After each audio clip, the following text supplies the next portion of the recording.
believe so. I just got home. I really wanted to cast the tournament, but I had like a very busy day. So we're gonna get started. We'll be casting the first few games today with Linux apparently versus sort of being our very first series. So yeah, that's essentially on the cards. I just really very quickly need to send a few messages to my actual stream. Probably we'll just set up the game to load, and we'll be really getting to roll here.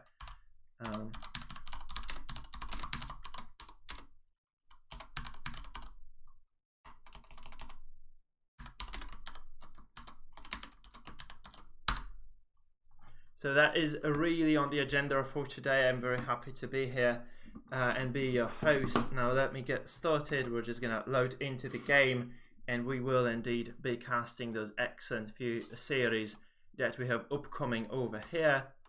So it's gonna be Linux versus sort of. I'm a huge Linux fuckboy, so expect me to kind of praise or extol his virtues a bit more. But we will be indeed casting that. We'll be getting that one rolling. Let me just say how exactly that does go, and we will indeed. So, oh shit, he just finished the game actually, so we're not going to be able to cast that previous one.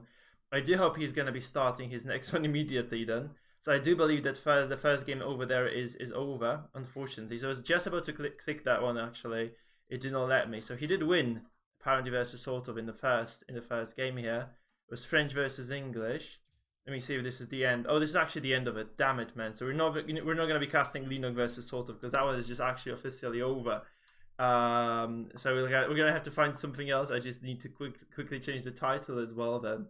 And we shall see what exactly there is going to be for us to cast. Let me just check the ladder quickly as well. So that is on the agenda as well. So let me check whom exactly we can still cast, since Linux is unfortunately, fortunately for Linux, of course, unfortunately for us, he's already qualified. We could have a look. Lucifer versus B has already ended, right? We could look at Kaposh versus Divine DFP, I think, because that one looks very interesting. So I think that's if that one is not over, of course. We also have Poppy Paul, right, playing his one versus someone still. So that's definitely on the agenda as well. So let's just see how really this does develop here for us. I'm very sad that I actually got to the very back end of the entire affair here. Oh, there is Cole versus Krizer actually. That's very fun. Let's watch this, because I'd really love to see like how exactly my Rainlord is gonna fare. So I'm just going to. This is actually not available for freaking watching though. I cannot watch this. So what do we have actually available for us? It's Poppy versus Donati. This is on the main stream, right? So we cannot watch that. Guys, do help me out. Like, what exactly can we spectate here? Is the question. That's really what I'm looking at. So, so Poppy Pour is on the main stream. Krizor is not watchable. Can we actually cast anything at all in the first place? Because Kaposh is in lobby, so he's probably waiting for something to start. So I'd wager maybe Kaposh is still gonna play one, right? So it will be Kaposh versus Divine DFP.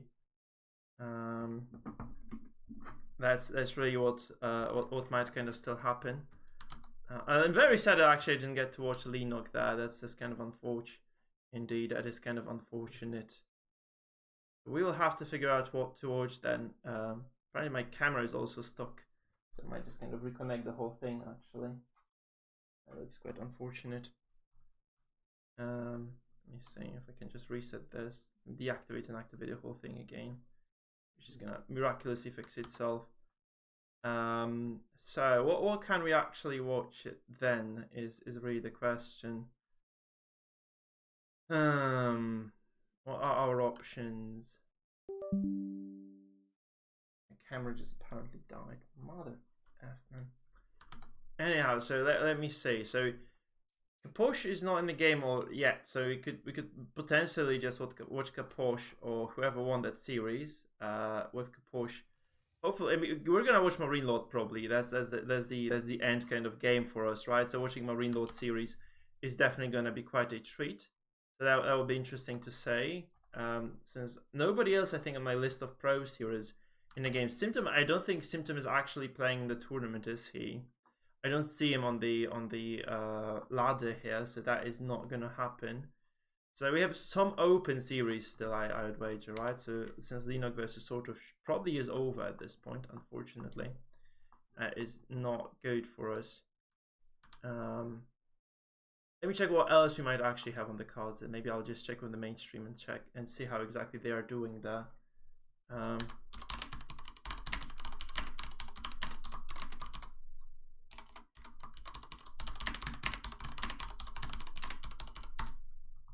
So there's a problem.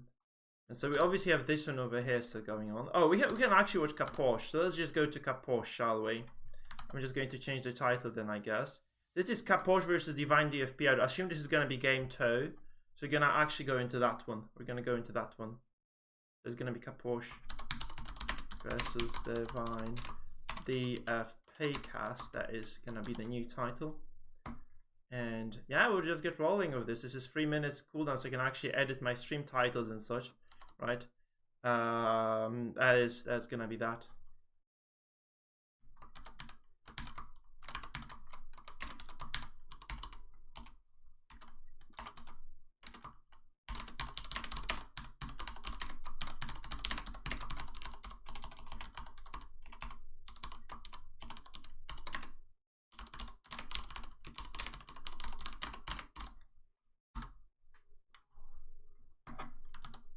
Okay, so we're just gonna go into Kaposh versus Divine DFP. I think it's a very fun match.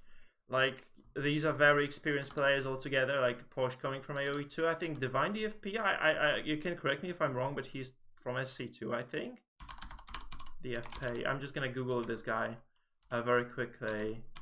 I think he is. His background is SC2 initially, right? I think he was an SC2 pro in the past. And he's obviously very good at Age of Empires 4 as well, so that is gonna be our focus here.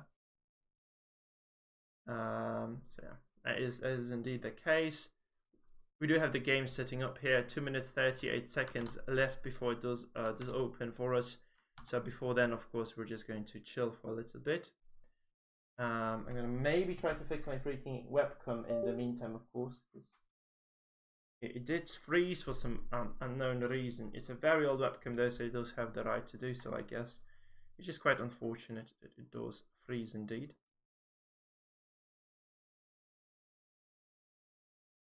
Try to deactivate and activate it again, maybe. It could work. If it doesn't, we're just gonna wait anyway. There is no cam in the cast itself, so it's fine. But it does indeed seem to be not working at this point. It's kind of unfortunate, but like it's whatever. We are going to be still watching games right now, so it's not a big deal. So we're gonna go. It's 1:55 until the game does indeed start for us, and it's gonna be Rus versus Dead, which I've actually seen. Right, we actually had this very cool game beforehand. That was what EGCTV was casting, with what seemed to have been I'm actually not certain who was playing there. Was it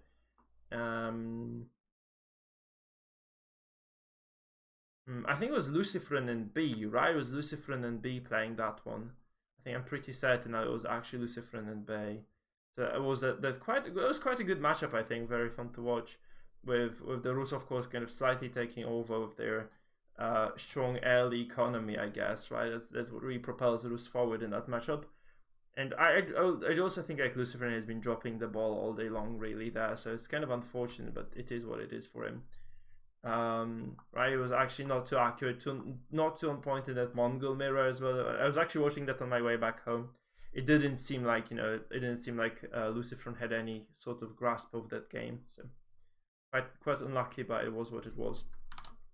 And yeah, we'll just have a look at that one as we go forward. Of course, it's 38 seconds, guys, on the clock.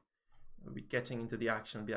We'll be actually just checking out what exactly these guys have or can bring to the table here.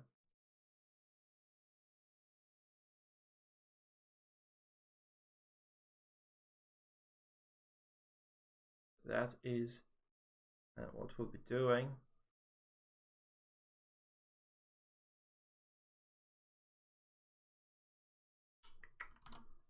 8 seconds, 7 seconds. Let's get to see what exactly these guys have in store for us then. Without any further ado then, ladies and gentlemen, it is gonna be Divine DFP playing as the Rus in blue. And on the other side of the map, in the red, it's gonna be Kaposh. Map looks like Dry Arabia, which is surprising. I thought this was going to be game 2, but apparently it might be game 1, in fact, of the series. So I'm just going to maybe quickly edit out those subtitles.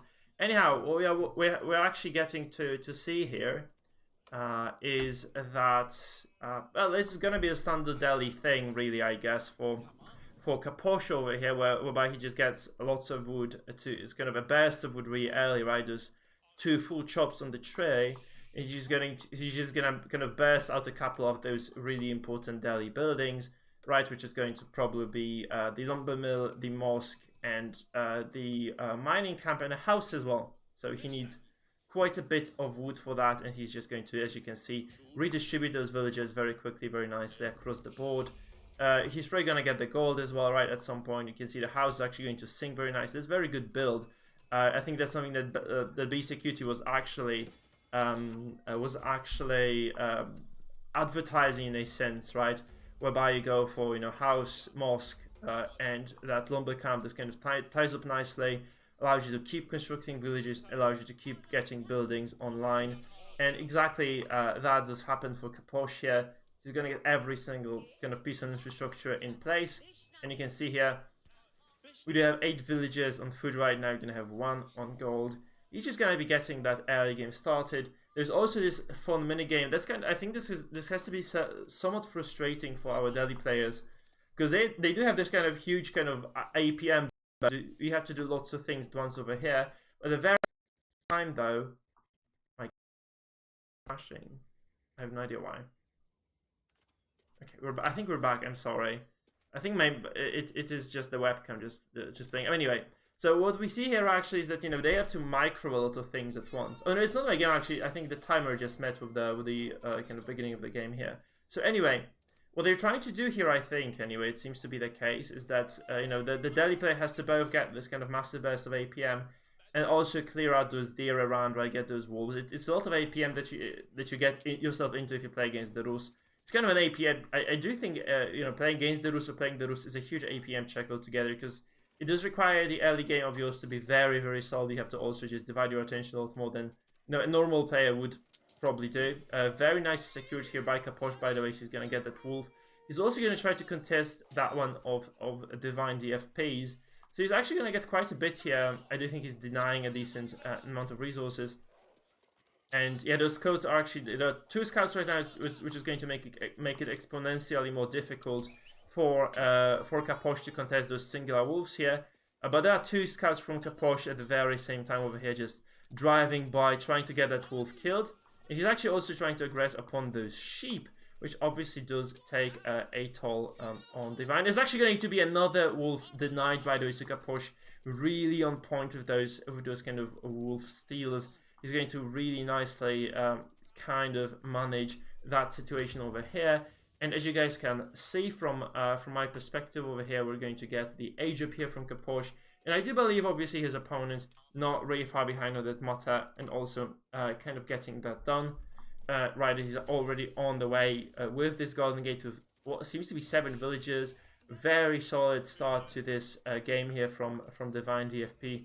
Yeah, just kind of timing this nicely. He's going to get to the field. I think it's going to be... I do think like Rus and Delhi both do actually enjoy both long castle games and long feudal games. So we'll probably say a fairly prolonged series over here with a lot of action in the feudal. Right, they should age up obviously relatively at the same time, giving a slight advantage to the Rus, because the Rus doesn't quite need that much wood early on. Whereby the Delhi do actually want to get this kind of, you know, burst of blacksmiths. Like they want to have several blacksmiths constructed at once. So there is no real point in rushing that age up.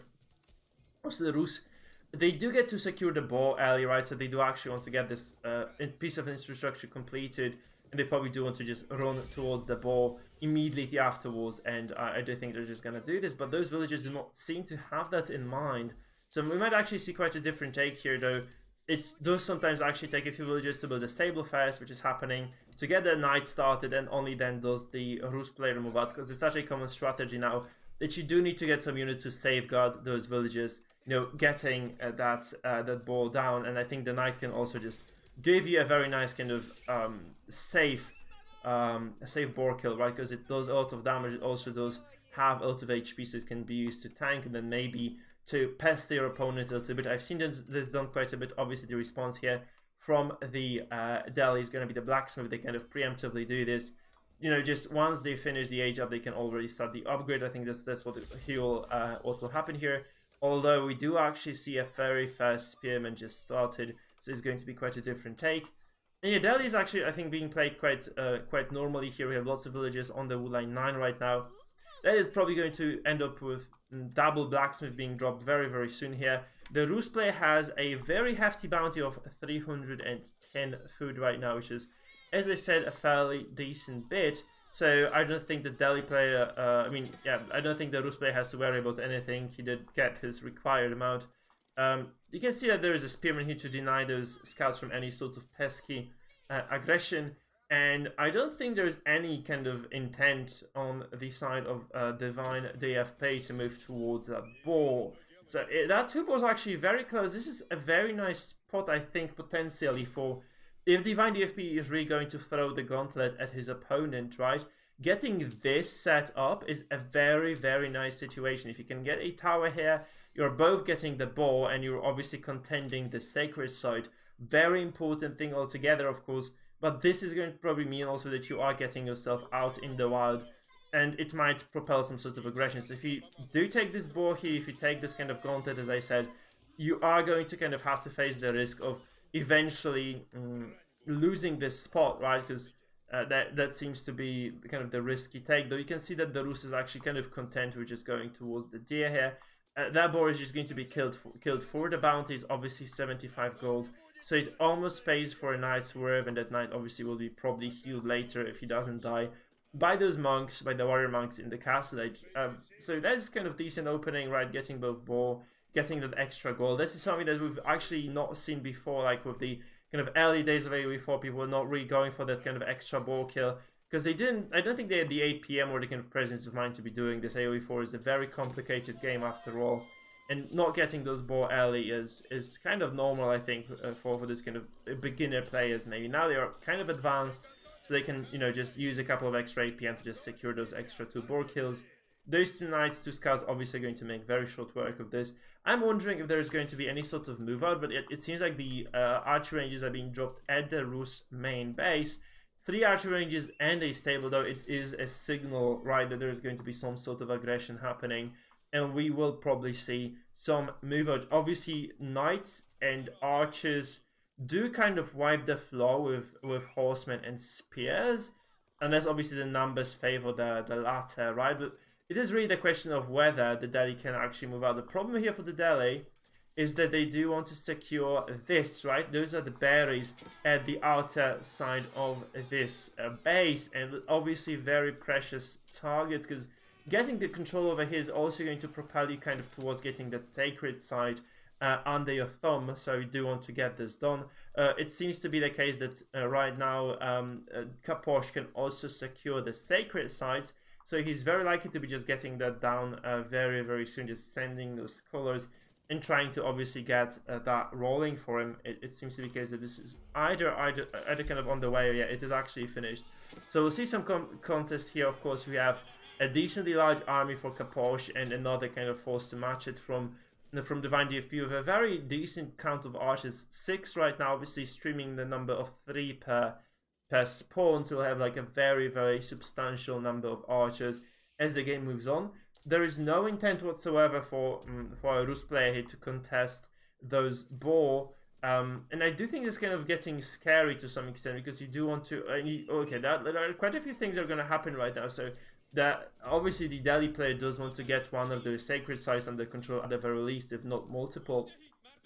And it's actually very smart from Kaposh, because he realized, you know, those 4 knights, they have left their main kind of squad of the forces of Kaposh, of Divine DFP. So this actually means that he's going to move away with that scholar. He's going to try to just, you know, leave this sacred site be, Instead, he's going to take those other two, which is obviously very nice. He's going to secure to sacred size and keep this this scholar away. So now, once those knights leave, and once he gets the confirmation that indeed, those knights are back with the main force, which is not the case, by the way.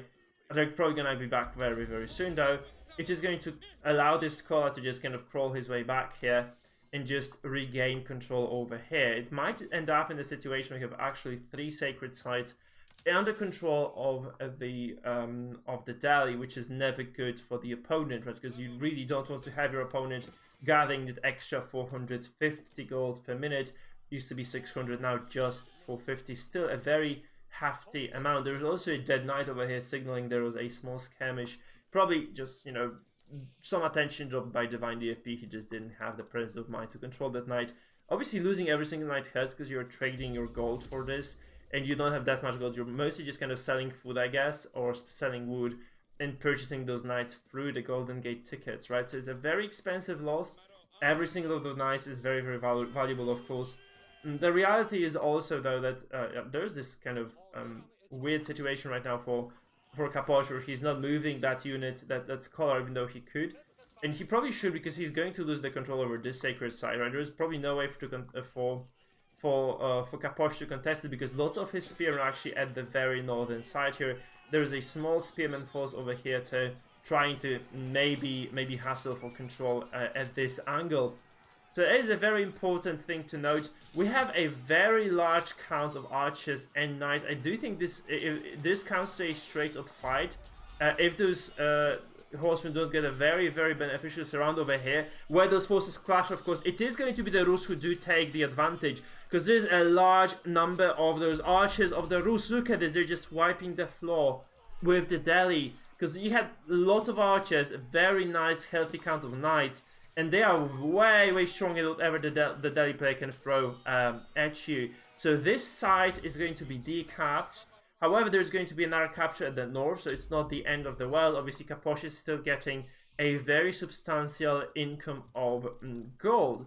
The problem does actually become, however, that there is not much that you can do in terms of the military, because in terms of military count, we have Kaposh with 27, or what seems to be like about 40, 31 in fact, of a very high quality army, though, for Divine DFP. Those are nice. There are 7 of them, I think, in this main score. There are going to be 7 of them very, very soon.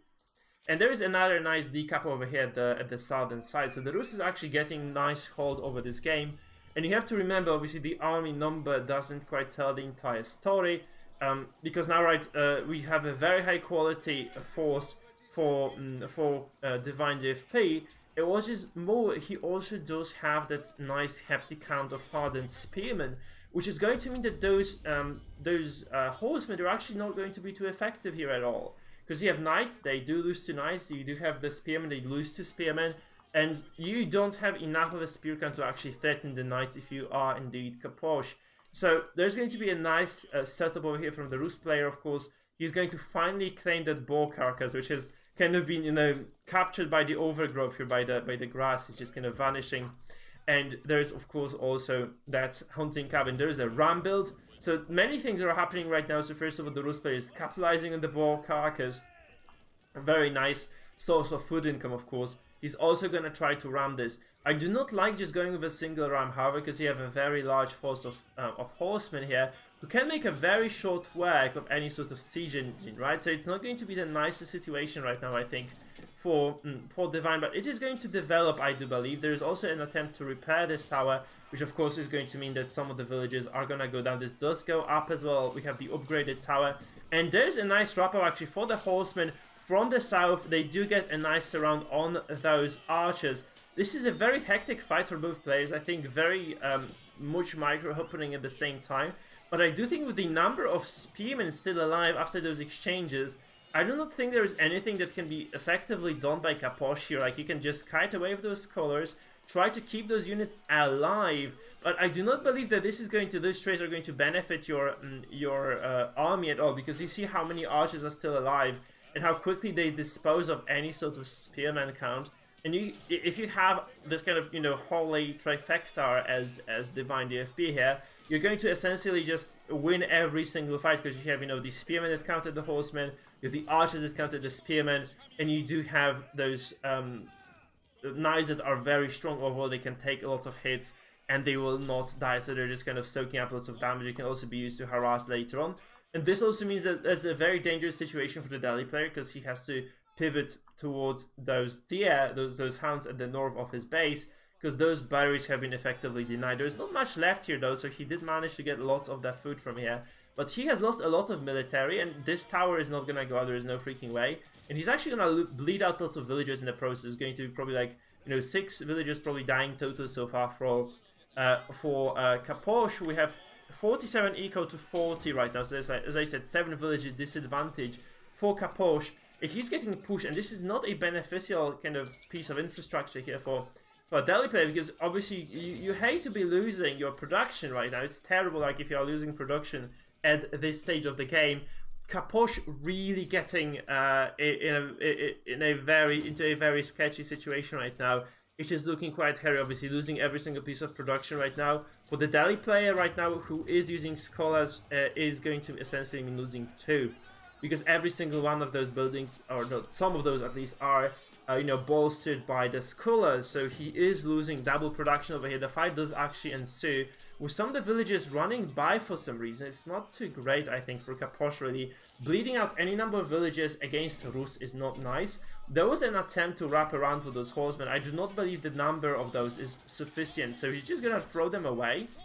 It is looking like a very convincing victory actually for Divine DFP. So Divine is going to take this quite nicely here. 2 rams also, just, you know, it is not the end of the world. You have 2 rams in your base, but if you're like 10 villages behind, you're taking over in terms of the army numbers, and you're getting slightly harassed by horsemen. I don't think you care about this at all if you're Divine DFP right now. You do care quite a bit about this though if you are Kaposh, and Kaposh is actually crumbling under pressure. And I do not believe there is any way for Kaposh to stop those 2 rams.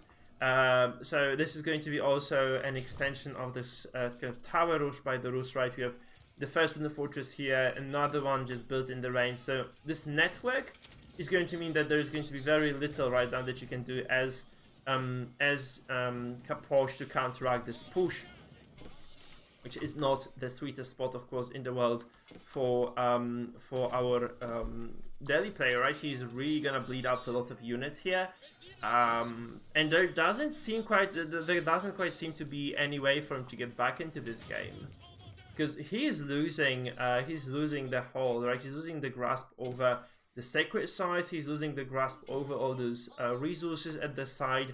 It is really quite unfortunate altogether.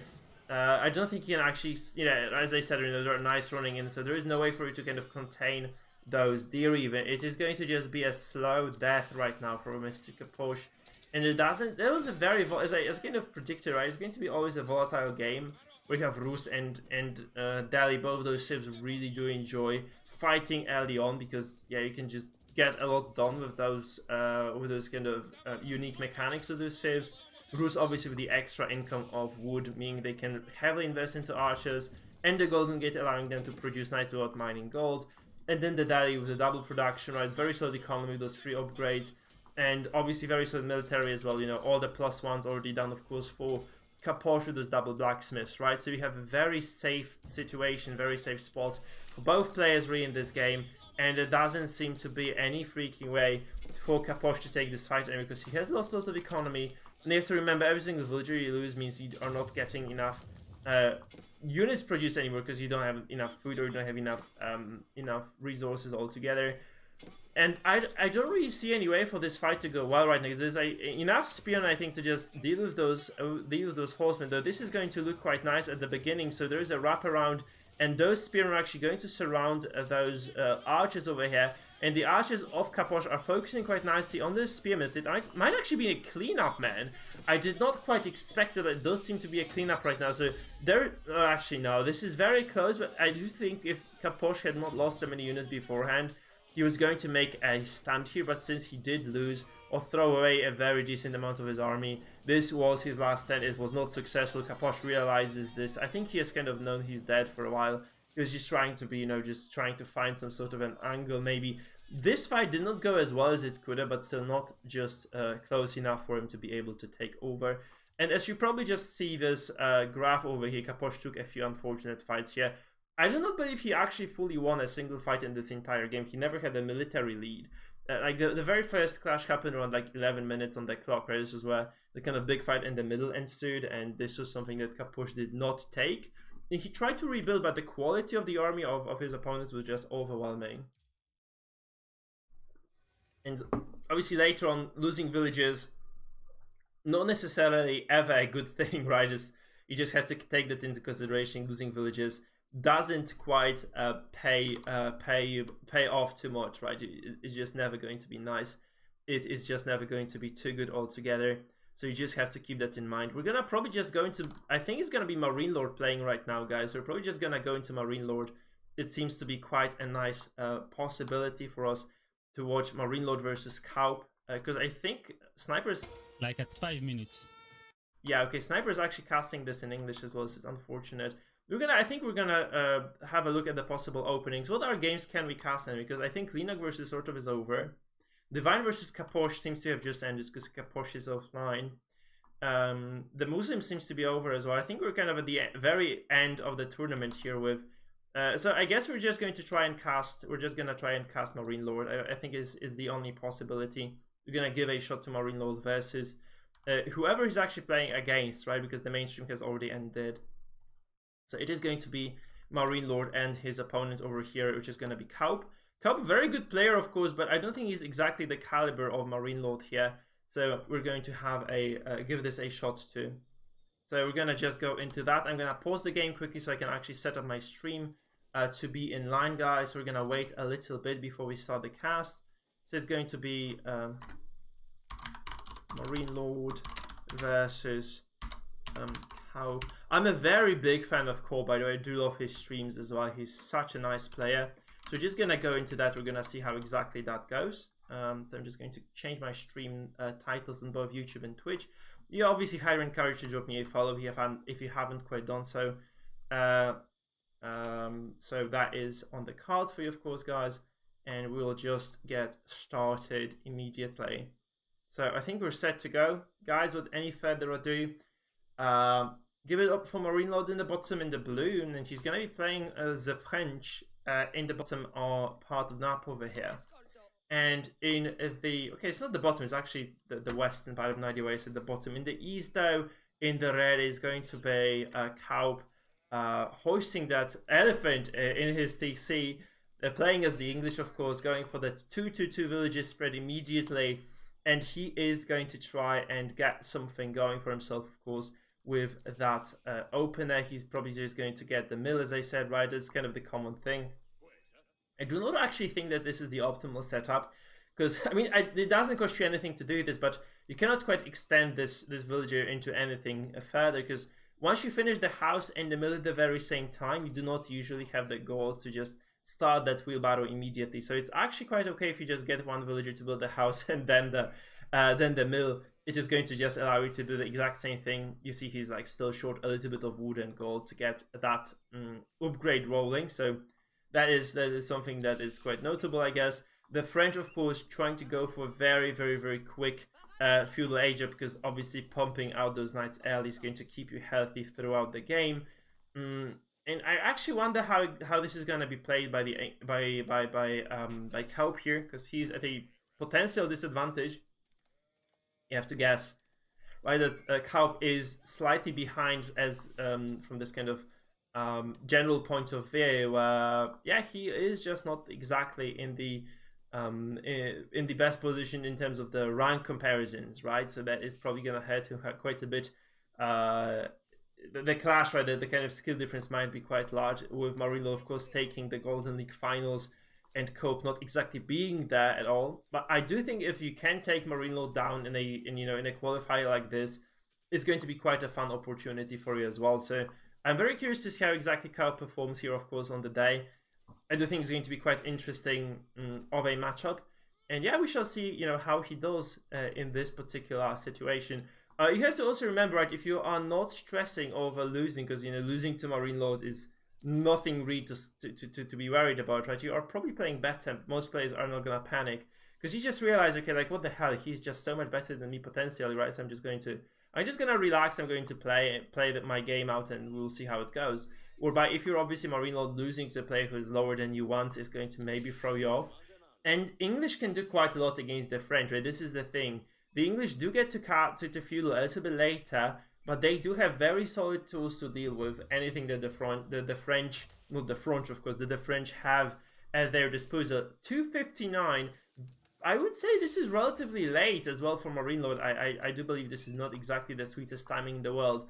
If you do have wheelbarrow, of course, this does mean that you can obviously age up a little bit later, but 230 seems to be this kind of golden moment, right? This is 230 is where you would like to start optimally to age up as the French. There's nothing special actually happening here on the side of Marino. Maybe she just decided to go for the earlier wood line so that he has like extra wood economy to work with as he hits that age up, because then maybe he can just drop an additional archery range, or probably not, but a blacksmith probably would be a welcome side here. Obviously getting that +1, allowing those knights to one-shot or two-shot villages is quite desirable for you, right? Cope, on the other hand, of course, he's trying to go towards the wood. He's getting this expanding set of farms over here around the mill. He's not optimizing that mill infrastructure. You can get like some extra farms out of this if you just kind of lay those out a little bit better. You can see 4 minutes actually is the age up, and he is going to devote, I thought it was going to be 4 villages. It is just 3 after all, so it's going to be 3 villages on that council hall. So we're going to see some archer play, most likely longbow play in that fuel section. Both civilizations here are very, very keen on actually going into those longer fuel games, right? Both the English with those very strong MAAs and spearmen, and very strong archers, of course. When you reach this kind of critical mass of archers, you can kind of two-shot the knights. So I do think the English are very keen on going into the prolonged feudal game. Of course, the French as well, no strangers to that. We can see actually Marino going for quite an alternate take there. So what you would expect from the French probably is very early pressure, right? It's not gonna be that. That's what you probably expect as Cope as well. I'm pretty sure he hasn't quite caught the wind of this yet, so he doesn't know this is happening. But it's gonna be actually double TC play. So as the English, you're kind of safe. You don't have to worry about much. You see actually Cope getting that stone early. I think this is just for the towers. He's going to try to secure his position. So he's just going to probably try to secure his gold mine, which is relatively exposed away from the TC. So he can just keep mining. He does actually deny that scout as well. Very important, because this means that Marine Lord is working with slightly less information. Very, very, very important right now, of course. But Marine Lord, I don't think Marine Lord quite cares about this, because he's just going to go towards the second TC. He's going to play the very heavy economical style. It is actually quite, I do think this is a problem for the French, and the reason being for that is that the French actually, you know, they produce villages faster, but they do not necessarily harvest food faster. They can get the faster upgrade to get more food, right? But they do not get that extra villager. I mean, they just don't get the extra food. So anything that you will be producing out of these TCs is going to deny you the food that you would have had for potentially the archers, potentially the knights, which means your military kind of infrastructure, especially early on into the feudal age, is going to be severely crippled, right? You have the second TC, of course. This was a very large expenditure as well, and it is going to be, I think, down to Cope to capitalize on this, right? So he has actually just, instead of just going for that, he is going to march that second TC. So I do think that's maybe a little bit questionable. Of course, Cope kind of knows better, right? But he knows that. But what I'm kind of surprised though by is that he is going to go into that potentially a macro game against Marine Lord, who has been shown to beat, you know, beastie cutie in macro games, who has been very consistent across the board with multiple civilizations. He's been actually just smashing it left, right, and center. So I'm not really certain if this is the proper or the best possible solution for Cope. Now, we obviously don't know how this is going to develop, right? So that's something that is worth mentioning. We have no clue whatsoever how this game is going to kind of continue. So that's quite important to note, right? So, okay, I'm just going to use this. I'm sorry, I'm going to use Golden League. I hope nobody minds this. But I do not want to have that clock on the spot. Okay, so we're gonna just keep this tidy. I do think that's the reasonable approach here, so that we do not see what exactly the game time is. The game time is still counting, so at this time, like, the game has been going for at least 22 minutes, and it is going to continue for at least some more time because it's still kind of extending. I do not want to keep this unveiled, so we're just gonna get the golden link overlay for now. I'm probably gonna sort it out later during the break. Okay, I hope this is not a problem for you folks. I hope that EGC TV doesn't quite mind this either. So we're just gonna have that over there. I don't seem to have any other assets available at hand that I can use to cover up some things here, so we're just gonna have to work with this. So this being said, anyway, there is not much happening because those both guys have opted into that relatively early expansion, right? So it is not going to kind of develop into much for now. They're just gonna play a very safe game. WTC very close to one another, but because I guess, like, you don't need to get any additional food sources as the English. You can just spam out those villages. And I do think this is going to extend into castle right now because we can see that there are no knights being produced. There's the first royal knight, actually the third one coming out for Marine Lord, but not much really being done by those. Not much being accomplished. There are some spears in play as well, so whatever happens is going to be deflected most likely. 2 spears can, with the help of 2 TCs, can definitely repel any potential signs of aggression. So I do not believe this is going to be too much. Actually, this villager barely misses those knights, and actually those knights might have been missing the villager, in fact. So anyway, there is not much happening. I don't think it's going to be likely that anything too big does actually occur. You can see that the French are actually going to try to contest the boar here in the middle, because I do believe that Cope is cognizant of the fact that not much can be done here. So I'm just gonna go for that early castle age up, right? I think this is the plan. He's just trying to get his bearings, of course, because he doesn't want to, first of all, fall behind too much in the military terms. He also does actually want to have consistent village production, and he has 11 villagers in Q Marine Lord. That is, I'm not certain about his opponent here. We see just 3, so it's still right, a lot of food actually that Cope has. So Cope, I think he cancelled some because he didn't have that much food. He did cancel some of the food. He did cancel the villagers. He did free up some resources. He's very close to castle actually, whereby Marine Lord, I don't believe he is getting close here with his infrastructure. He's also getting on board with army, so I'm kind of worried for Cope at this point because he might be misreading this situation quite heavily. Like, if he gets dove by those knights, I do believe this is still kind of manageable right now because you don't have that critical mass of knights that's just gonna dive your spearmen and kill them, right? But as the game extends, as you can see over here, there are like some pesky knights trying to harass here, but as the game extends, as it seems actually Marine Lord is gonna be committed to this double stable and an archery range play, it might get quite annoying for Cope. Now Marino does have a decent amount of gold of his own, but he's probably gonna just use knights, right? He's just gonna make knights here. This is actually quite, also I think this is something that would be very scary for me to do, because I personally play the game quite safe. I would be very, very scared right now to just kind of throw it all in and just risk losing to, a Castle Age civilization. Castle Age English, of course, very, very strong, very tanky units. You have, those, you have the veteran spearmen, right? You do have the veteran MAAs with that extra armor upgrade of the iron, the armor clad upgrade, right? This is very, very strong. Altogether, you will have the knights as well, the actual knights that come from the Castle Age up. So you have a very solid potential, and what is going to be difficult right now is, of course, can just get lots of benefits from killing the boar and just harvesting that, right? So that's going to obviously give Marine Lord's economy a nice boost. But this is going to be triple villager production as well for Cope. So if he is allowed to do this, he will get to castle. He'll build up a nice kind of economy here. He's going to deflect every attack. So actually, Marine Lord does indeed backtrack here. He decides, okay, it's probably not worth the risk. I'm a better macro player probably than Cope. So what I'm going to do is I'm going to cancel my units. I'm just going to peacefully go up to castle myself. As you can see, Guildhall being raised over here by Marine Lord. He's just going to, again, accept his fate, I guess. He's just going to maybe wrap around, maybe try to get some villager kills. But in the grand scheme of things, he's just going to allow his opponent to survive now. He's going to get a very nice setup here into the Castle Age.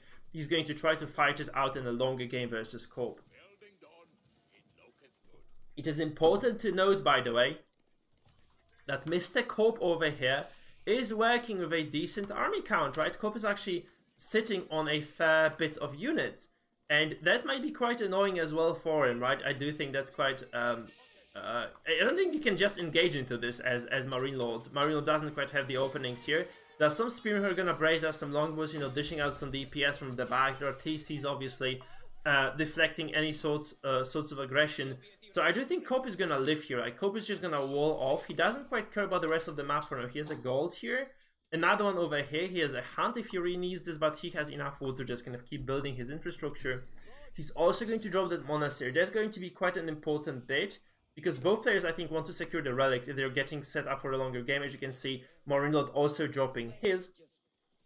And that does indeed mean that we have some sort of a competition over here for both players. They're going to definitely try to find some openings in those stages of the game. So I'm trying to actually remove the Golden League logo here, because that's definitely kind of inappropriate. So it's gonna be quite a problem, I guess.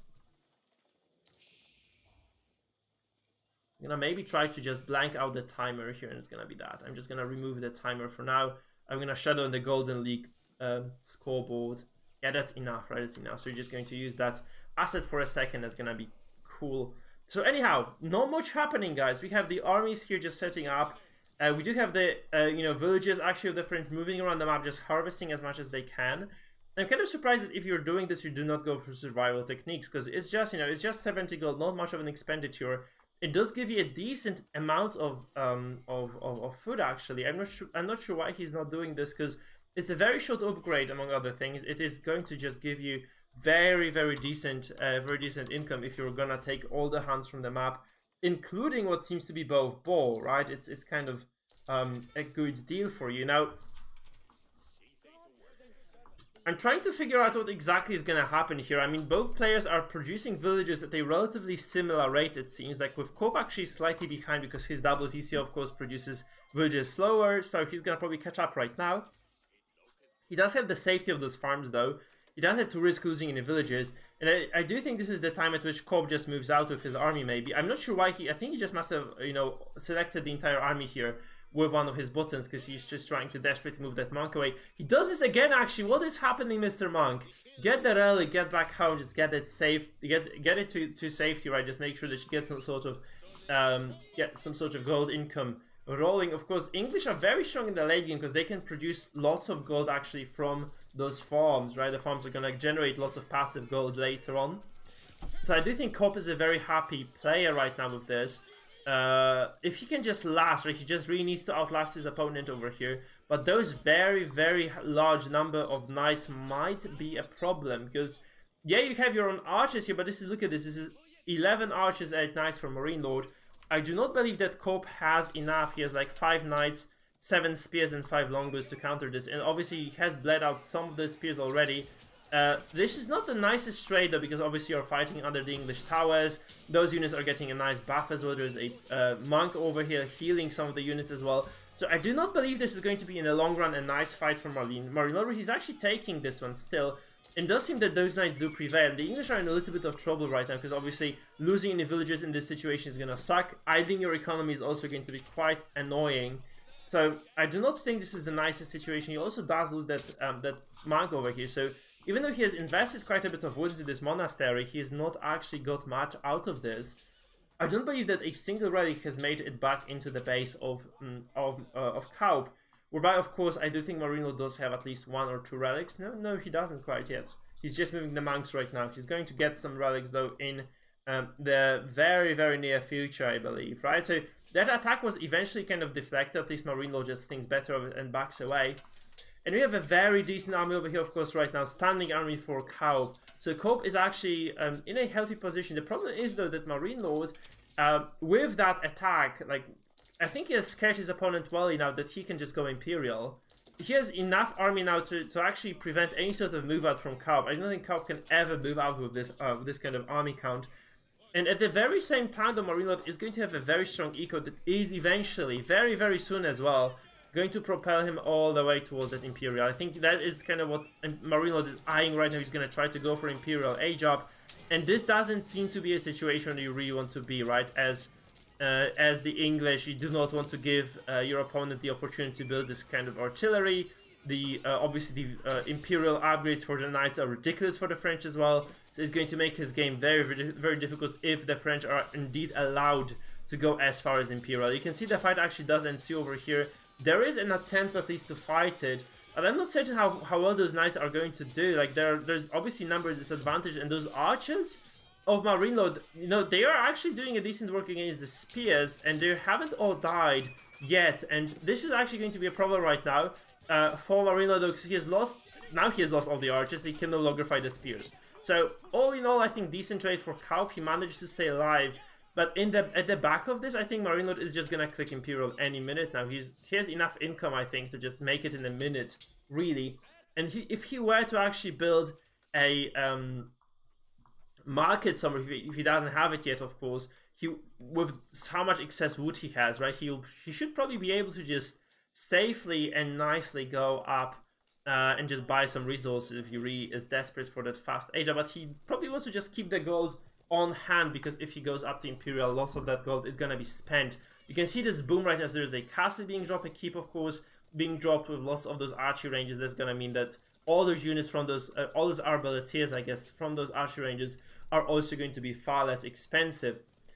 And with the situation stabilizing, what Kaup doesn't, I think Kaup doesn't quite understand his predicament right now. If he keeps producing units right now, he will be behind, because he's just gonna hit Imperial very, very late, and he is indeed just gonna probably accept his fate and fall behind here. So those few trades, I do not believe they were the best for Kaup, and the Marine Lord has just boomed beyond imagination. This is 93 villages, only 217, and indeed Marine Lord does click up at 19 minutes, relatively early age up altogether for our French player. Sorry, that sounds awkward, but it is what it is. So that is indeed the case right now. We see Marine Lord indeed just taking this game by the horns. Like, we'll probably see the College of Artillery, I would assume, being built, right, because it's a very nice landmark if you're trying to take an advantage of your opponent. If you're in a controlling position, right, you can just do it. You can get those units out, and right, you can get those extra very, very strong artillery units, and you can just take over the entire game this way. Kaup, on the other hand, Kaup is actually trying to move out right now. I'm not really sure how much success he's gonna find, because this is a very small force. He has, well, it seems to be just 24 spearmen, 31 archers, and 5 knights. But I do think if you're a Marine Lord, you can just safely go back to the keep. I do not believe there is anything that English can do once they see that keep. Kaup, by the way, is actually very close to being able to age up himself, so it is not going to end immediately right now. This game is not going to be over, because Kaup can indeed just go up himself. The problem is, though, that Marine Lord has managed to get all 5 relics. So, yes, you can contest the sacred side, you can start the age up, no problem. You need just 200 gold right now to do it. But what is going to be the issue for you is that once this ends, once this kind of entire hassle ends, you have, you just have no, you will not be able to match your opponent's gold income, right? 5 relics to 0 is terrible, especially if you are the player who has reached the age up first, and this is indeed the case for Kaup. He managed to get the castle age up first, but he has never managed to gather any relics.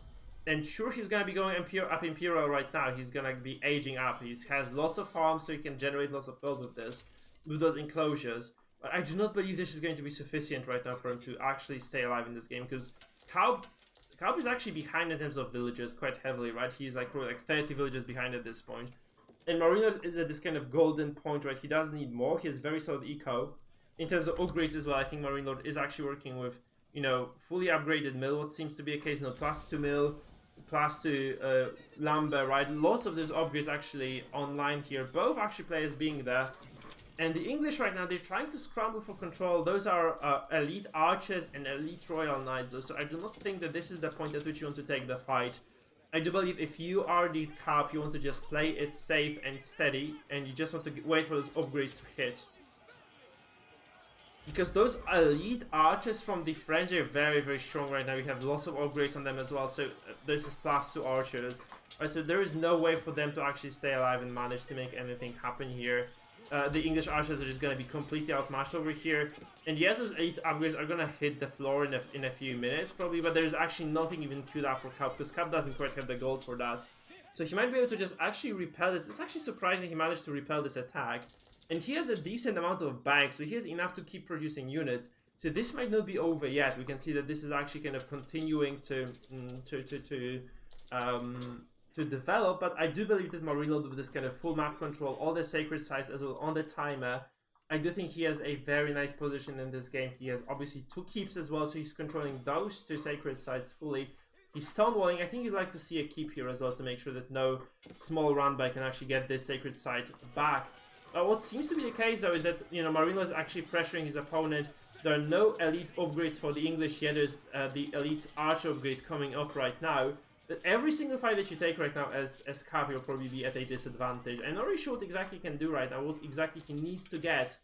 But he needs to figure it out himself, so he's gonna go for this kind of elite spearman, elite archer composition. That is actually not gold heavy, right? Those units do not cost much gold. You can get the university upgrades as well for them that are going to empower them quite a bit. And the English army is very strong with those thrush units, right? So it's kind of something you have to keep in mind.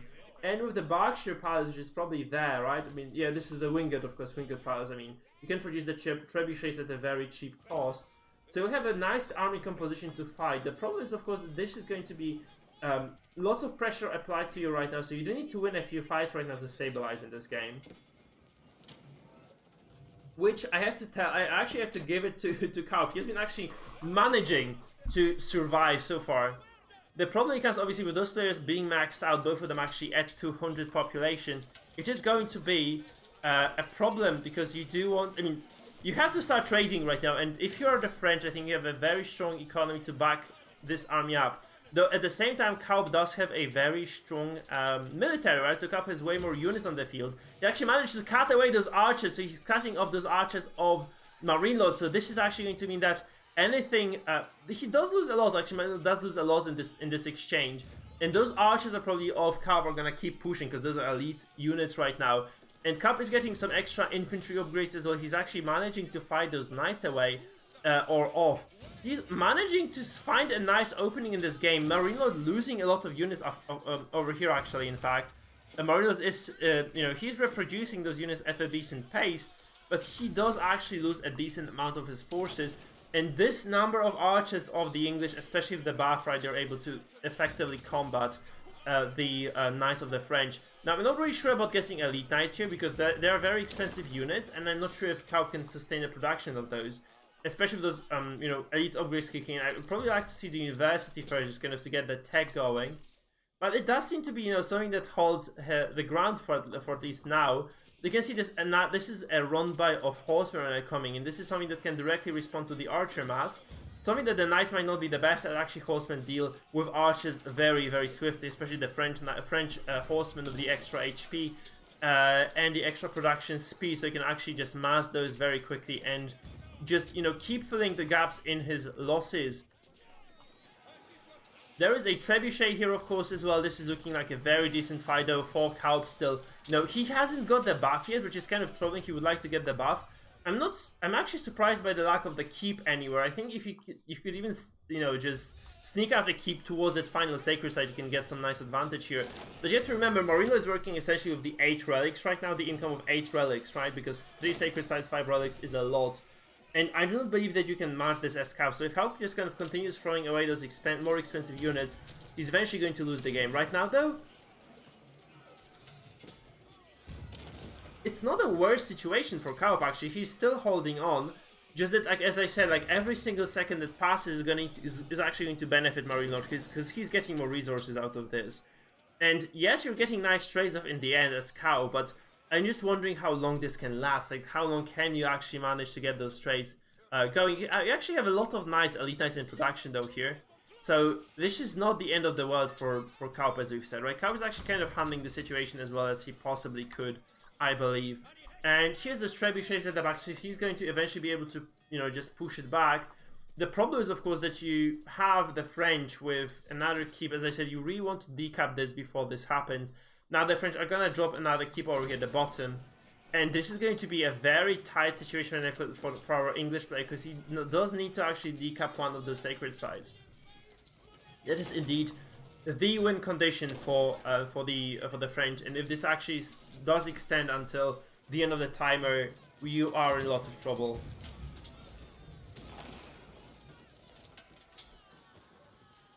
So yeah, the English are gonna lose the fight over here. Finally, I think Marino does breathe the sigh of relief, because he does win his very first fight in this game. But you know, he has been just trading so effectively with the superior economy that I don't think he cares about trading effectively. What he cares about, sorry, my dog is kind of demanding some attention. But if he yeah, Marino doesn't carry. What he wants to do is actually just kind of to keep pushing. Right? If he keeps the push going, the English have nowhere to go, and this is obviously going to mean that there is no freaking way in hell for Kaup to be able to recapture the sacred sites. And we are nearing, I think, the expiry date for him, right? The closer you get to the sacred site victory, the worse it's gonna get for Kaup. The scoreline does also tell the story of this game, of course, with probably way more casualties overall, like way less potential at least available to Kaup. Because Kaup has actually just walled himself off in this base.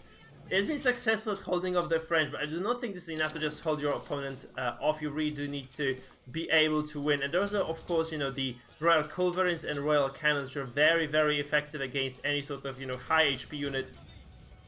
So those Knights of Kaup, they seem very sturdy, but they do not seem to be able to hold up against this massive artillery of Marinelord. He's also going to bring those upgraded mangonels to the field, which is going to absolutely massacre the archers of Kaup. And as we are just extending this game, I think Marinelord sitting comfortably at 200 population, whereby Kaup is just losing this this kind of tug of war over here. And Kaup is actually going to be forced to back over 160 population and dropping. Not enough food to actually sustain the army production. And I do not think this game is going to last much longer, because there's also no consistent response for the English against those mangonels, right? And against this heavy artillery of the French, which seems to be just shredding through the ranks of the units of Kaup. And Kaup must be realizing he's done for right now. He's going to fire a few volleys of those arrows from the villagers. He's just going to tap away, and this is GG. Kaup is going to fall in game 1. And we're just gonna move to game 2 as this one unfolds completely. And that was a very cool game overall, but yeah, Kaup just slightly behind all game long. You can see those trades not going his way in the end. Like, this is actually Marino trading effectively. I think it was the tail end of the game, and the economy never really just kind of reaching the critical mass. And you know, that is not the case for Marino, who was actually at 130, 140 villages altogether, right, at the very end of the game. So Kaup did manage to make it 135. He made it later. His income does actually is kind of a testament of that, right? He has less food. I mean, no, actually, Kaup had more food. He just doesn't have the wood and the gold, right? 10k gold difference is massive. Obviously, the relics also helping there. Marino just getting nice control in that game, just taking it home. And yeah, he was just very solid overall. This is very kind of consistent gameplay, very nicely handled by Mr. Marino altogether. So, you know, props to him actually. This was super, super neat. And kudos to Marino for this very first game of the day. We're going to go into game 2 right now, of course.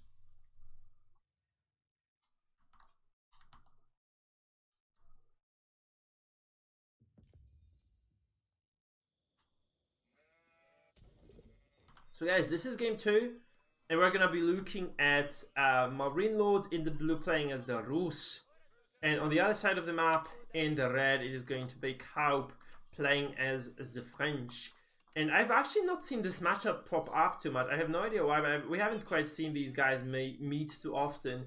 And those two civilizations, actually, once again, those are very aggressive civs. Like, we've seen lots of this kind of aggressive civilizations played today. With, you know, the Mongols, the English, the French being very heavily favored.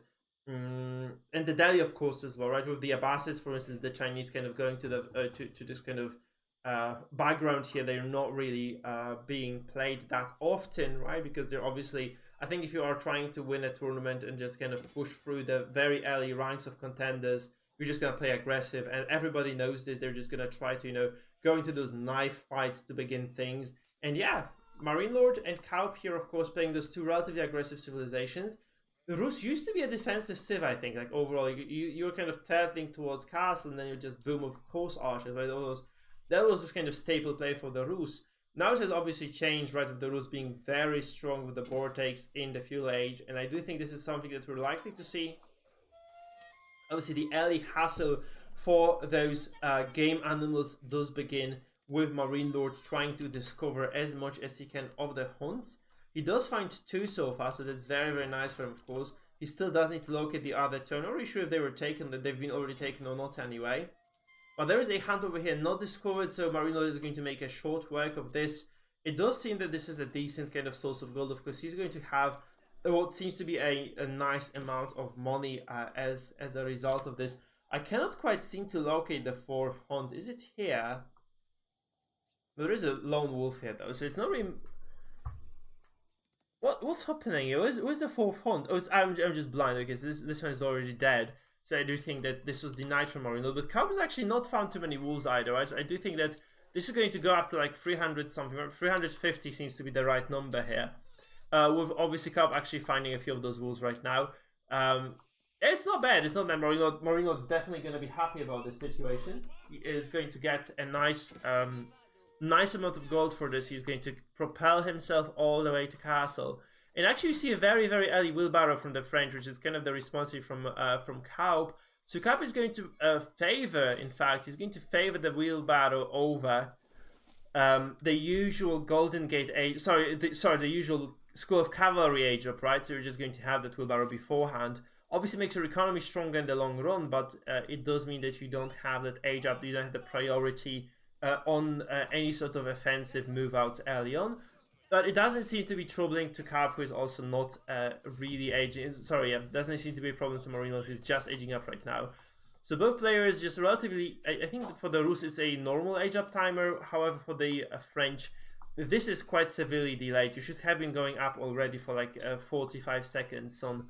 So, right, this is not really that great for Marine Lord. I mean, for Kaup, who is really falling behind the timer right now. There doesn't seem to be any sheep bugged right here, so it's going to be just his, I think, conscious decision to go for the wheelbarrow. It is gonna delay you by a few seconds at the very least. You have 2 scouts being aggressive, being annoying here, trying to just dissuade Kaup's villagers from mining any more gold. I'm not really certain what exactly... I mean, Kaup has enough right now, so he can just even abandon the gold for now, just get the knights and then just try to get back here, right? Because he actually does have the gold for knights though, so he does need to fight this. Marine Lord is working with a very decent amount of food, the bounty, 310 right now. It might be enough if he has enough sheep over here. 8 sheep, so it's gonna be 350. Yeah, this is if he gets both boar, he's going to have the full bounty, right? 75 per boar, 350 with the sheep included. So it does seem to be the case though, that indeed in a long run it is going to be a 350 bounty for our Rus player, for Marine Lord.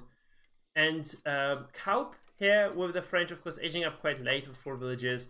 He's also going to be able to just capitalize on those early economical bonuses of the French with the cheaper wheelbarrow already in play, which has been there for a while. So he's been reaping the benefits quite literally of that upgrade for a while.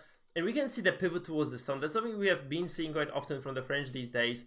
Instead of, you just kind of bothering to go for early aggression, our players have been actually opting in towards those second TCs quite frequently. I'm not sure whether this is going to be... I think this is committed second TC, because we see additional villages moving up, which I think is dissuaded by those 2 scouts actually. So we'll see the age up probably then, and only then does Kaup move towards that stone. So he's probably just going to waste some time here. Very annoying for Kaup because he would like to be getting those villagers on gold. He's just not able to because he has aged up very late and he's not able to produce any units that can deal with the scouts. So that's why I think the French usually will go for that knight first, and then will they actually just... So they will start the age up and then will they actually go towards any sort of wheelbarrows, because they just do need to have that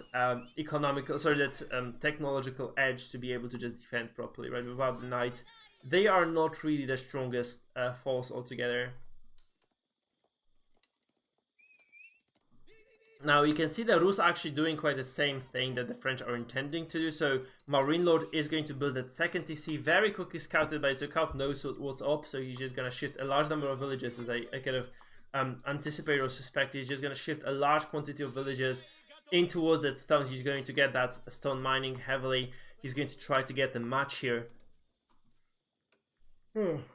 Oh, sorry guys, it's kind of getting late in Poland, so I might be yawning occasionally. So anyhow, Kaup actually, I think he's going to be in a nice spot anyway, because the French do produce villages faster, so if he goes up a little bit later, the 2 TCs, he's still going to be fine. Obviously, the Rus have an easier time with this, because they don't really need to mine stone, just 2 exchanges from the Golden Gate, some villages on, you know, this improved wood production, or gathering, right, with the Wooden Fortress obviously supplying 20%. You trade twice, you're done, right? You just get that stone, and you are a very, very happy Rus player. Now, Kaup obviously having to work for it a bit harder. He does eventually just drop all that stone. He's going to deploy that second TC. Most likely somewhere on the end, the kind of back end of the base. Maybe the front kind of hand might be nice as well, but I do not think he has kind of this spot right here to be doing this. I'm actually wondering where exactly he's going to... Is he just going to go to this very, very corner of the map, just going to get those... I think he's just going to do it. He's just going to get the deer, and he's just going to try and... he's very indecisive, actually. There's a lot of wasted times. He's just going to go back and forth 2 or 3 times right now. I think Kaup is quite stressed about this game, actually, because he's not making those kind of rational decisions here, for sure. Yeah, Marino just kind of getting some infantry right now behind this. He's going to get some spearmen. He's going to try to get a nice defensive position going, and he's going to just be aggressive here. Sorry, he's going to... So he has established this one right now. He has like some production. He's probably just going to try to be aggressive against the French right now. And the French don't have much.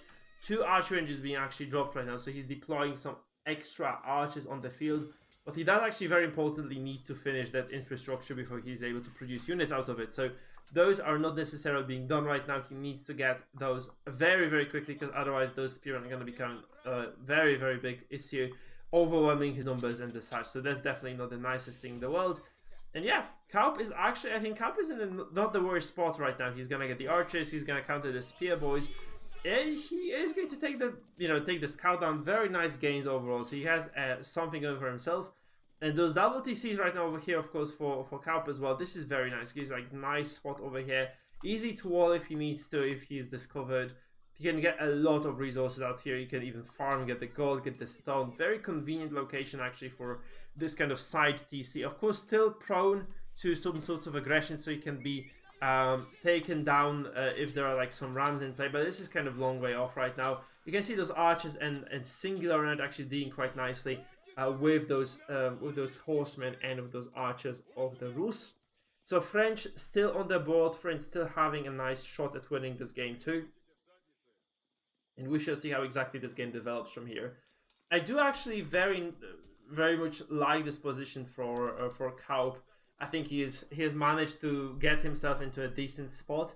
And if he is able to replicate the gameplay of Marino from the previous game, he should be able to just kind of work with a higher level economy altogether. 41 villages right now from Marino to just 39, and that discrepancy is gonna keep growing. So I mean, 41 for Kaup. So Kaup can actually just outboom his opponent. The question is like, is he going to be able to stop this untempered aggression of the Rus in the field? And that's kind of something that's going to be very important. Marino, I think, realizing what's up, he's just gonna take down this boar. He's gonna claim that tier 3 bounty though, and this is going to obviously mean that he has lots of potential extra income as well. It is obviously going to mean that 5% extra food gathering rate and extra gold generation from those cabins. That is not an unsubstantial amount of money that he's going to be getting, so he's definitely in a nice spot. Plus, of course, getting that boar, just this loads of food from it, right? Very safe and stable food source income, right? So food income source. So he's going to be getting lots of extra resources from that. This being said, though, Marine Lord is also very importantly going to age up, with Kaup not necessarily being anywhere near to being able to click up. So Marino is going to have that advantage. You have to remember the the Rus Knights even, they are stronger than the French Knights if there's the like regular Royal Knights versus the veterans, right? So actually the regular full Knights, right? So the full Knight of the Rus is still going to beat the French Knights over here, which is kind of a troubling sign for Kaup. He probably would like to just go up, but he doesn't seem to have the possibility yet. He is quite far off in terms of both gold and food, so that might have to wait a little bit. We can also see some extra infrastructure being dropped, which is worrying again, because it might be a committal from Kaup towards something that he doesn't want to commit to. Like, he doesn't know this yet, but we're gonna see the age up very, very soon. with, of course, the Abbey of the Trinity, the Warrior Monks being very strong, like still, they have always been very good. So you see that this is going to be kind of the move from Cow just to make more units. And once I think he realized what's up, like once he realizes his opponent is working a very, very large economy, and the age up as well, the tier up, I think Cow might actually want to also rush his tier up as well. Yeah, and it's not the worst spot, but he is quite far behind in terms of food production, which is very, very important here. Getting that extra food would be very nice. It's not gonna happen for now though, of course, for Cup. Cup is actually just spending every single bit of money on those villages. Actually has 12 kill up across those 2 TCs. As we've already said, right, the French, that's kind of the weakness of going 2 TC with French. You are producing too many villages, which means like you are spending way more food than you would like to on those extra resources that those villagers are able to carry back home. Of course, this is in the long run very nice, because you do have, you know, lots of extra villages to work with.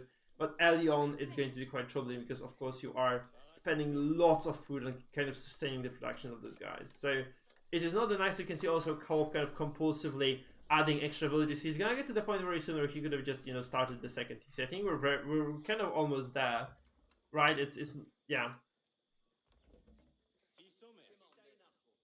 I think if he queues 12 villages, if he unqueues 12 villages right now, he's going to be able to go up to castle. I don't think he kind of realizes how many villages he has added to the queue. He's kind of been... I do the same, by the way, guys. I do the same thing. Like, I forget about my villages, and this is going to mean that, yeah, there is going to be a nice advantage for Marine Lord again. He does unqueue some... You can see he has actually just unqueued those villages right now, with Marine Lord reaching castle. But there's a Warrior Monk already on the map in play, so that's kind of a worrying trend. Kaup losing relics once again.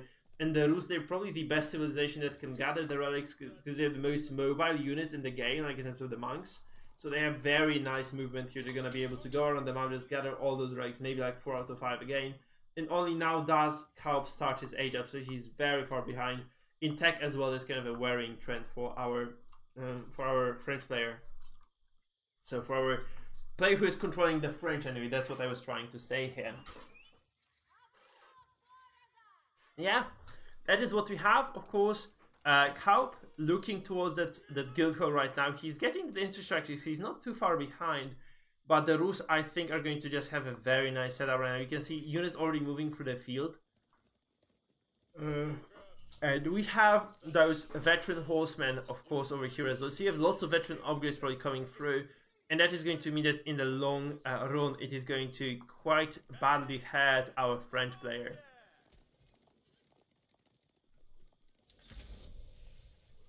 So Kaup getting this, I think he's going to immediately start some upgrades once he hits castle, of course. So he will have the veteran knights going in, right? So he's going to have a decent army, but right now the Rus are just raiding everything they can, and this is going to be very painful to repel for our French player. Also, some horsemen raiding the wood line here. So it's lots of attacks, actually very separated attacks in multiple locations. I think you would have also liked to, you know, just aggress on those places over here. But those horsemen still very, very effective at handling the situation right here. They're gonna kill a lot of villagers. You see like at least 7 or 8 killed right now. And Kaup is just struggling for control right now. He's getting those upgrades in place. This might be just too little to play. The Rus also bring in some MAAs to the fight. Very decent stuff right now for our Rus players. For a Rus player over here. And he's actually, Marino is going to probably be able to, you know, deny some extra resources right now with his superior army numbers. He's also going to be able to just control the game once again. Just kind of go around the map. Just, you know, get that ball. These villagers are not doing this though. Get that extra second ball, right? You can get lots of things done, and you probably want to just be able to do it as Kaup with his very, very solid situation in this game. He's probably just going to be able to take over completely. With Marino being able to take over completely with his very large number of army and super good economy. 73 villages, by the way, for Marino compared to 67 somehow. Those losses, I think, in the woodland were the culprit here. So it's actually not even the economic advantage for Kaup anymore. Kaup is actually, despite having more production in terms of villages, he does lose his crucial units. And yeah, Marino is just going to go around the map trying to harvest as many relics as she can. Though importantly, I do not see all the relics being taken yet, which is quite important. I just need to look where those relics might be. Sorry about the sounds in the background. It's my dog playing with a squeaky toy, so I cannot quite help it. She loves that thing. I don't see the monastery at all, so I don't think the relics have been taken. I think they might be just on the way for, yeah, they're just still on the way for Marine Lords. So it's gonna be actually 5 relics again, which is super worrying.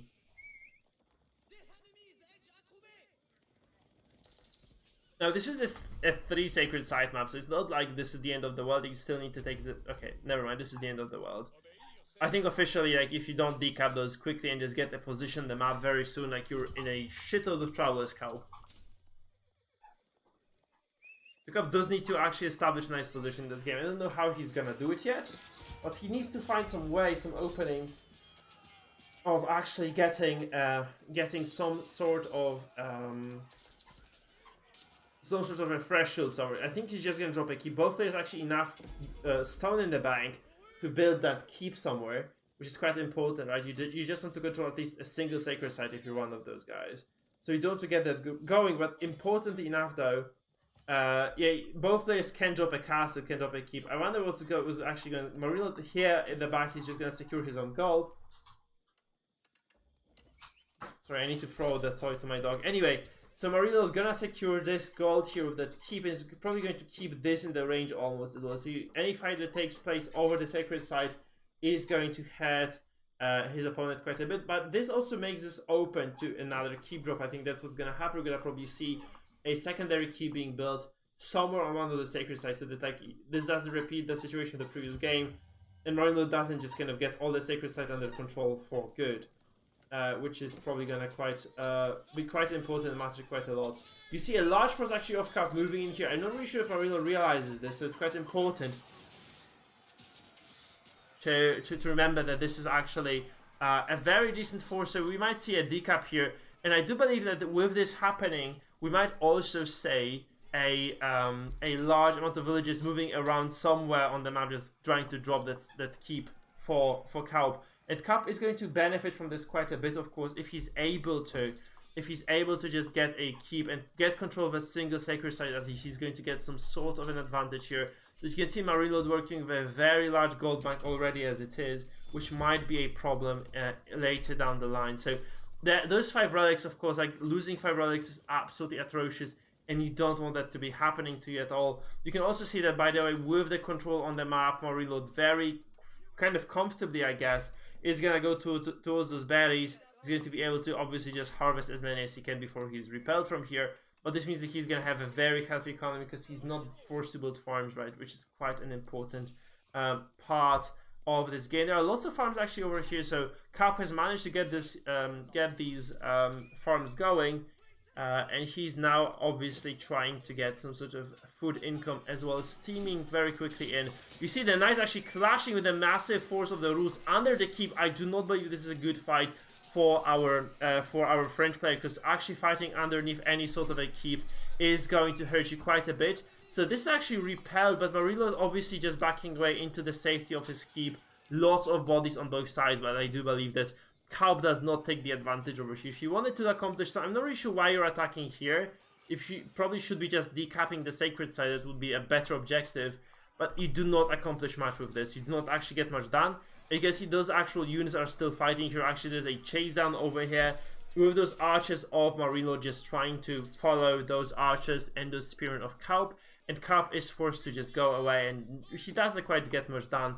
There are 2 horsemen over here for our Rus player again, trying to aggress upon Kaup's French, and this is obviously repelled as well. 2 horsemen, not a match for a fully constructed TC, so that is going to be a problem as well. So that is obviously going to be an issue for Kaup. For Marino, he's not getting much done with those raids. And Kaup trying to move out on the map once again. I would really like to see a keep drop, because I'm not really sure what he did with the stone.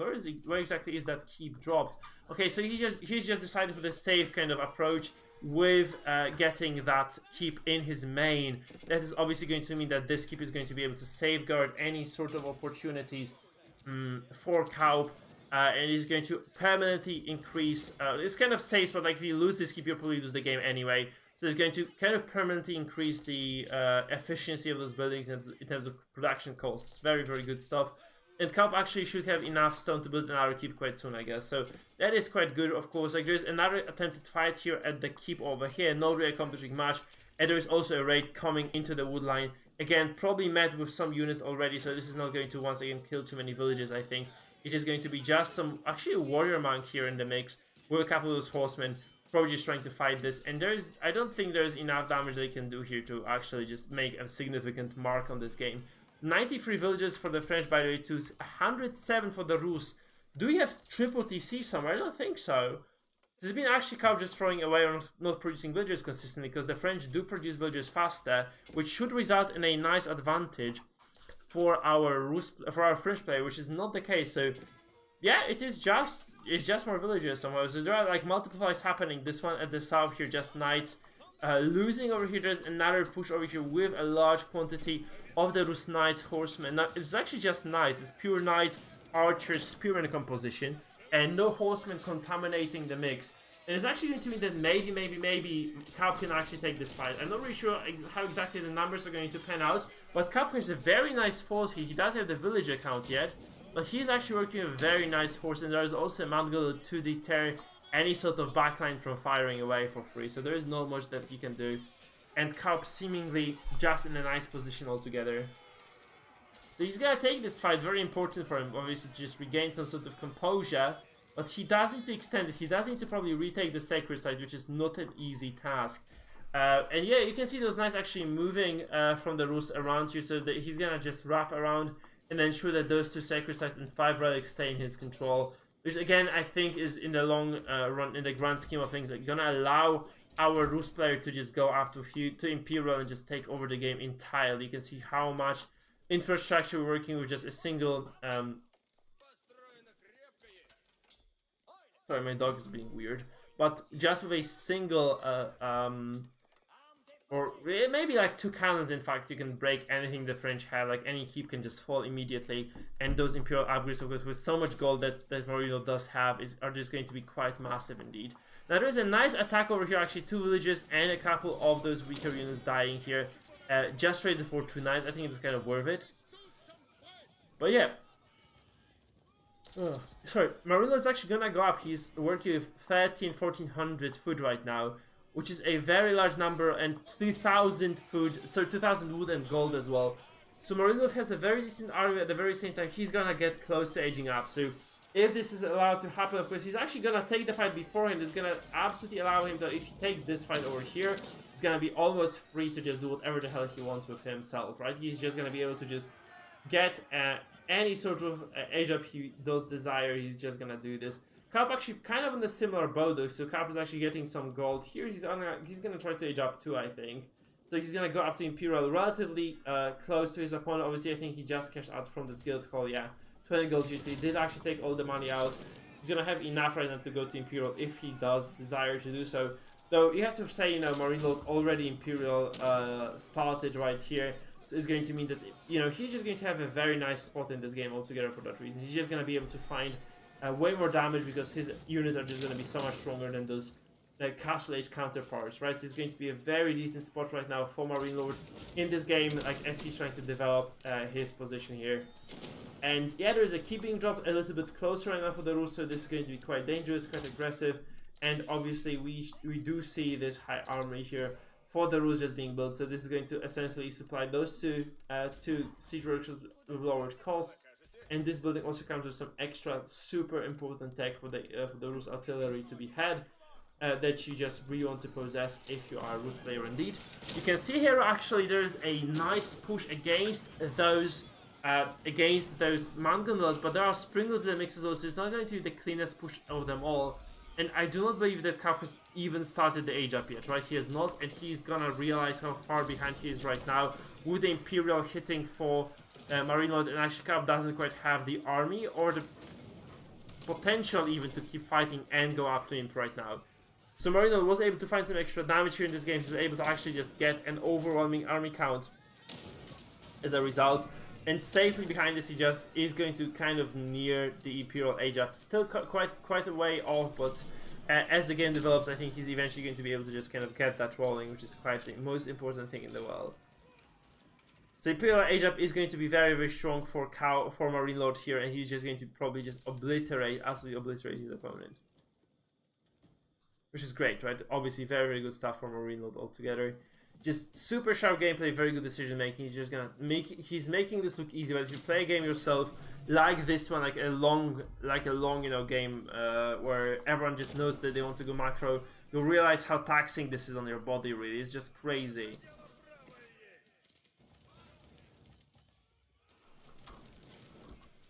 Eco upgrades +2 across the board for Marine Lord, and I do not know what exactly we have with Cow. Cow +1 actually, not much +2 food, +1 wood, and that is all she wrote. So not necessarily the biggest set of upgrades here. In terms of military upgrades though, we see +2 armor and archer armor and +3 attack for Cow, and what seems to be just exactly the same thing actually for Marine Lord. And this is actually going to mean that yeah, Cow is just probably gonna bleed out slowly, right? He's in a spot where he can't quite fight, he can't quite leave the base either. He's just gonna bleed out and lose straight up, like in probably a few seconds or minutes. Important is the loss of infrastructure here as well, of course. Like losing all those production buildings is gonna hurt you in the long run, and those knights riding the gold, of course, also meaning that, you know, the more villages you lose, also the more behind you get. So this is not looking too great for our French player at all. I mean, the player controlling the French civ is not really necessarily getting into the nicest situation at all. It's not the Abbasid as well. Like, you don't have like some secret cool tech in the Imperial, right? So, I mean, you do have the enclosures, right? You do have like very strong MAAs, but I don't think there's enough here that could actually withstand this onslaught that Marine Lord is gonna prepare, is gonna have in store for Kaup. So Kaup is actually in the defender's position. Also, he has lost all the sacred sites now, so there's no nice way to safeguard this position anymore, which is a problem, of course. So Kaup kind of trying to scramble for control. 140 goals, he's just cashed out again. He's just trying to get some sort of an ability, I guess, to just break through that opponent's setup, right? He's just gonna try to get that extra possibility to get the control. The Strebs obviously firing away as well. At the infrastructure, the keep has gone down, so this is going to look quite bad. And as the game develops, of course, if the sacred site doesn't clear, I think the army of Marine Lord certainly does. Though he has mostly artillery, to be honest. But he's so strong, even if he loses this point right now, if he loses this place, he's gonna just remake and go again. Like, he just doesn't care about losing units too much right now, I think.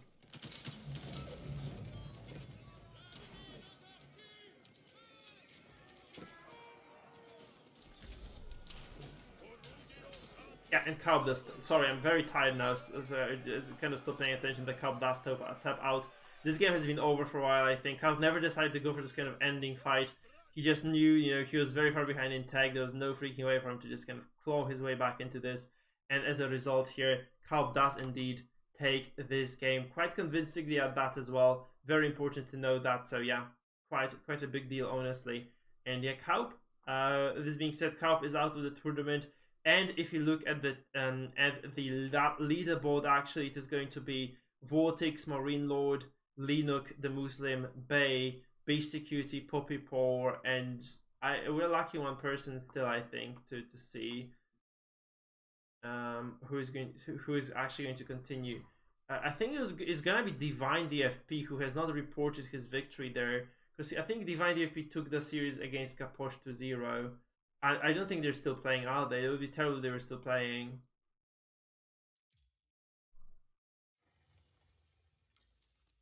Yeah, I think it's over, right? So Kaposh is kaput, I think. I'm pretty certain Kaposh is kind of...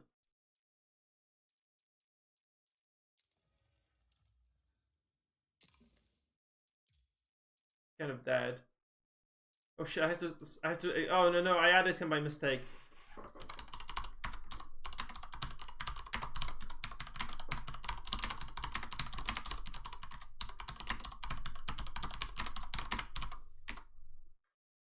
Hey, yeah, we have just added Kaposh by mistake to the party. It was fun, guys. It was a very good cast. I think it was fun overall to be casting this. We're gonna go into ladder right now because I really wanted to play some games as well. I really wanted to play some Age of Empires 4. So we're probably just gonna play some ladder games. We're gonna try to lose some elo probably. I'm not sure if I want to play on my main. Yeah, I'm platinum 1 here, so it doesn't matter. I think there's some ranked DK as well, so I'm just gonna play some games here. I'm not the greatest, but we'll try. We'll try. Yeah, this was a good game. This was a good game, man. It was fun to watch anyway. Marino obviously, you know, showing his prowess.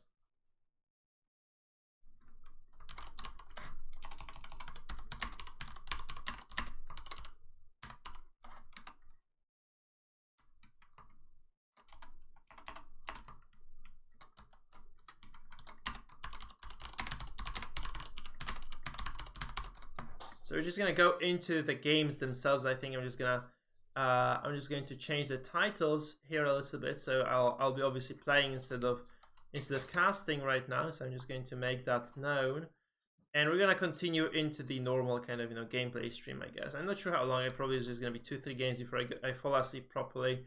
I'm gonna try my best right now. Obviously, I'm trying to get up a little bit here. So yeah, my camera is still dead though, which is very frustrating, to be honest. Not sure why it is dead, but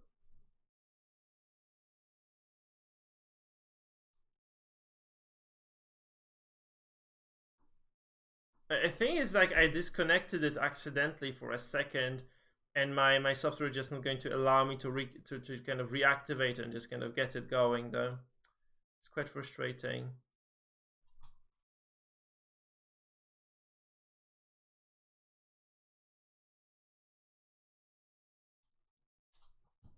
I try adding a new camera. Maybe that's actually gonna help. So I just need to see how it's gonna go, honestly.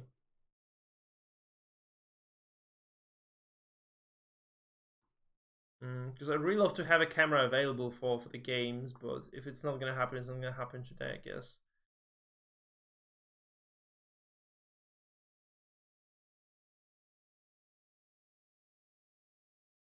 Nope, it's just not working properly. Let me just try to reconnect this thing. Maybe it does work in the end here.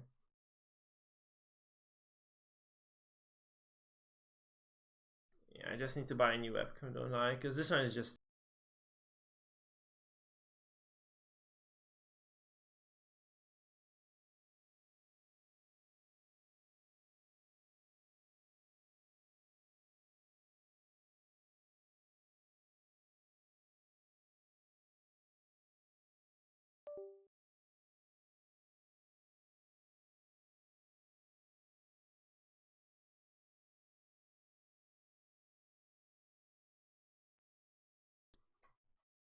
Damn it.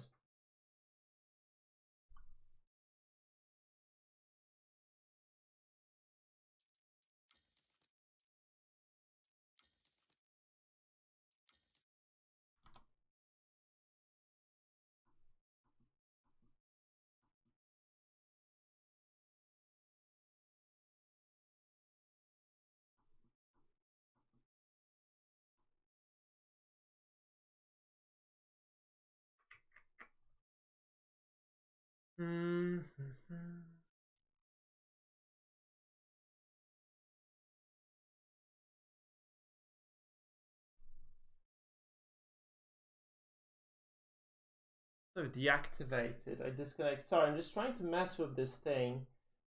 I'd really love to show my face. I have a nice haircut today. I obviously kidding. I feel like streaming without a webcam is kind of pointless. So I just deactivated and I reconnected and activated now. Maybe it's just gonna help. Oh, it did. Okay, nice.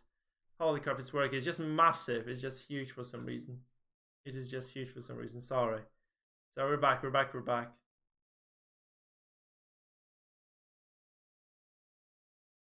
So we're gonna play some 1v1s. Probably gonna lose some elo. I do need to actually get back into AoE4. So let me just play a couple of matches for you guys.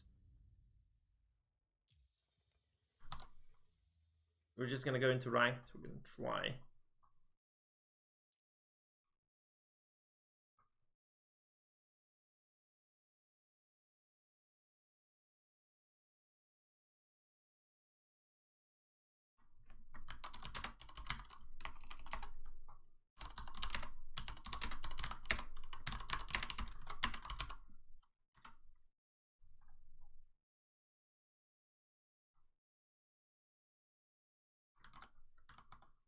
Okay, so we're gonna try. I'm not really certain what I want to play. I think English is my strongest suit anyway. So maybe we'll just be playing the English here, to be honest. I didn't realize how many won games I had on this profile. I have no idea why, really. I've been winning with Abbasids even here. I did have like a very good streak, I think. That's the thing. Like on this account in particular, I think I was like Platinum 3 for that reason, because I was winning a lot of my games. And it was actually quite high up, and I was dealing with very good players. But that kind of has passed in a sense, right? It's kind of unfortunate. Right, because I did stop playing for a while because of my real life stuff, but we're back on the track, right? We're back on the track right now.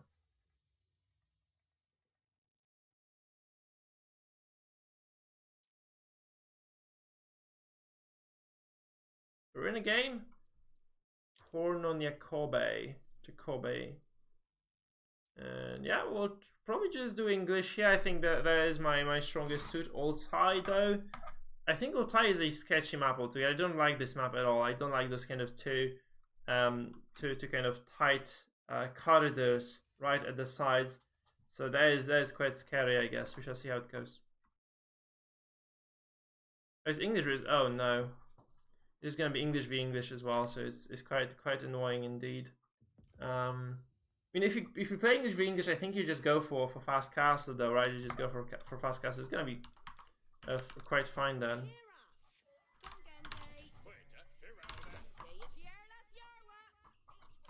Oh my god, come on. What's going on? I couldn't select the villagers for some reason. Okay. Very clumsy start for me. Very clumsy start.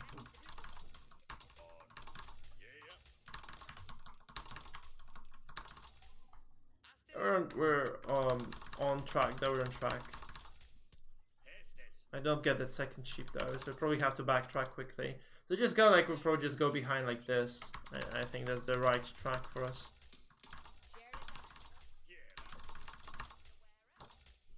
And we should build a house now with one of the villages.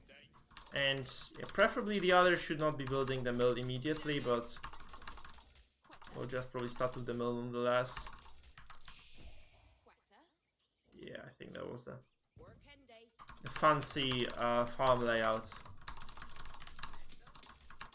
There are 2 sheep behind my base, which is kind of bad. But you usually start with 2 scouts. I think in English versus English it does actually matter if you go for 2 villager, for like an extra villager here, because you're just gonna have a better economy just coming into this kind of, you know, basically what becomes a castle age race. I have not found a single sheep though, which is very annoying. I'm probably just gonna have to go back to my base and just snag those 2 and just enjoy what I have. Okay, I found some. Nice. I got some, guys. I got some sheep.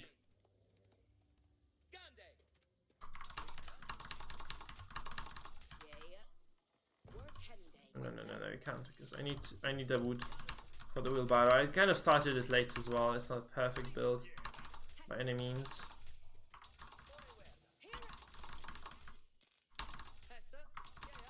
I wonder what exactly he's gonna do, like, because I think the tradition of English versus English is just you're just gonna try to get knights first, right?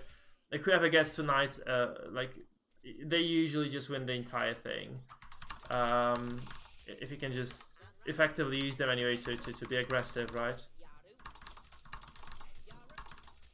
So I do think this is kind of the commonplace strategy anyway in this sort of matchup. But we should see how it obviously develops here for us, right? It's kind of annoying because I'm not finding any sheep at all. I found like 3 so far with the scout, and I've been, you know, I've covered like half of the map. I found like 3 sheep in total, which is not the greatest thing in the world, I guess, if you're trying to. It's English versus English though, so it's just the problem. Like as you can see, my villagers stop harvesting food now, so yeah, they were kind of out of food for a second or 2. Which is gonna delay my age up a little bit too. Yeah, not good stuff overall.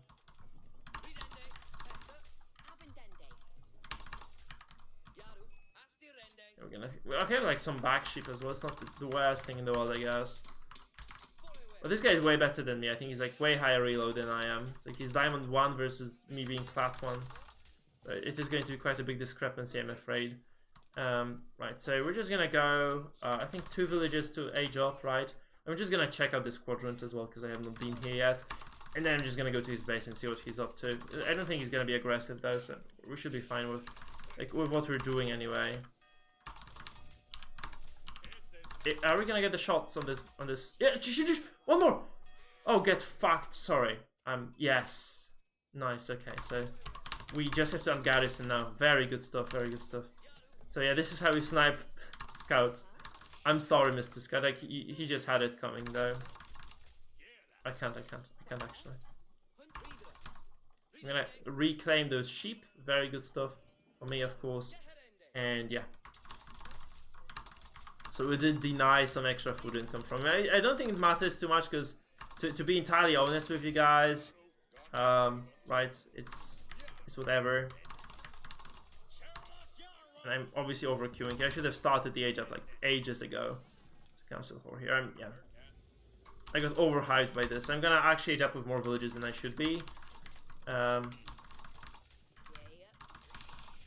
we're gonna rally some extra villages towards the wood as well, I think. I'm gonna have like 4 on wood, the rest is gonna be on gold, I guess, and then we need to try to go to the age up quickly. So we're gonna age up with 3 villages, I guess. That's kind of the middle ground sort of. It's very messy. My macro is shit right now. So he has 2 villages and golds. That's kind of the traditional setup. He's already almost done though. He's almost done with the upgrade, and I'm very, very far behind here. He did lose the scout. Yeah, he did lose the scout though, so he doesn't know what I'm doing in a sense, right? He probably has a second one somewhere. I'm gonna be able to tell what he's going to kind of pivot towards right now. If he's gonna go, you know, towards this more volatile expansion, or if he's gonna go more towards any sort of aggressive play here. He's actually he's expanding. I mean, he's going to go towards that second age up very, very quickly. As you can see, he's just getting lots of villages there. And I think I'm just gonna do the same in a sense, right? I'm just going to keep sending those villages back. And yeah, just farming away.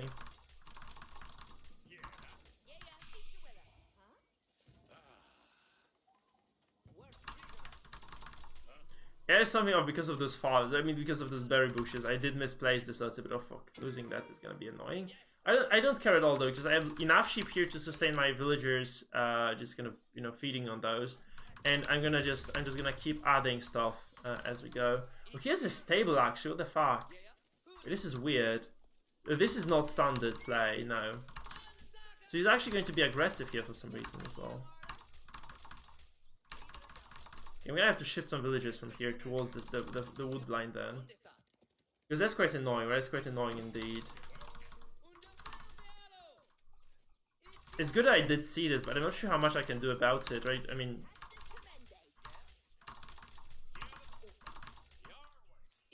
He's not making units, he's just making horsemen. That's just the only thing. So he's gonna try to surprise me, I guess, with this. Which I'm ready for, so it's not the end of the world. I almost have enough gold, so if I just mine this a little bit longer, I'm just gonna be able to go up to castle, right? Without caring too much about anything, about any horseman at all.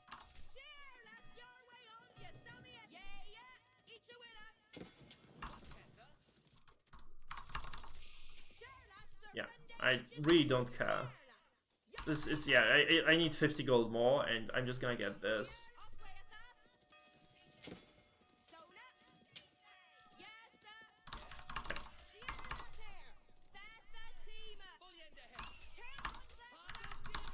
Pretty annoying though, I have to say this.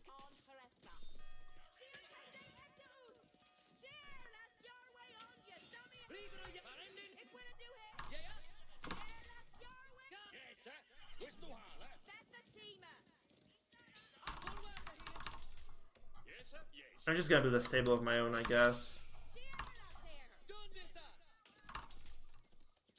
I need 20 gold more. Literally 20 gold. That's very annoying.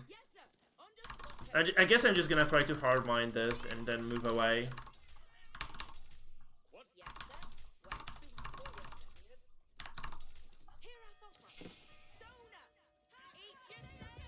Okay, I have enough. So we'll just go up to King's Palace here, and we're just going to try to... I did lose my... yeah.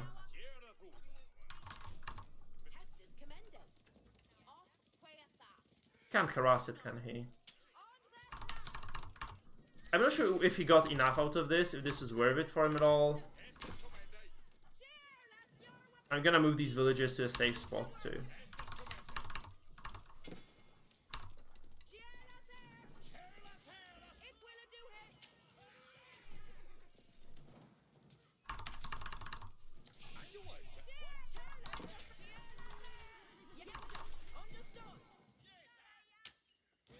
He lost everything here. I'm not really sure if this is worth it for him.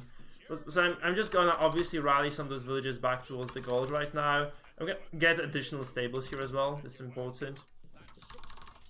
And we're gonna try to just yeah, try to finish this going. And yeah. I've had enough wood already, I think, so that's okay. Right, so he's not up yet either, so I think we managed this crisis a little bit. Though he did deny lots of mining. This is very frustrating because I should have more gold than I do. I should have enough to just, you know, immediately start with 3 knights or something. I don't have that yet. I don't have that luxury. So, but he did waste lots of resources on those horsemen, so it's like, it's not even Steven, I guess. It did cost him some and me some. No.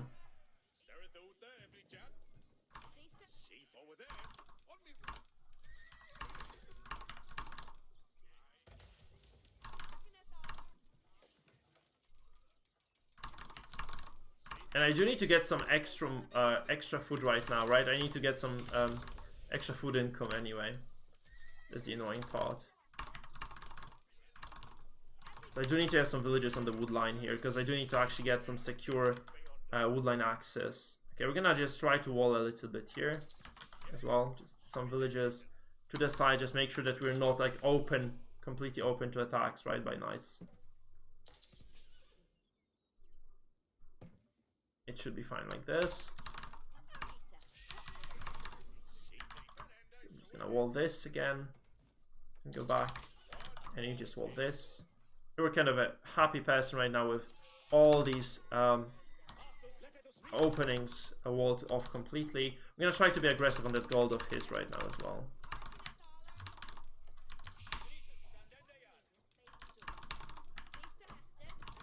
Yeah, we should start with like working the blacksmith as well, I guess, right? It would be quite nice to have a blacksmith going.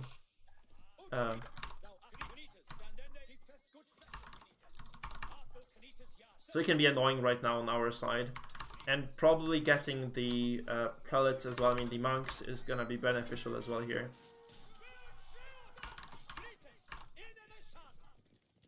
Oh no, they actually failed the charge. Come on, mate. Siege. No, this is the monastery as well. Okay.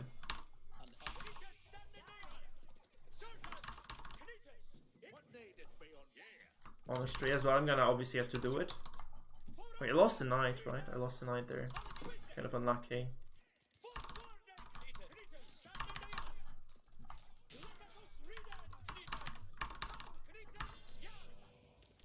Just gonna try to snag this relic then once this finishes.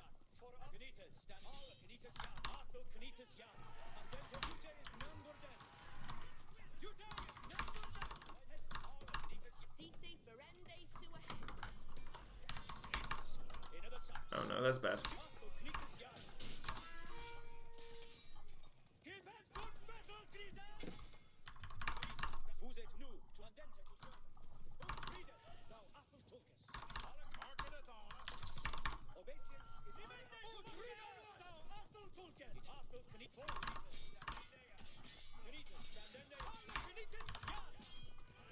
Okay, so we did take this one.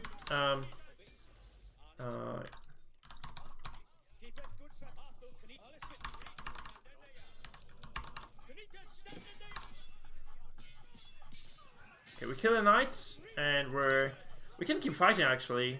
He has less, and we did actually get a charge off as well, which is nice.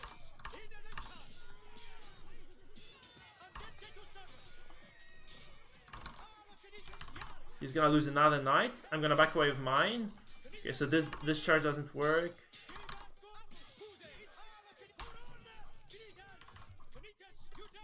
Okay.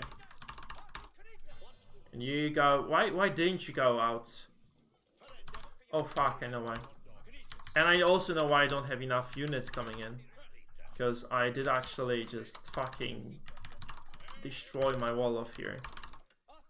That's annoying, because I'd really love to be able to go and pick up some relics, right? But I'm just not able to right now.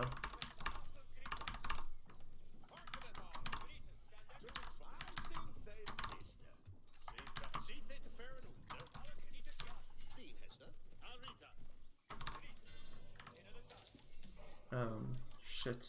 Yeah, I'm kind of idling lots of my units here.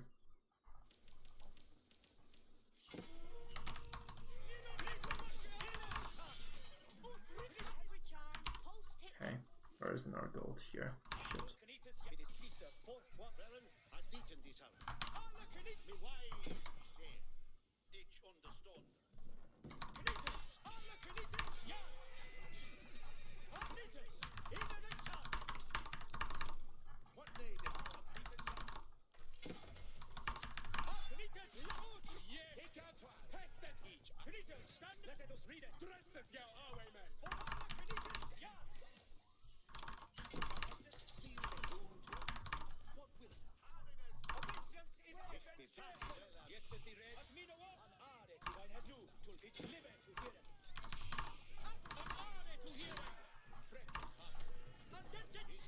This probably just gonna go and get this, and I do need to actually get more if I can.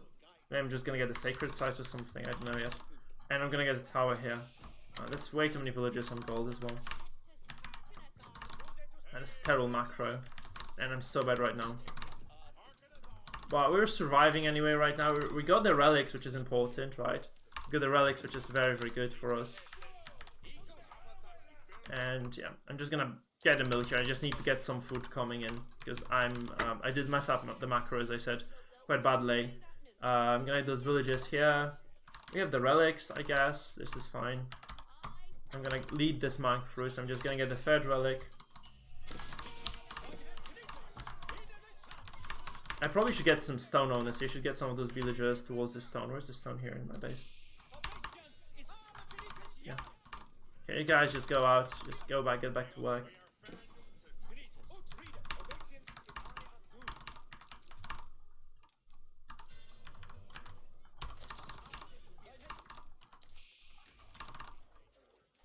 Okay, so yeah, this prelate, I think you should go here. I'm not sure how well we can actually contest anything in the middle though. I guess I should also get an archery range or two and make sure that I can produce some normal units from here. Like crossbows, right? Crossbows would be very, very nice for me, of course. Yeah.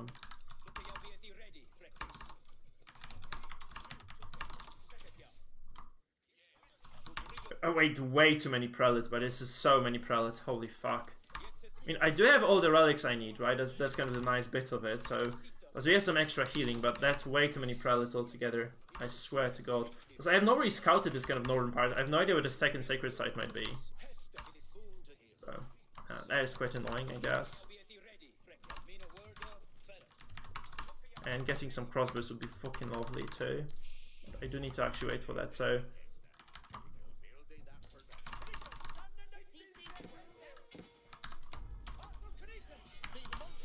I'm really in a bad spot here anytime. Yeah, okay, we need to get out. We need to just...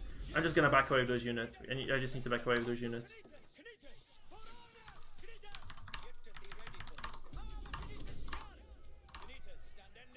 I can heal because I have the prelates somewhere here. Camp prelates.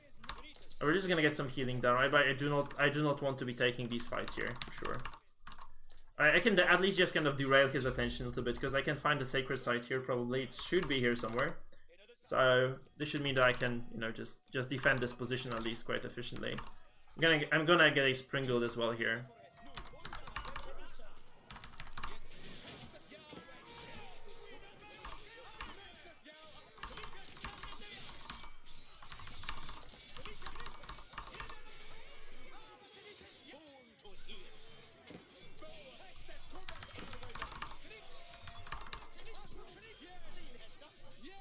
They have the upgrades, right? So he's kind of losing this, honestly. Yeah. My freaking... Oh, come on. He has lots of knights there, though. He has lots of knights there, so... I guess I need to get some crossbows into the mix as well. I'm just gonna build another archer range here, maybe.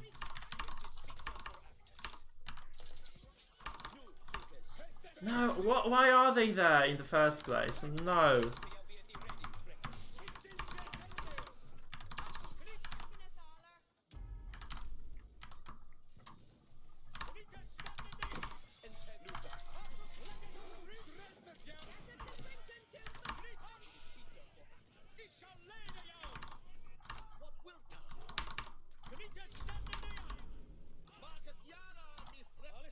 He has one sacred side, I have one sacred side. I can look for relics maybe in here, but I guess he took his too, right? So that's the important part too as well here. Just getting those crossbows would be very nice too.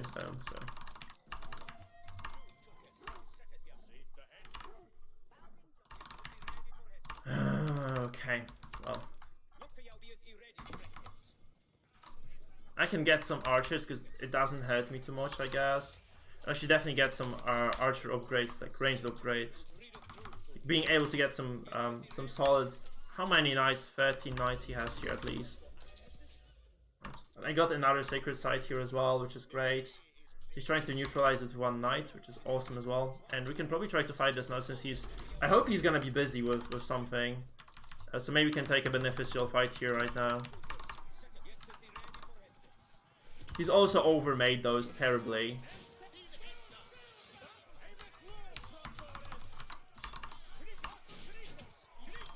He has overmade those prelates, so... Yeah, probably losing this again, not good.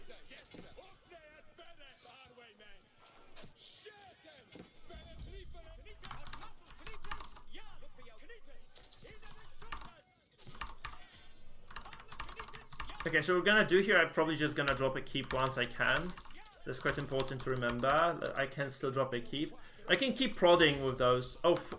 Oh no, that's impossible. How the fuck is he Imperial already? Now that is a problem for me.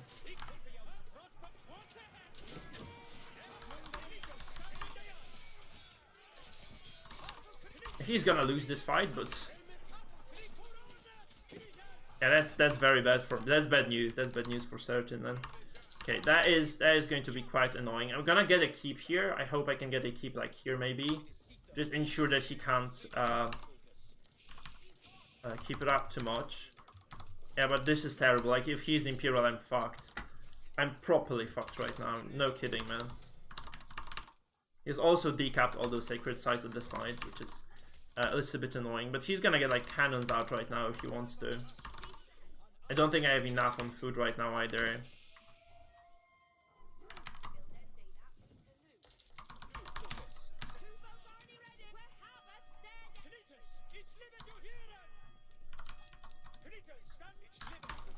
Oh, those are elite knights now. Fuck.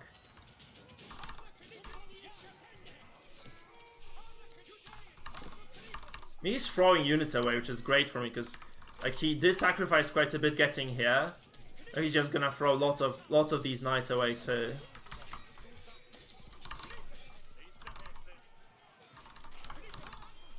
That's great news for me, right? Like, he's actually throwing some of this. Like, he threw his entire army away here. This is terrible for him, right? This is awful. No kidding. No kappa there. This is just absolutely terrible for the English player to lose something like this. But I do need to get another gold somewhere. That's actually going to be troubling because another golds are like... The other two golds are quite far off. So, yeah.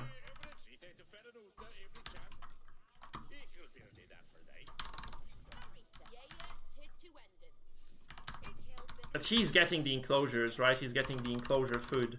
So I do actually need to... I mean, the enclosure gold. So I do actually need to get to the same stage, at least with that. That's the important stage part for sure, anyway.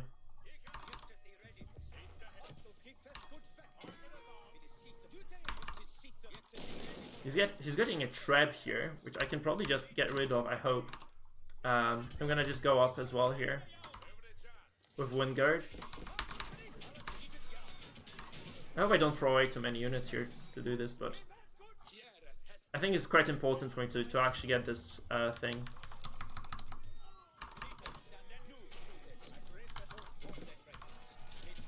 Fuck, that's bad. Ah, I needed to actually have a keep on a forward goal somewhere. I lost so many villages here. Fuck, man. He's just playing this somewhat better than me. No kidding. That fucking Imperial Age have just absolutely obliterated my chances, I think. So yeah. Just gonna go for the stone over here. Yeah.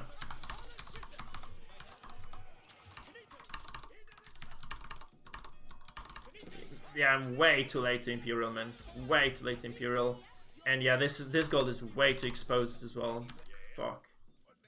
I lost all the villages. He had like 20 villages on this, and like I lost every single fucking one of them. So we're just gonna go with like shit, not this. We need to get enclosures immediately. Alright, that's the important bit. I don't have gold to get. Yeah, I'm dead here. I think I'm dead. I'm just gonna die to this.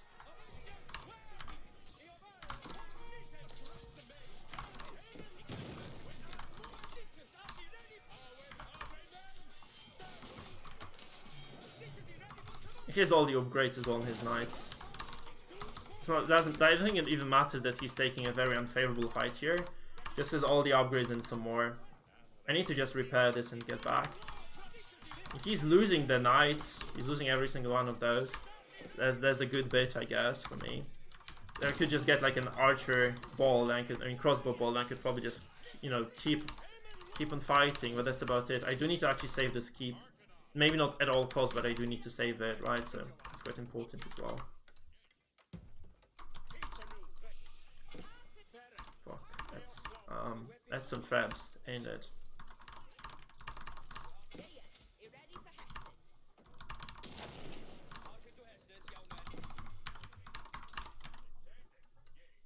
And this gold is like, this is the worst possible spot for me to mine gold from, to be honest.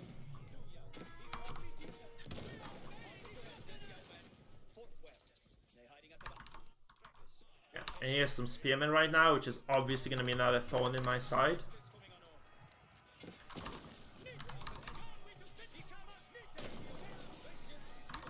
Yeah, I'm pretty dead, I think. I'm pretty dead right here. I have not been producing the Wingard armies because I've not had gold for that either. Which doesn't quite add up for me, to be honest.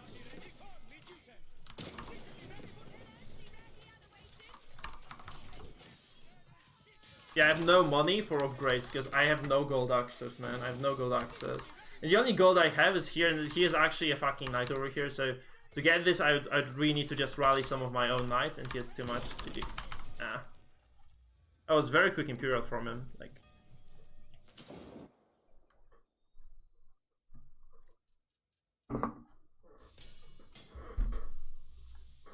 Did he have double TC there? That's what I really want to see. Like, did he have like triple TC? That he just boom hardened me? Because he was very late to castle, like way later than me. No, he just kind of farmed the entire fucking map and some more. But I just had no gold. Like, I had no gold.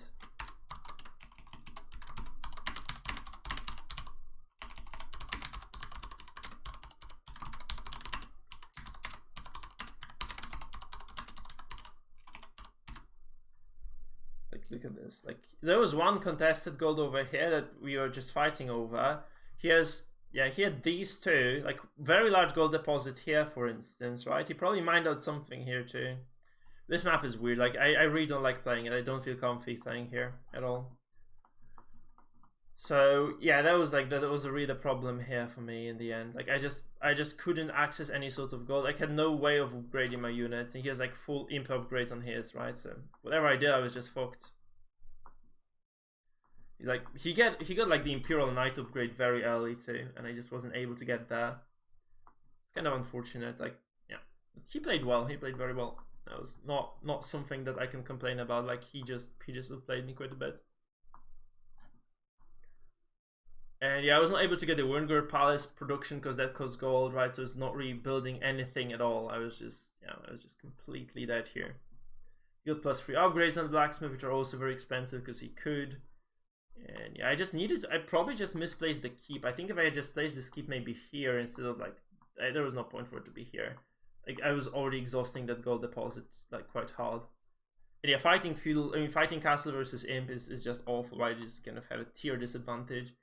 I was never able to raid him because he's like, yeah, he was late to castle but not late enough to not have anything. So when my knights came out, his knights arrived, his knights were coming out too. He got 2 relics, I got 3 because I was like kind of first to the punch, but I didn't even scout meticulously here. I didn't know where the sacred site was. Like the mid game was quite chaotic. I managed to wall off quite nicely, so he couldn't raid me, which was good, right? I also was kind of taking initiative early, but he just managed to out macro me, I guess. Yeah. So he had lost villages, right? I was actually behind in villages quite a bit too, because he was just, especially it was just the gold, man. It was just exposed with the fucking gold there, and it was like no way for me to get to my own golds. Like I just couldn't get to any sort of my own golds at all. It was very painful, man. Tough luck. Because I only had 2 small golds, right? I only had 2 small golds there, like one in my main and the other like at the outside. It was everything my fucking base had to offer to me, which isn't exactly optimal. Still kind of annoying, yeah. But he went to Imperial super fast because I took some unfavorable trades with knights, I think, there, like in the mid game. And I was trying to make knights where he was just going Imperial at the back of the entire situation. And he actually he somewhat had so much money for it as well. Man, like yeah, I just lost the night fights because I was spreading my attention too thin, I guess, and I just didn't notice. I was trying to build farms. I just didn't notice that he was taking. I was just late to some of the fights anyway. I think that's the thing. I was just late to some of those fights, and it just fucked me in the end. Unfortunate.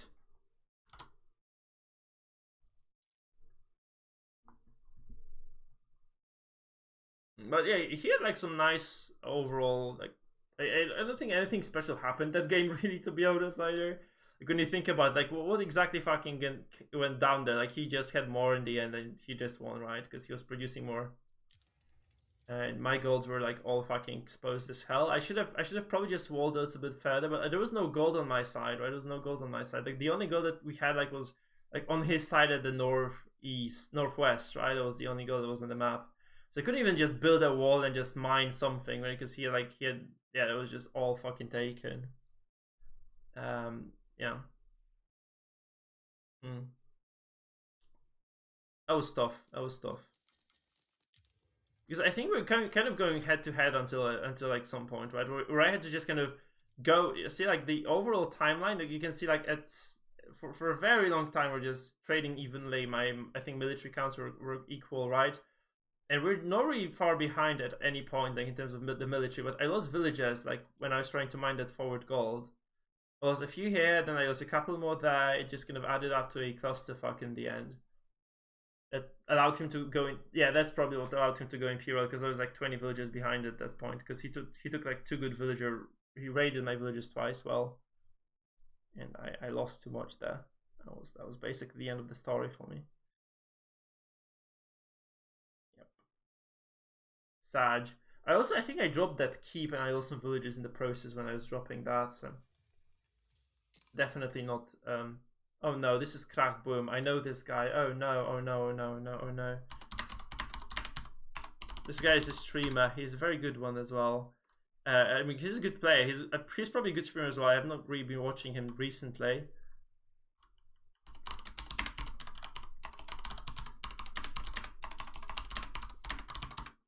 I did beat him the last time, so he's probably just gonna get the best out. Yeah, he's probably just gonna smush me now, but we shall see. We shall see. We had some hectic games before, anyhow. We had some hectic games before.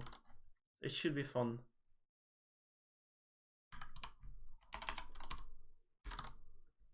He's playing a Basset versus the English. I guess we just try to be aggressive there, right? We just have to try to be aggressive. like spears, archers, and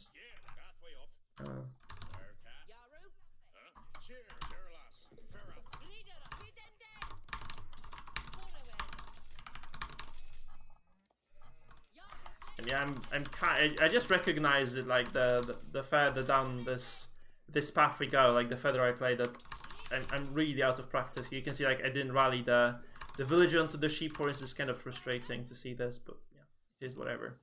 It is what it is, guys. It is what it is. So we're just gonna drop him like here, I guess. It's high view, right? It's not Dry Arabia. I kind of thought this was Dry Arabia for some reason. Fuck. I hate high view even more than Dry Arabia.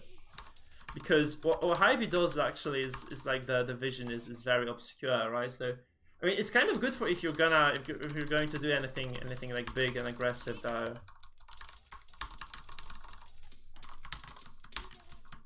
But like we're also gonna get some sheep here apparently, which is great. Whoa, we got triplets, double triplets so far, which is not bad at all. It's not bad at all. So this villager finishes the mill. We're gonna get the wheelbarrow, and we're gonna try to find something then. I don't think one scout is enough. I should probably be going to two, but I do actually need to get. I just need to get the grasp over my macro first before I do any fuckery like that.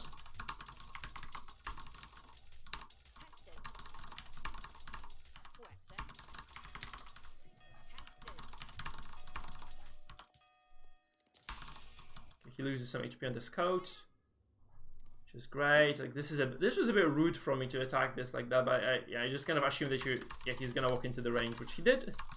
So I guess rude, not rude, it doesn't matter.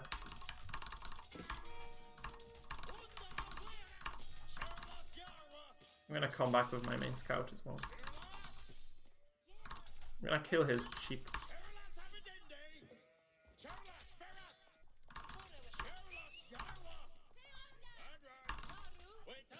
Good luck with the sheep, mate. So that fuckery is gonna be over now. I hope.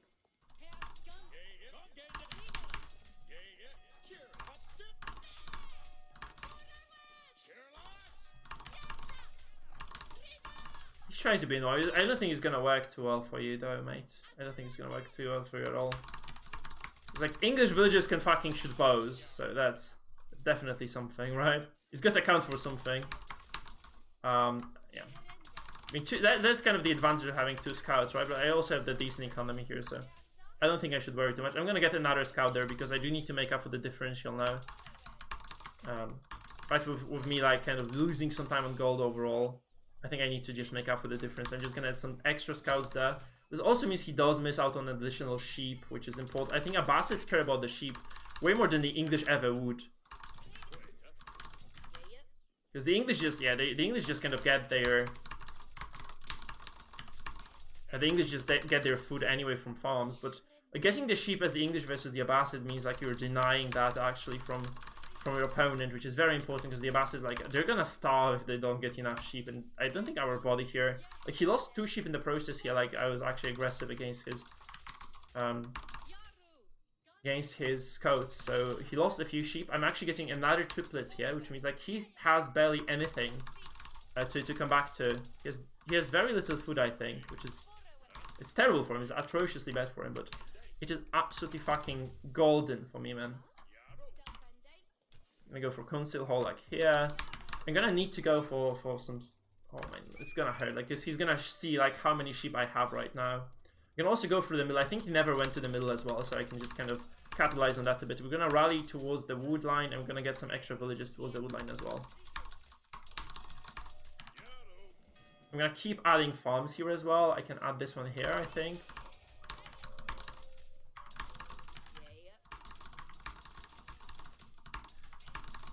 Yeah, like, what? Why are you idle, woman?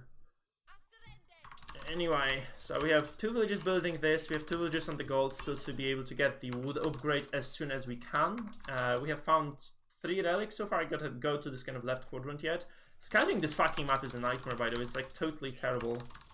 It is atrocious, man. It's just atrocious. AT-rocious. I think we should be trying to mix in some MAAs as well into this. Like, if we're playing this game, like, I think mixing in some NRMs is not a bad idea at all. We get like 3 on gold instead of 2.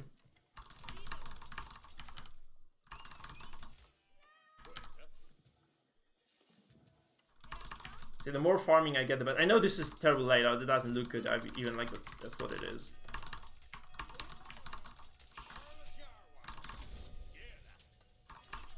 Yeah, nice.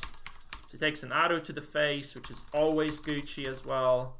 We're gonna go for barracks now as well because we want to start the offensive quite early. I do bet he's going. I kind of feel like he's gonna go for.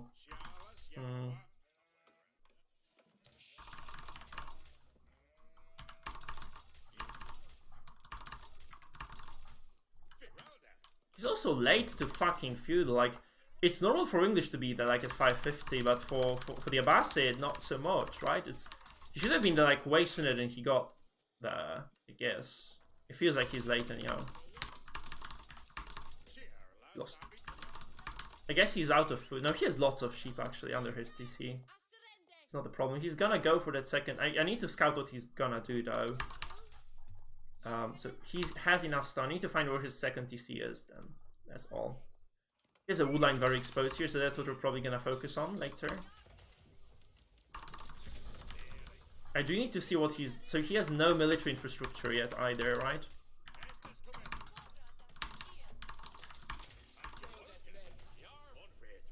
I'm gonna have like 4 on...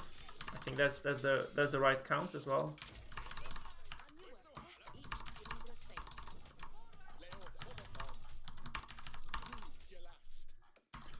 Okay, we want to get a respectable number of units before we move out. I'm gonna get like a mixture of MAAs and spears here. Probably more MAAs actually. That's too many. I can just do it like this, I think. It's fine.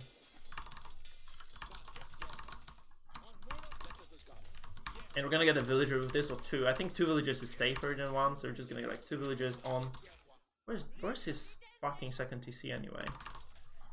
There is, it's here actually, it's very nicely exposed, so we're just gonna try to focus on this. We're gonna try to lay some seed on that. I think it's enough, we have enough right now to go. We're gonna go like this, and we're gonna send like second group of villagers. He's trying to go for a hunt, which is kind of greedy, I think, for him.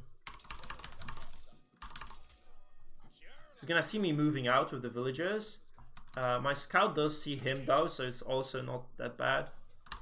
He has like lots of villagers exposed on food, so that's not the end of the world. Like, him seeing me is like, it's like whatever really. Maybe I can catch the scout with my units as well here.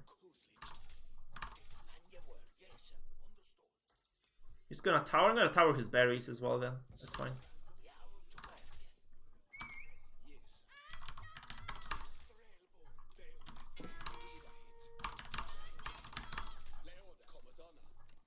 We're gonna just try to put on some pressure over here. You can also go for a blacksmith now. So no, it's like this. So he's gonna have to concede this. Like, he's just gonna have to concede all these berries. I don't think he cares too much, but still like a little bit of a dent into his armor. You can just start expanding the network of towers from here. We can just go up here. I think that's important that we can just do it, right?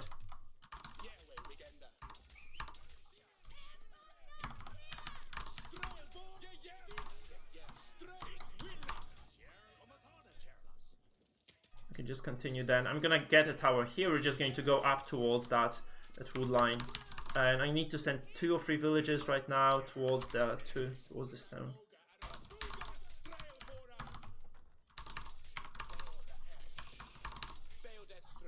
And we can try to do some damage now. He's denied some of those deer from the get-go, right? That's important. And he's actually mining gold. He's trying to go castle.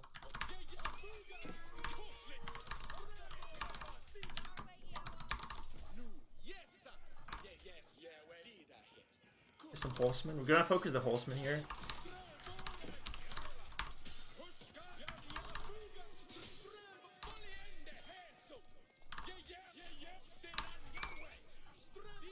And we're gonna go back to these the gold here. Fuck, actually I'm in the range of everything. No, that's bad. That's actually a very bad position for me.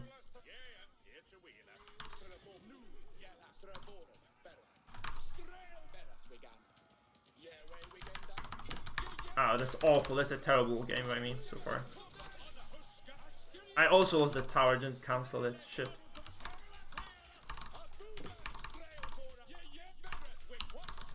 I know, Mr. Villager. Okay, at least I did save the vill.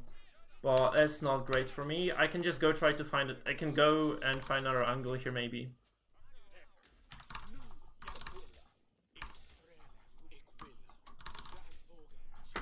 I should have probably just put pressure on the wood line of his, to be honest, when I think about it more. But yeah, I probably could build another barracks too. Or, yeah, barracks. Sounds like a feasible option.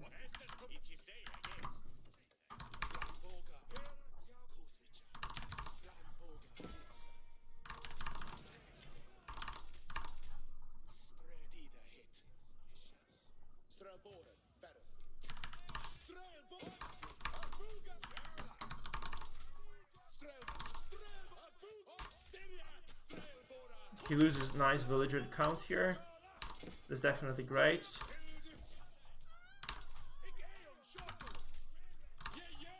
Nice, okay. He lost a lot of villagers here, mate. He lost a lot of villagers here. He did clean up my tower, and I did lose 2 of mine, actually, though. That's quite annoying, but... He did lose a decent chunk of units here, too. He's trying to chase me, which I don't think is gonna be the best idea. I don't think it works out too well for him. I'm just gonna relocate my entire army then, like this way.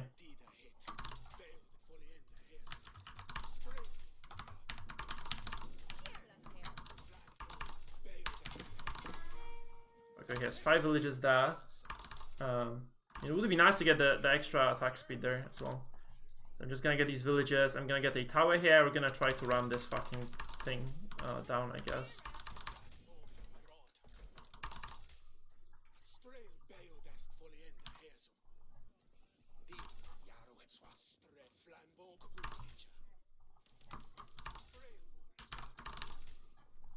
He did clean up my towers, which is annoying, mildly, but it is what it is. So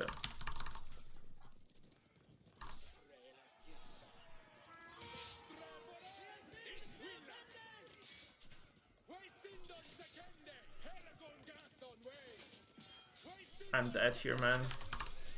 I just don't have enough. He has way more units than me.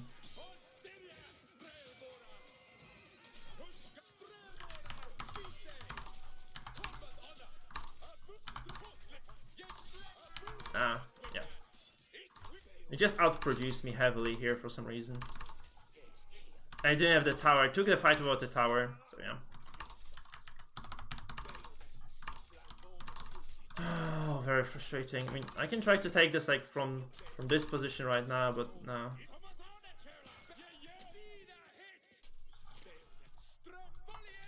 I should have had more spears, honestly. That's the problem.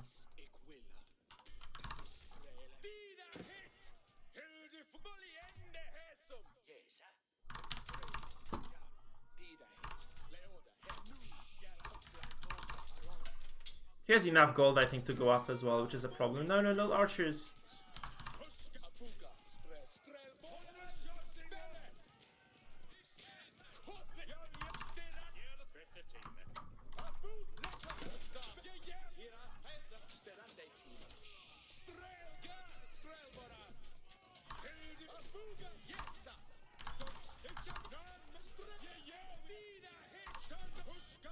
My micro is just not there, unfortunately.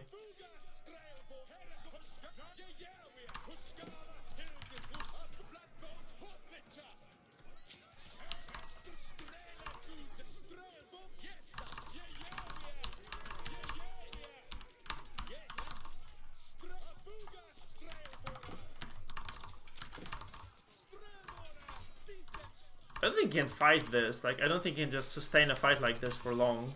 Because he's losing all units he made, but...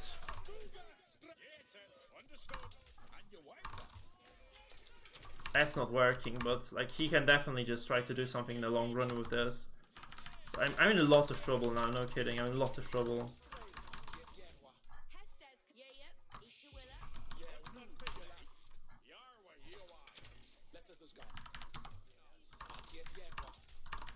I don't have enough farms, I think, as well. That's kind of a problem.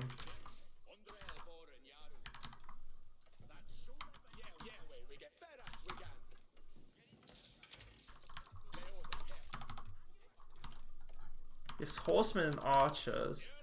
Yeah, that's a bad place for farms, so I'm gonna have to cancel these three.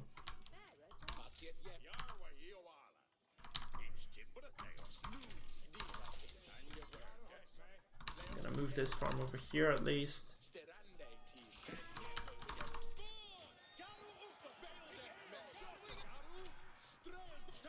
He didn't get much done. Double TC now as well, so we're kind of surviving so far, but he's gonna be castled anytime soon. Like, that's the problem, I think, for me. That's the real issue.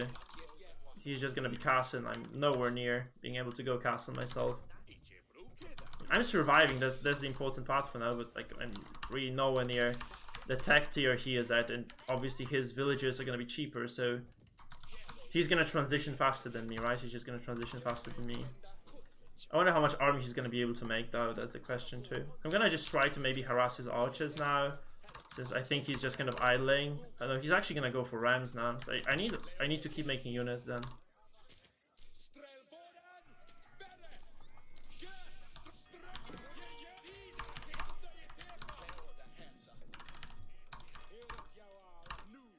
Doing way too many units. I mean, yeah.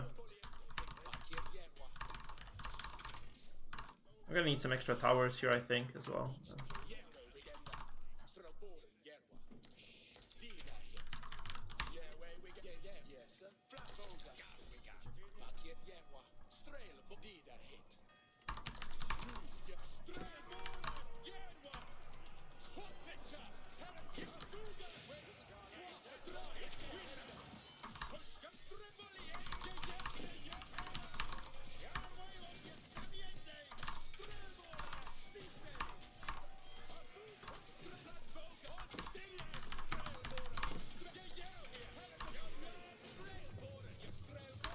I don't think he's winning this at all.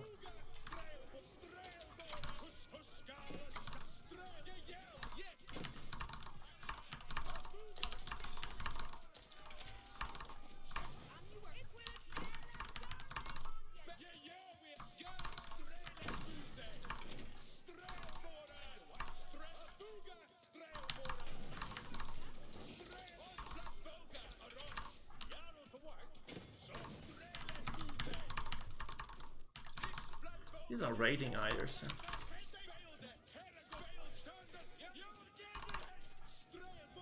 I don't think this was a good fight for him at all.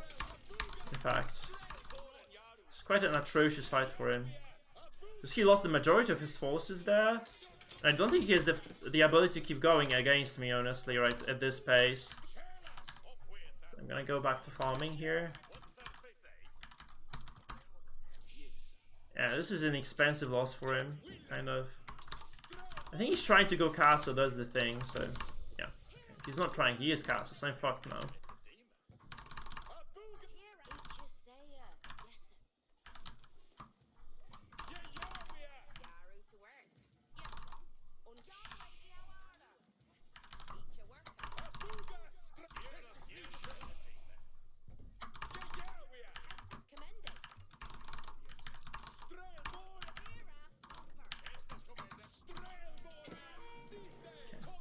He has some archers here.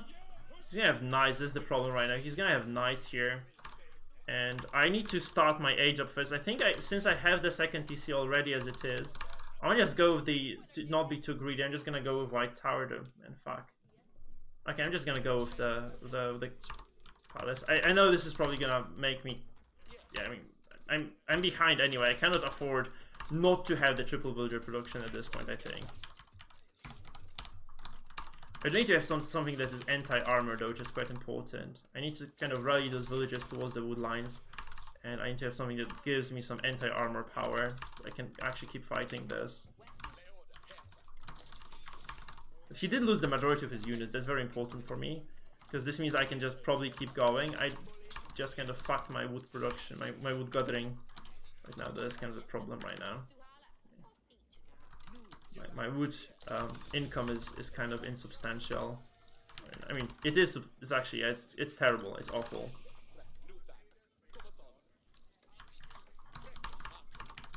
And I do need to get the, where's my, oh fuck, I lost my blacksmith.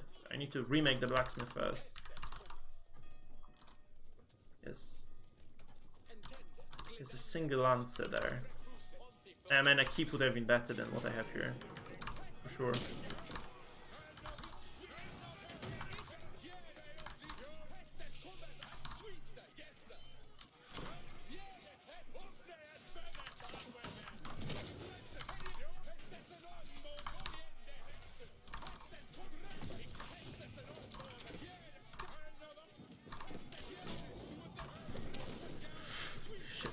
Those units took a full fucking blow to the face there as well. Not good.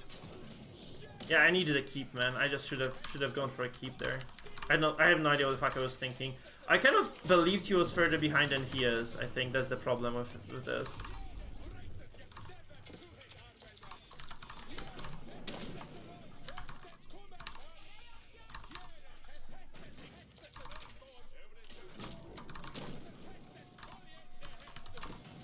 I just don't have production right now to fight anything. Okay, he lost the Rams. That's great, but yeah.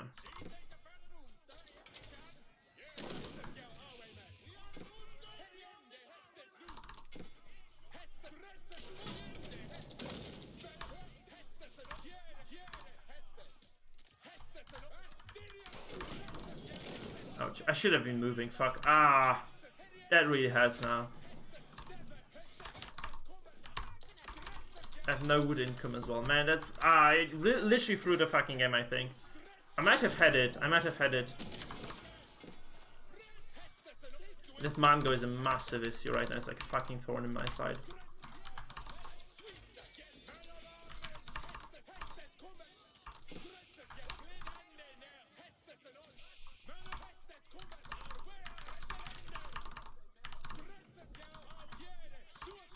My economy is holding on somehow, but I could have had a keep, like free keep here, and I just don't have it because I was greedy enough to build a fucking King's Palace.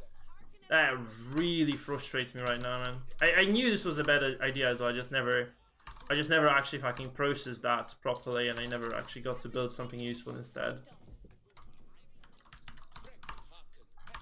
He's gonna drop me a keep as well on my ass right now. Not good. I'm dead. He has too much here.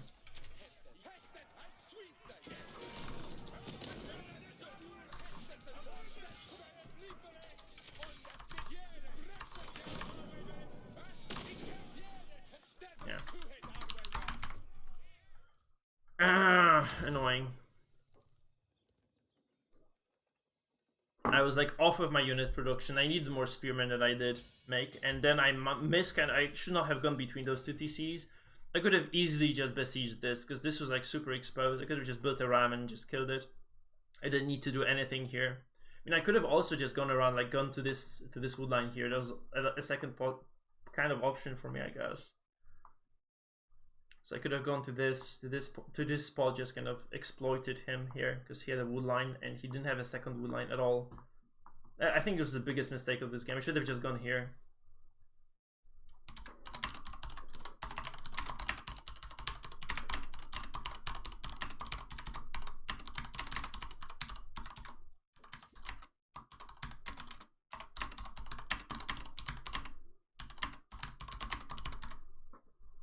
Yeah. It was a long break, and it was like I'm really frustrated now because I really know I should have definitely won this game. Like if I just played this better, like if I just kind of been on the offense more.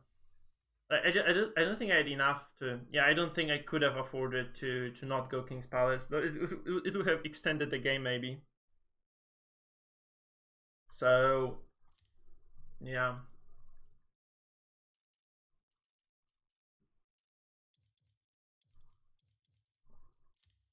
I think I just needed some. I think I just needed some spears.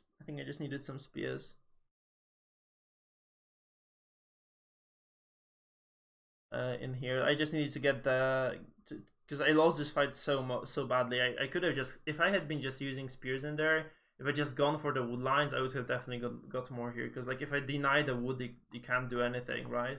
Like you have this wood, like I can just start towering like from here and just just go around. And that's just GG then. Like I don't think you can recover from this because there's no other wood line available. Like this one here is exposed as fuck, and yeah, So I just needed to be smarter with the towers. I just haven't played for so long that I never processed the idea of, you know, this being an important thing. And also you had like all the infrastructure here. So if I had just attacked here, I could just have rammed your production. Yeah.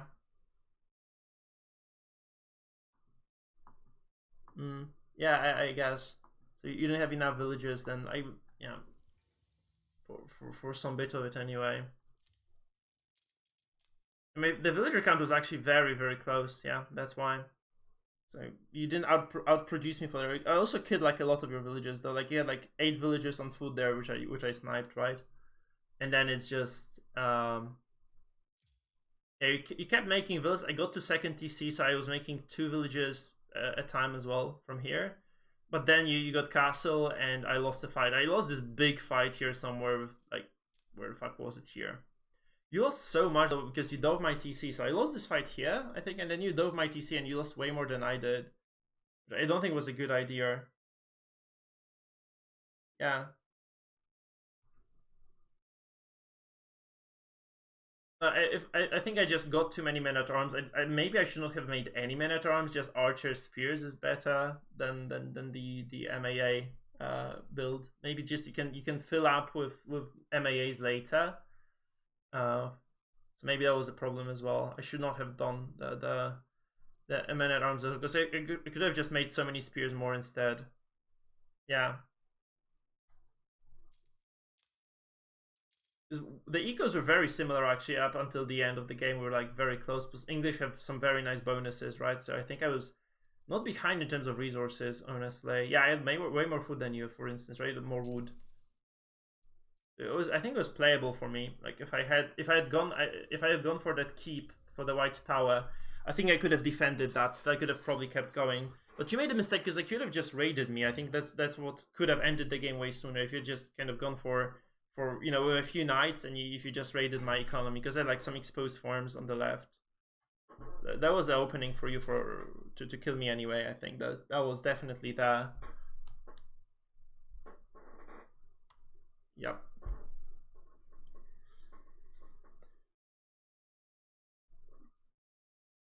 I think that was the opening that you had, right? You could have just, instead of brute forcing, you could have just raided me. Then it would have not mattered what I did.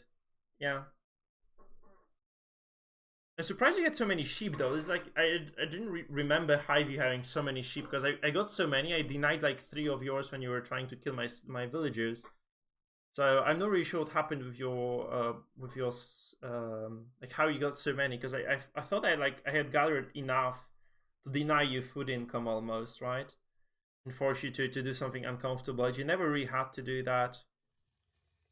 We're up against each other again. Oh no. Oh, congratulations on your diamond, by the way. That's nice. I'm gonna drop to gold if I lose this. God damn it, man.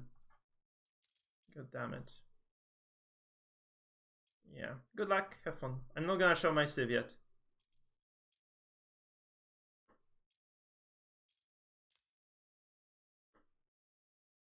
Lipany, oh my god.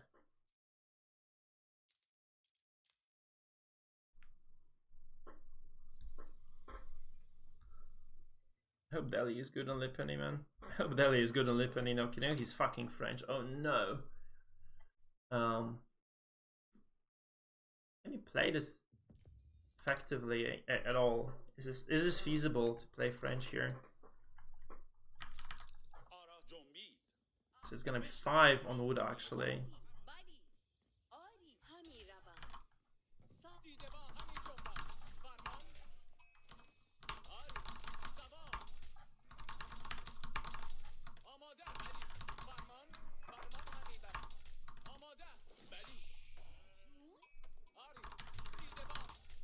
They made 1 trip, so we're gonna have to go for another trip, and then we're gonna do the boom expansion.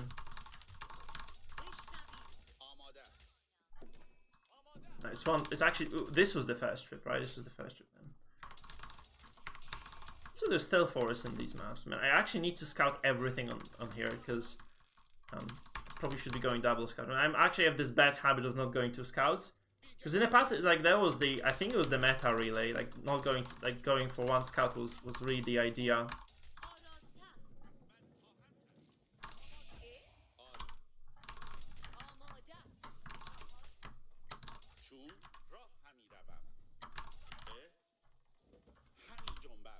is like it's ugly, but it's gonna have to do.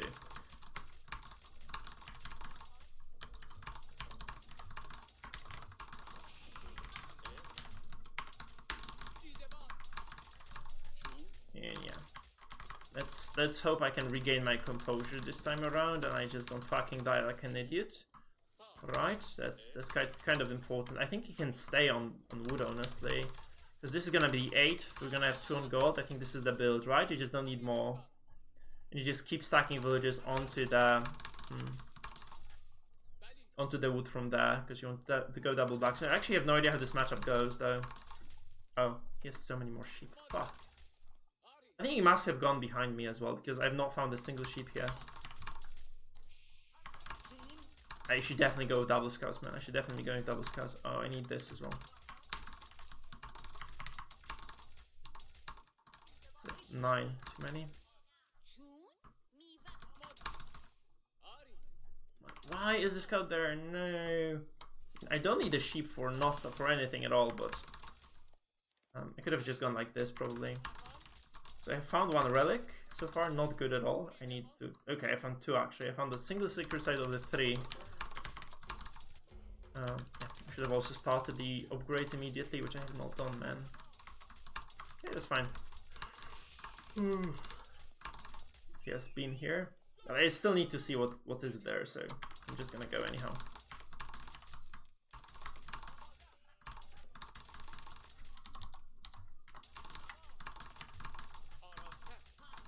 I think there's the right distribution of villages, right? 8 to 2. He should have started the age up already. He's 3 minutes in. So he should be going up. I need a little bit extra time as the delay. He's going up right now. Okay, he's kind of late then. Maybe not. The fuck do I know actually? Not 100% certain if he's late or no. I need to find more relics anyway. That's the important bit for me. I don't need the gold anymore, so we can just piss off, mate.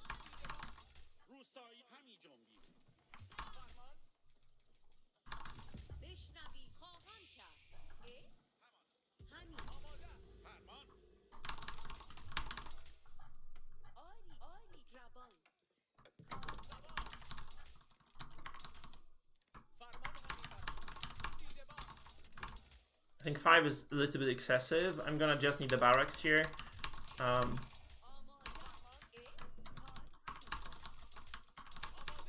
gonna need a tower for sure. I'm gonna need a tower on the berries, or like a tower that just defends this part, right? Because I need the gold income anyway.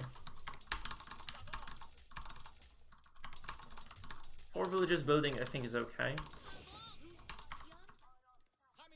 I wonder if he's gonna go for like an expansion based build or no. That's kind of scary as well. I don't know how to play against expansions, to be honest. Am I late to go up as well? That's a good question, right? We should try to build up my spearman count, which is not going up right now. 10 villages is perfect. Go back to food right now.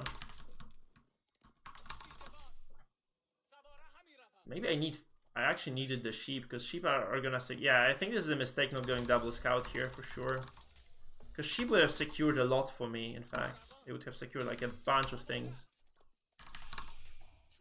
Safe food income is kind of important, you know.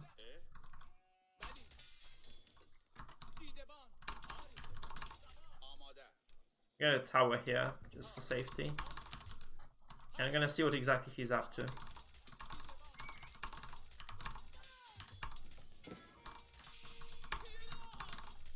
Some scouts fighting, nice. I need to actually go to his base and see what he's up to.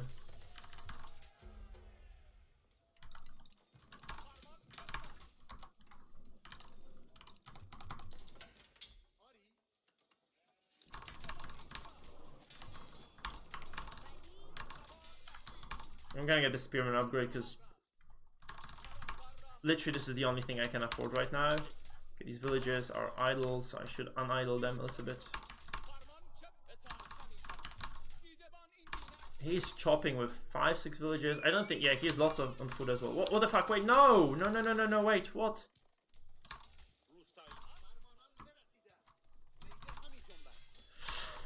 Oh, fuck, man. I lost, what, a villager here. One. Still annoying as hell.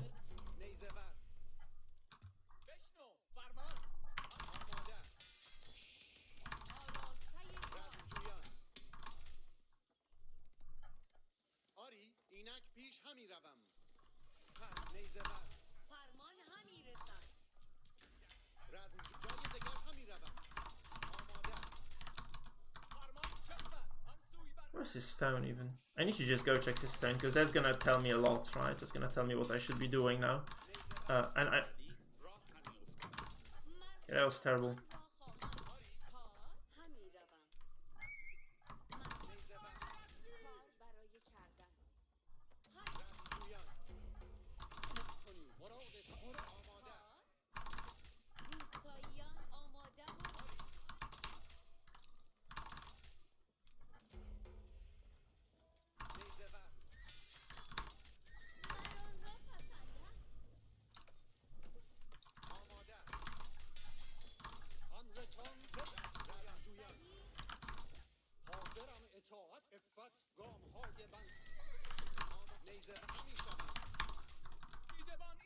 He has mine gold, so he's actually going for that.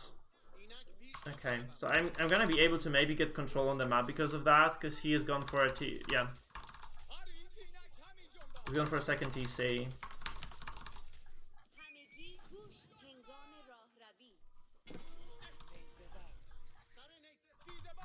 Wait, I lost the scout somehow. What? Oh, I found the TC. Great, fuck, man. He's already taken the tower here, man. Okay, I'm not replaying that game too well, am I?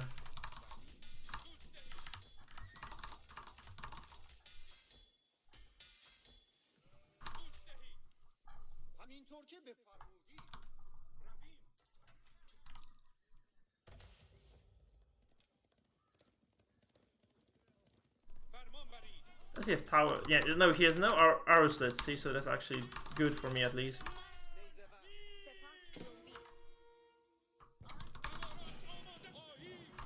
He's just garrisoned the unit here, that's fine. Should just send the scholar here as well, actually.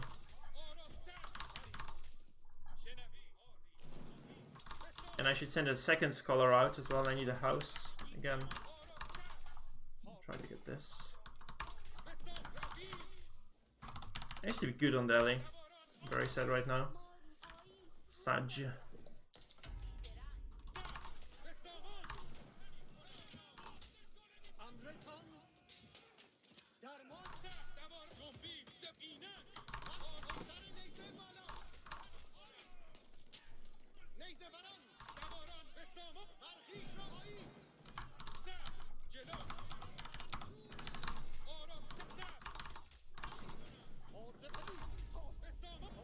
Scholar can't die. No, no, no, no, no, please don't kill the scholar. Fuck you.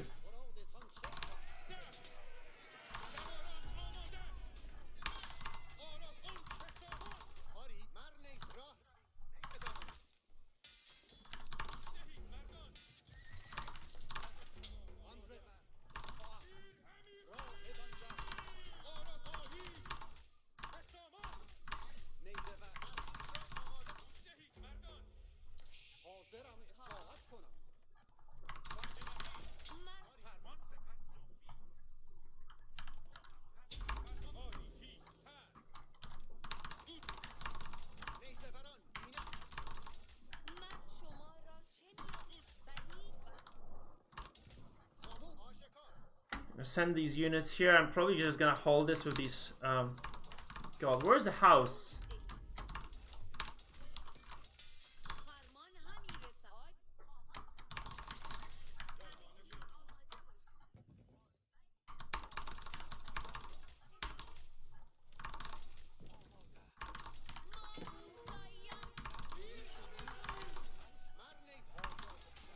Nice. Okay, good. A surround on this guy at least.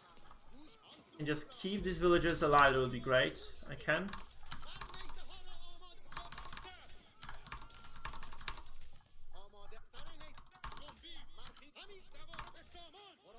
I'm gonna send an Irish scholar here now, I think. I can afford it.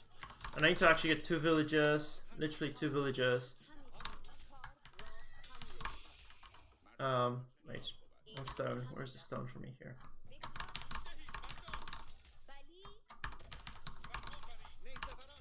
And I should have been capturing this. I have no idea what the fuck is happening with this. I'll send some extra units there. Gonna get the cap here for sure. And this is finishing, so I can just keep this going. I can also try to raid this guy a little bit maybe now.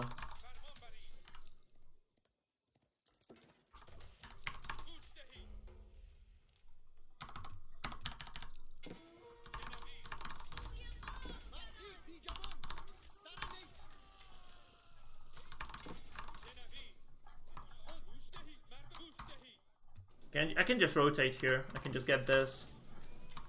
I don't think he's ready to meet these forces. So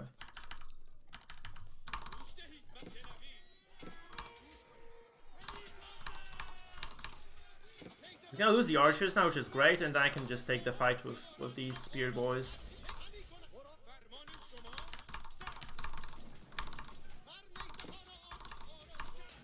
Yeah, nice.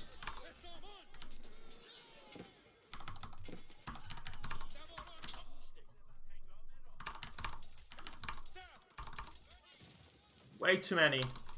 Oh no, I lost the tower, but he lost his entire army there, so I think we're even Steven on this front, to be honest.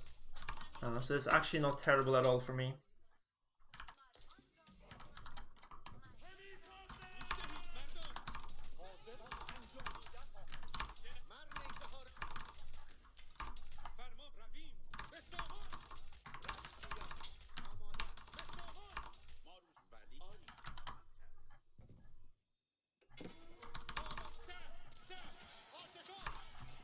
Okay, that's not a good fight for me.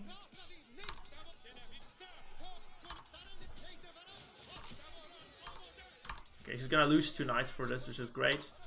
Can just back away. I can actually keep fighting this, I think.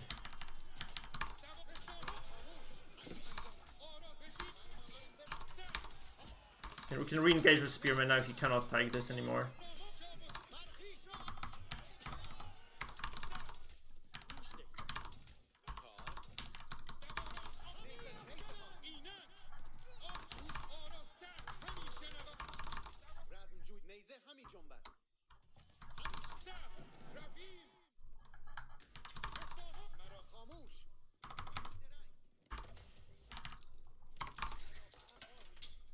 Can go castle, holy fuck. Yeah, that is great actually. If I can go castle like here, I'm gonna go with compound of the loser.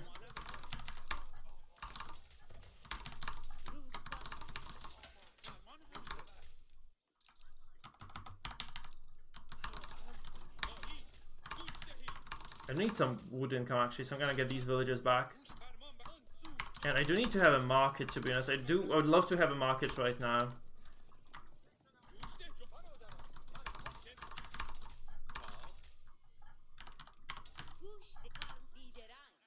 Food. There's nice pivot for me here. I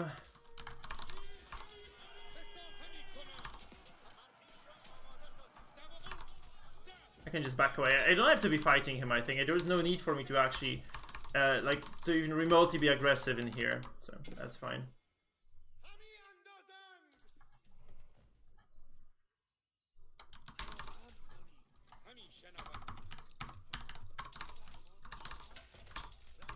I just need to have a scholar in my barracks right now. I need to get some extra barracks though. That's gonna be important for me. I'm gonna be able to build knights soon. Can you believe that? After the game, like an opening like this, I'm gonna be able to get knights. That's crazy.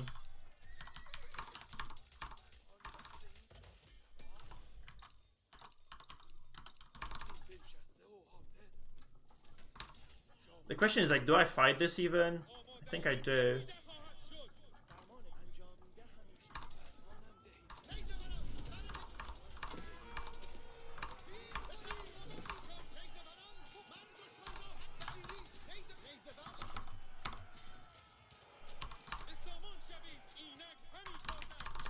I actually need archery ranges now as well.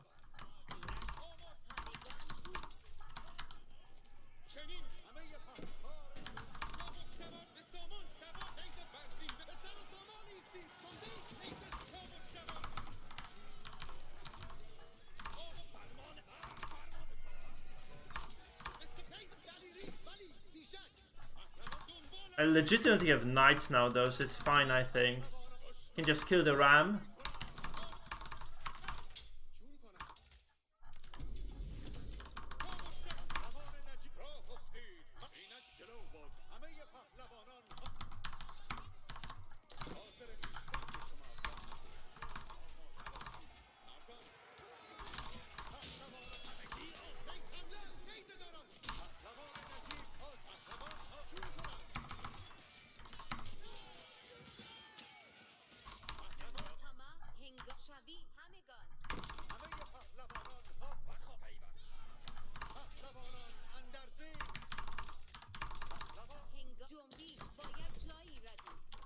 And I should have started this a long time ago, but I had no mental space again to do this, so I couldn't.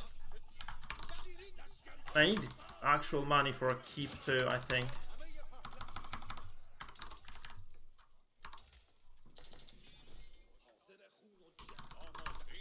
He's still feudal, right? That's the thing.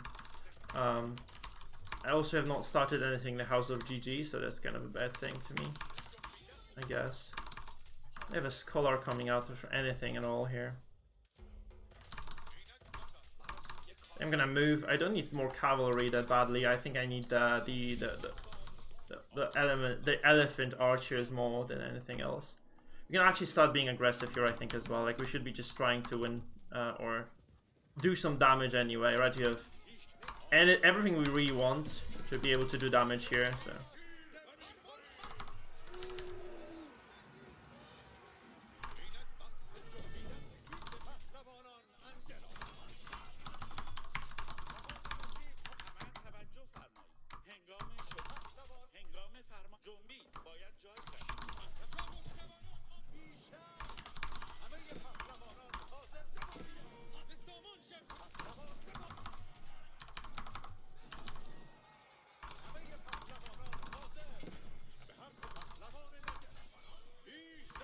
Villagers in Gaul are gonna be idling now as well.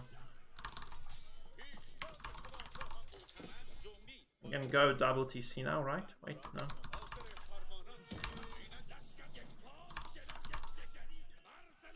Yeah, I'm idling his eco as well. This is the important part here too, I think. I'm still on the clock as well. I'm on the GG clock as well, I think.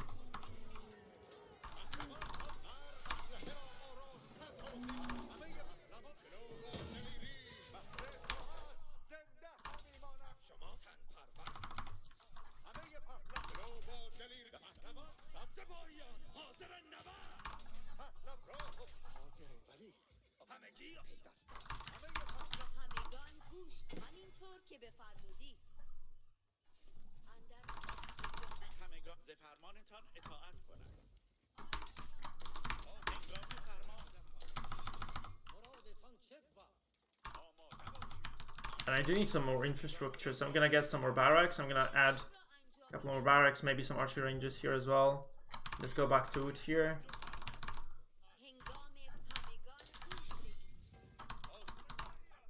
How many? 3 minutes until Sacred Victory, man. That's great.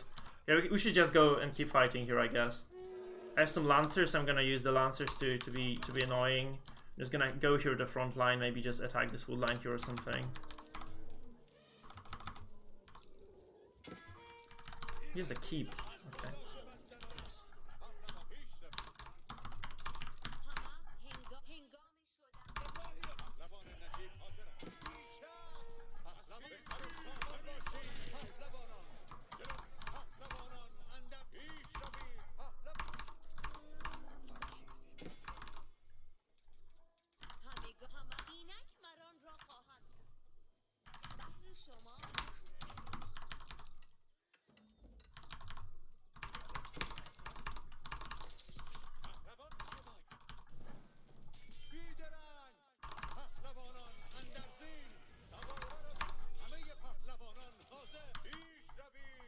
Go here.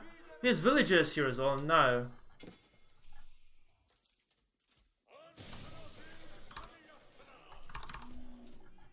Some of these units just have to go here right now.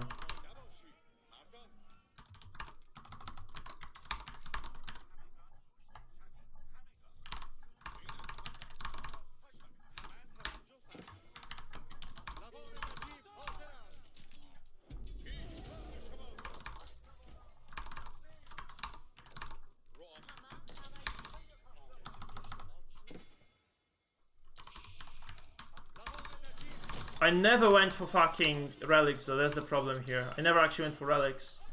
Oh no.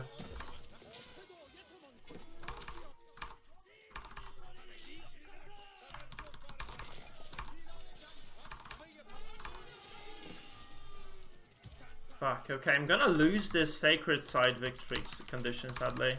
Because I have no way to actually deflect this now. I should still have the advantage in the game itself, but I'm gonna lose the victory condition for sure. I should have got the relics, man. Fuck, I forgot about that completely. Got carried away here quite heavily. Fuck, man.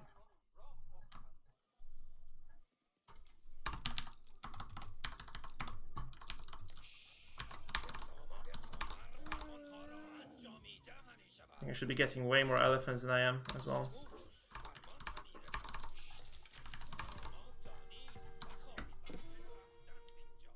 Yeah, he's gonna get this. I cannot defend it anymore.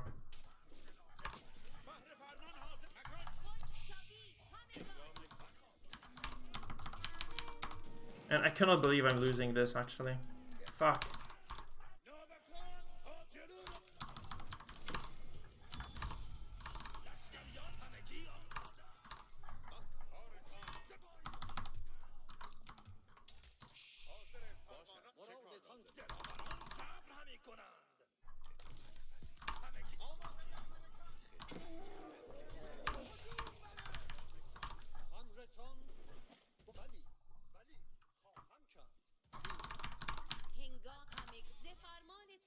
It's gonna be like farm transition time as well, isn't it, actually? Capture a sacred site there.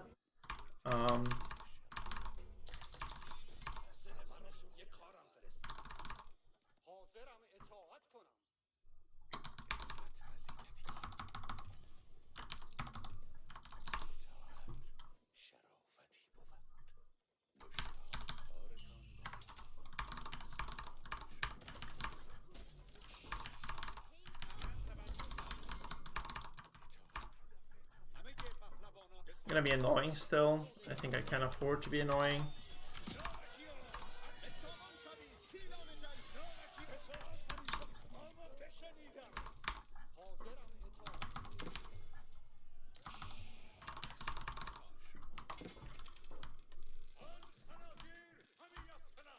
So much wood somehow. What the fuck?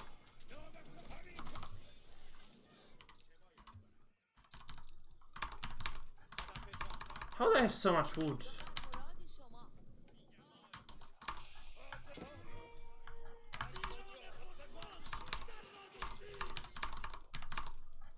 Oh, that's how.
Man, if I had got those all, yeah.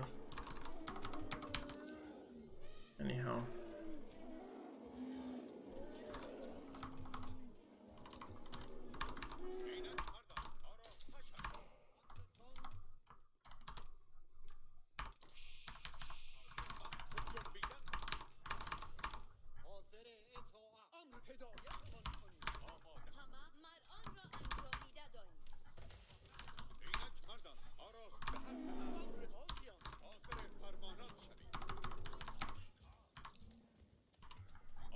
I should just try and push him again, man. I don't know. I don't know how it's actually even gonna go.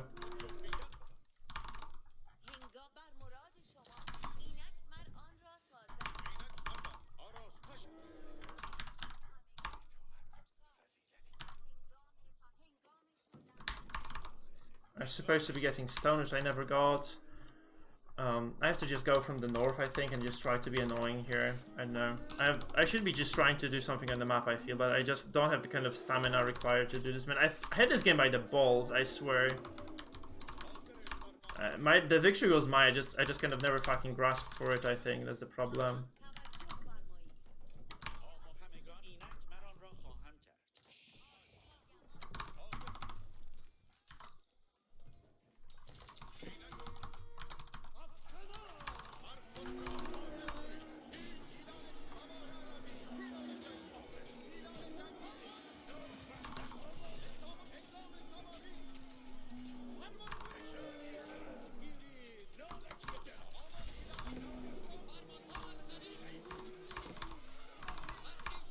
Please get the wall out. He got the wall out. No. Oh, fuck, I'm dead. Oh, come on. This was going so well. Fuck, man. Oh, that's unbelievable that I lost this game. Shit.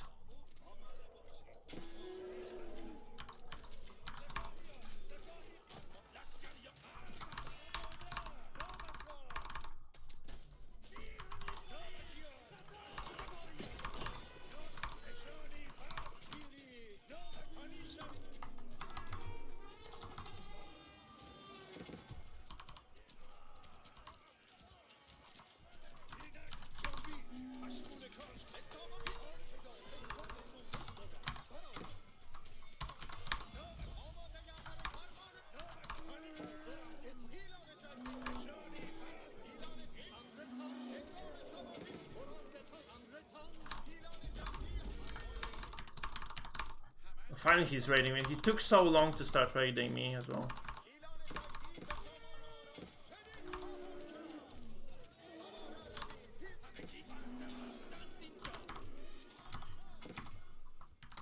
Still, he wins, I lose. So fuck, man.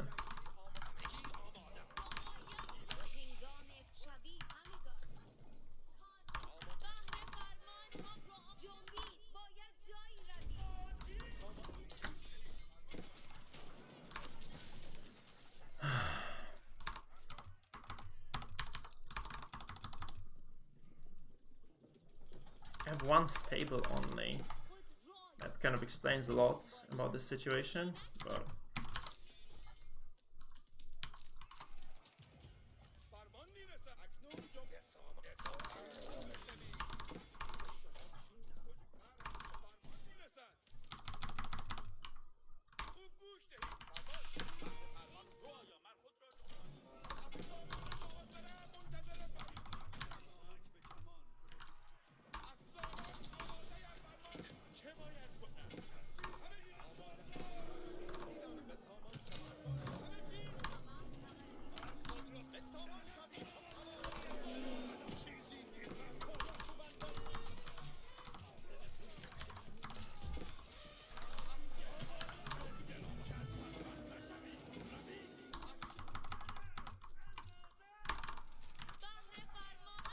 I can't believe I'm losing this. Fuck.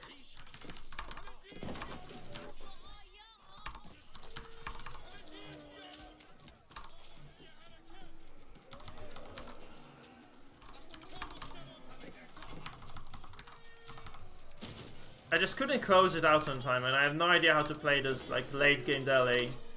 And he apparently has an idea how to close it out, so he does. I need mangonels as well, I think.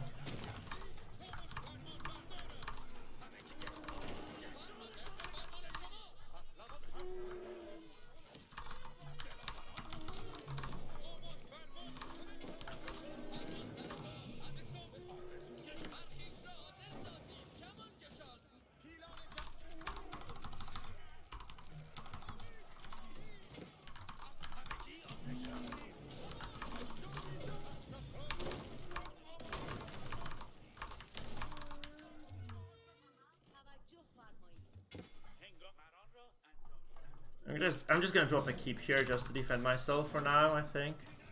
That sounds reasonable.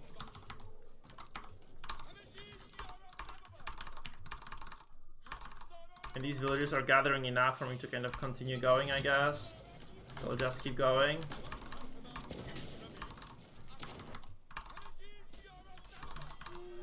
I think Mangalas are not so bad anymore, so I maybe should just get some as well.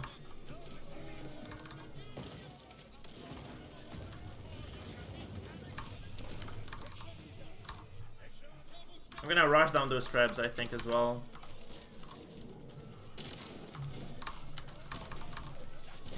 Why are they not going for... Oh, fuck, man. No! No way! Fuck!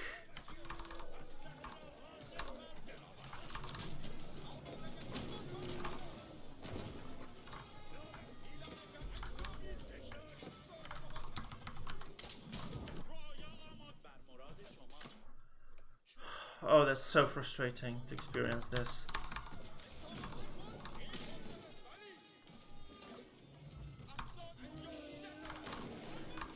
Man, but this game was so mine. Like, oh.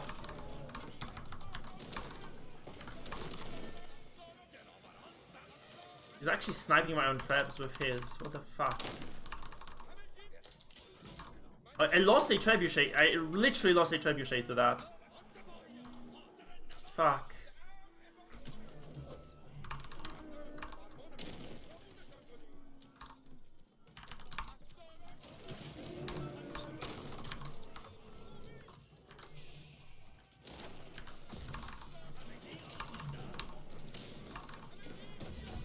He's gonna lose all his traps, which is great, but I think that's gonna save me. Oh, he's Imperial. Now we're dead. We're like proper dead now, man.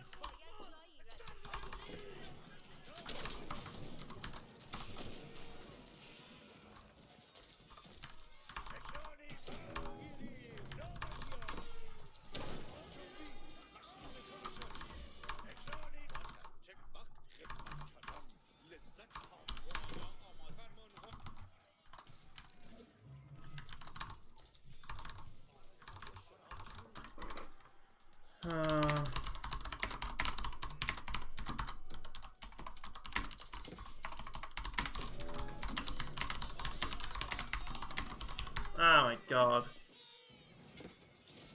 If I just moved my units sooner. Like, he just didn't play this well at all, man. This is the game which I literally just fucking threw into the bin.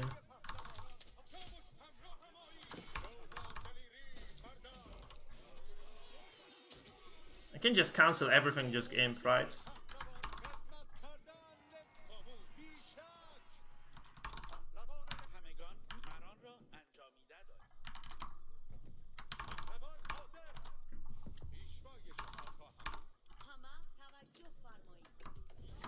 It's gonna be Imperial fucking French versus Delhi. It's not gonna go well. Like, I can tell you as much.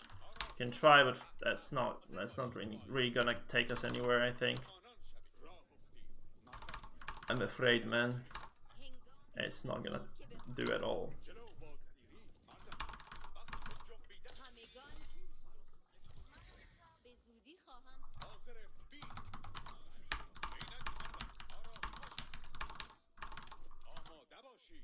Because he has established like this entire fucking base here, which is impossible for me to break right now. It's like, I don't know what I would have to do to break this, to be honest. Like, there's nothing I can do, literally, I think. Yeah, I have decent villager count, right? He has just way more. And I have no research, this is the problem as well. I have no research available to myself.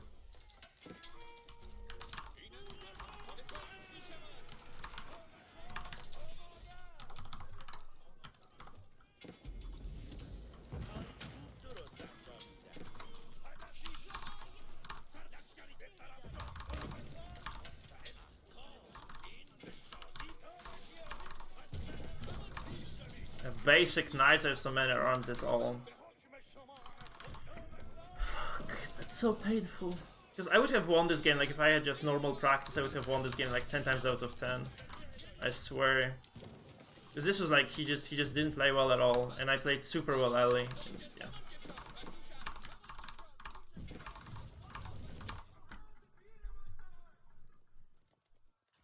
Man, I cannot believe I lost this. Seriously, this is so fucking annoying. It's like he literally was like, he had nothing. I had all sacred sites under control. I had double TC on my side, so I should have never lost like the push. He managed to somehow just a single keep at the bottom of the map, and he managed to win the game of that, because I have nothing I can do right now, literally. I'm so salty.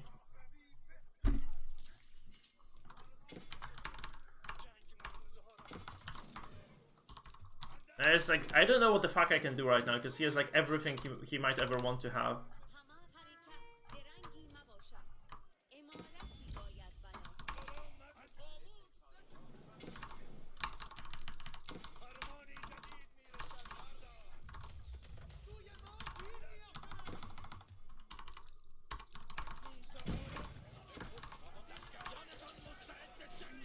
Yeah, my research is gonna take because I have no fucking scholars, because I lost a lot to defend.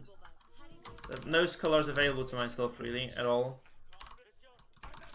He just raid whatever he wants as well, because he has the freedom to do, like, he has the full map open. So I'm not used to playing late game. Ah, fuck this. Ah.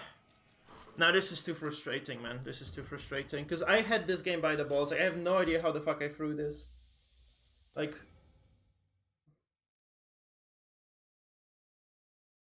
I just had no idea how to play the later stage of the game. Like, I could have raided more maybe. Yeah, I just had this game. It was like, it was free win for me. And I just managed to throw it. Look at this. Look at the resources I had. Like, I just managed to trade inefficiently. Actually, no, I traded efficiently even. Look at this. Like, it's everything going for me. Literally everything except for villager count, maybe. Like, I consistently had bigger army. Like, here, like, he lost everything so many fucking times in a row. Yeah. No. Fuck, man. That's just so annoying.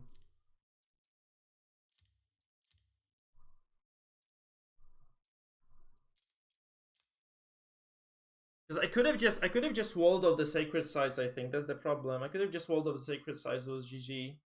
So if I had just if I had surrounded them with like a palisade each, like, you would have never been able to do anything there. Like, it was just, yeah.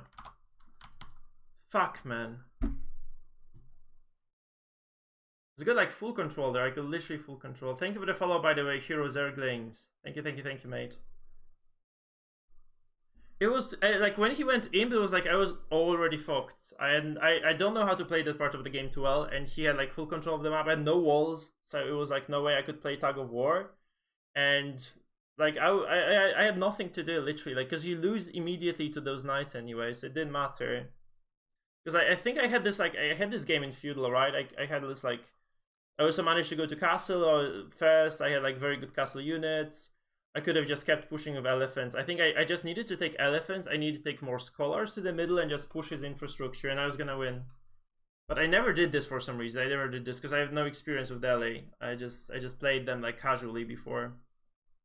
So what I needed to was just literally just to go for a push with the archer elephants, and some archers of my own, maybe some infantry to defend. And that was GG. Like, if I had just pushed that like through the middle with my elephants, I don't think he had a way of stopping this. I played it terribly. I played complete garbage.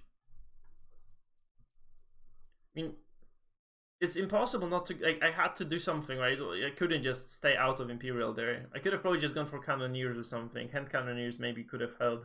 But once he kept this kind of established middle, I let him do this, right? I let him do this. It was like too late. Well, also, I never did this because I thought I was winning so hard. I didn't need to. I got 3 relics. I could have had 5. Because like there were 2 relics here that I scouted. I never went for, so I could have just gone for those 2 relics here as well. I just went for relics very late instead of just kind of snagging them, because I had full control when I hit castle. So I could have just gone for every single relic. I could have also gone for like a keep. Yeah, you want to have 2 universities, sure, but I also lost all my scholars, so it's like, because I was trying to heal my elephants fighting here. And I never got my I never also got my whatever the fuck. I never got cannons out really, so there was no way for me to push this, because I could have probably had cannons if it just had gone imp and just went for cannons. I could have maybe pushed this position, and then he had like no production back at home, right? So I could have just maybe won the game of that. Very hard to guess, but he had lots of exposed farms. I never really raided him. I could have just maybe, if I was castle and I had an advantage, I could have just kind of, you know, built lots of knights, just knights, maybe not even tower elephants, just knights, and just raided his ass.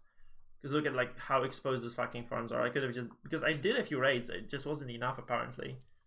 Because I thought I did more damage than I did. If it makes any sense to you, I had a feeling I was like literally ahead in villages. Yeah. Yeah, of course, because you cannot just go Imperial without 200 kind of. It's kind of death otherwise. So yeah, because maybe I just also needed to just build a keep earlier. I think that was another problem. I just never went for stone properly, because I had some villages, I shift queued them to wood instead of stone. So I could have maybe just, you know, had 10 villagers on stone, and I just needed that. Yeah.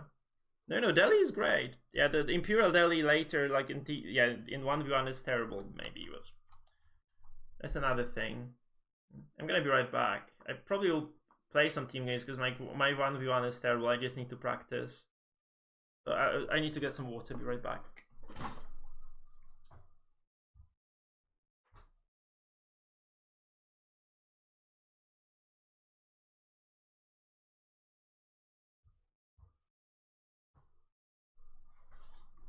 But I cannot believe I lost this, honestly, because it's just my inability to close out games, I think, because I like so many advantages. It's just unbelievable. Yeah. This is where he dropped the keep, I think. That's where he dropped the keep on my sacred side, and I just, yeah, we took a fight, and he lost most of his units, but I lost a lot too. Yeah. No, it's just, I just don't have the macro, man. I just don't have the macro because I stopped playing for like 2 months or something. Like, you can see it here. Like, these are my first games in... Well, like, look at this. I played some games in May, like early in May, like 2nd of May, 1st of May, then there was like, you know, okay, so it was a month, okay, it was a full month of not playing anyway. It's a full month of a break. And I haven't played a single game since May and basically like yesterday. So yeah, that's basically all there is. So I probably play, like, I was Diamond 1 as well, the rank decayed too. So that's kind of annoying, but whatever.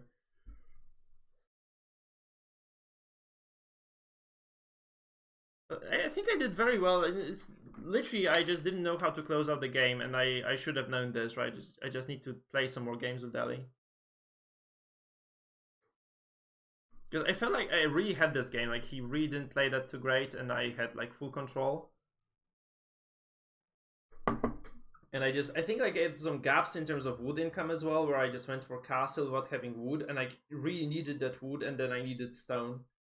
Because if I just was able to fortify the middle, just get, you know, a keep, some walls, and he would have never even got to the sacred sites to break them in the first place.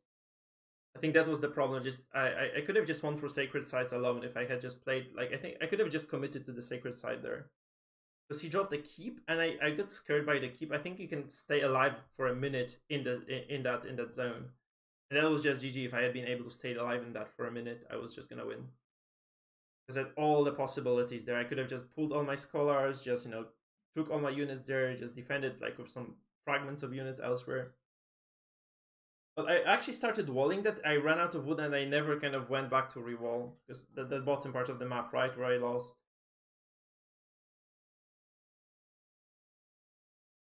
Yeah, I just never thought of this, man. Because as I told you, I played mainly English before as well. I just kind of wanted to learn. Not learn, but I used to play decent Delhi before, like very, very long time ago. But most of my games, like when I was playing before, I was actually winning a lot. I was actually winning a lot of games before. But I was playing mostly as English, I think. Mostly as English. But like 90% of those games were as English. Hopefully this guy is bad and I can just, you know, bounce back a little bit, because it's going to be very annoying to lose another one. The fuck do you play, mate? The fuck do you play?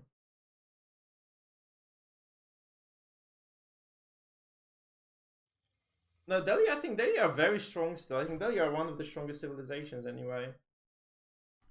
Oh my god, fucking French. I hate that matchup so much.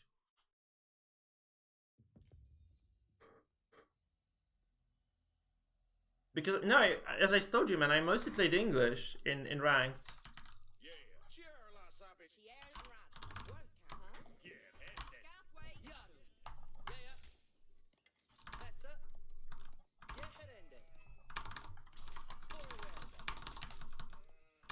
It's still, no, it's just a little bit less. It's 50%. It was still, man, if you can control 3 sacred sites, you still should win.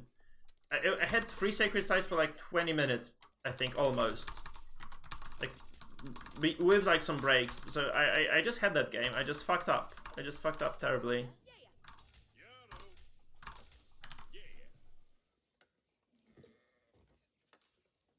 Gonna get this mill like here, maybe.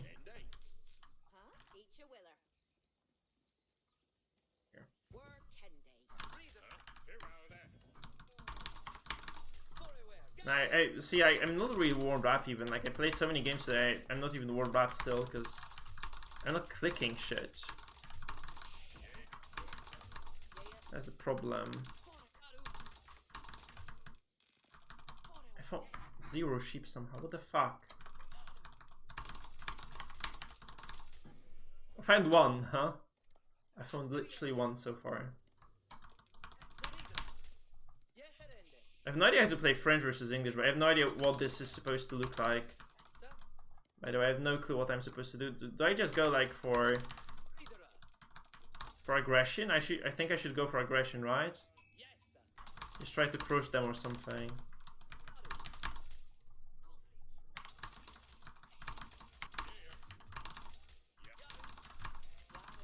Why do I have 1 villager on gold?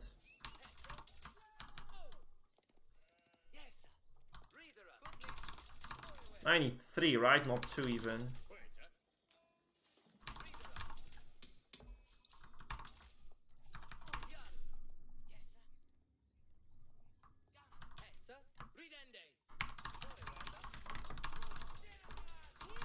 Not 4. What the fuck am I doing? I did rally to gold, huh? That's awful.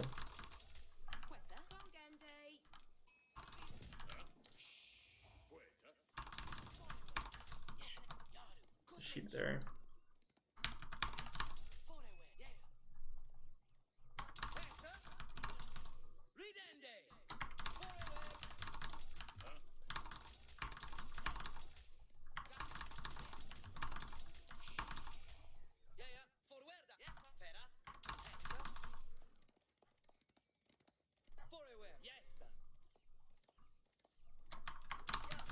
So you went to the top part, so there's nothing for me to look for there, right?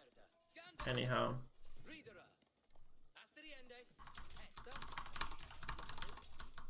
This build is completely out of sync as well, I think, already.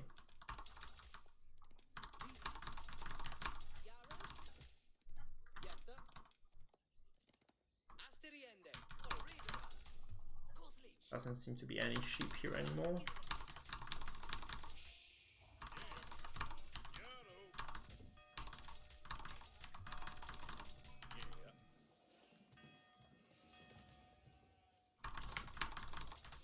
I think this mill is also not placed optimally, to be honest.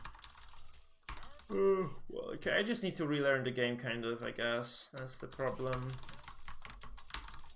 Which is gonna be very, very annoying to do, to be honest, as well.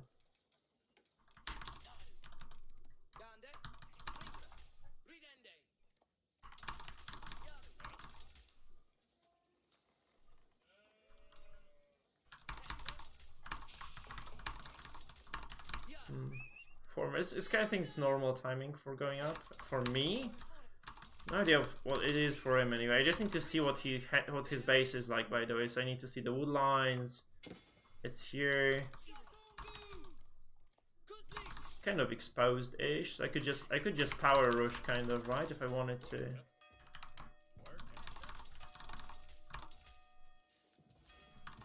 Also, like, I'm really late with every single age up somehow.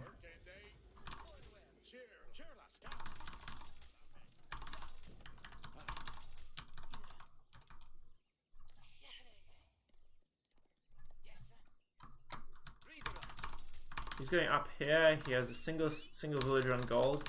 Can I go up to gold? Oh, he's also getting stone, so he's actually gonna be... Okay, that's a very kind of weird piece of information for me. I'm gonna be aggressive on that gold villager, but I also need to get some units immediately then and just send them there and just start tower rushing, right? Because this means I can just get the tower here probably. If I kind of stay out of the way at least, and I'm annoying, I can probably just get the tower, just sneak a tower in, like one of them here.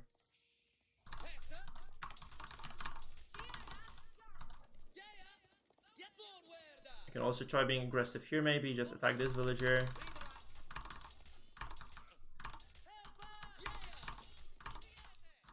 Because then he doesn't see the towers, right, which is quite important.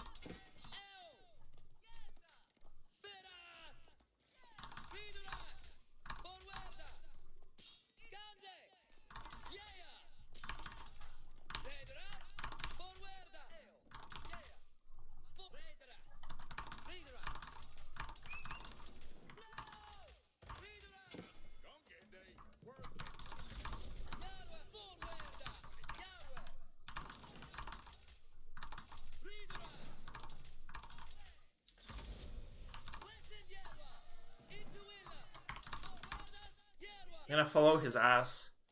So he's gonna be very confused as to what to do now, which is awesome for me.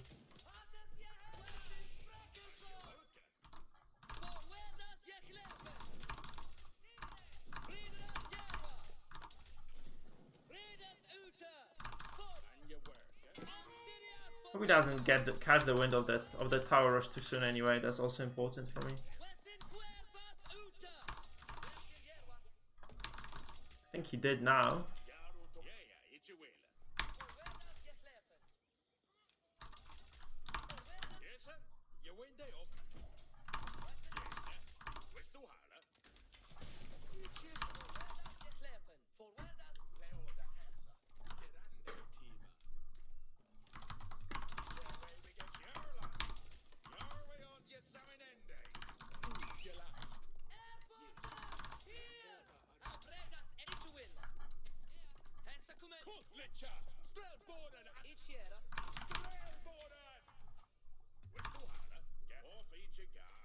I get an outpost here, I guess. I'm not really that great at tower rushing anymore, I guess.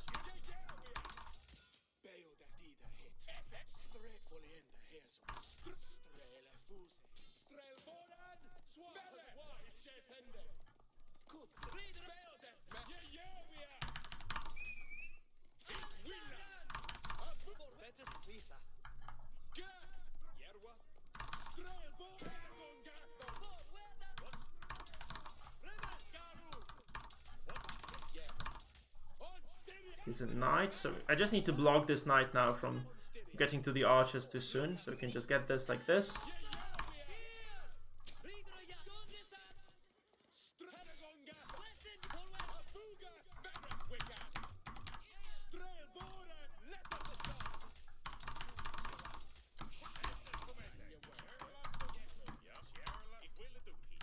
Where's my fucking stone?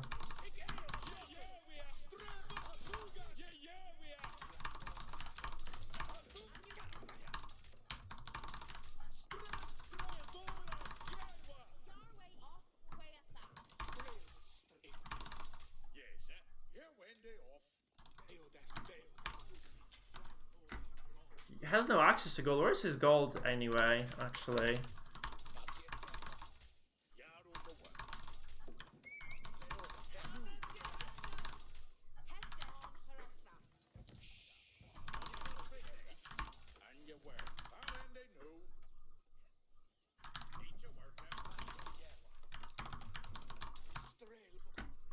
Okay, we can just wedge in right here, right? I think we should be able to get a wedge in here and...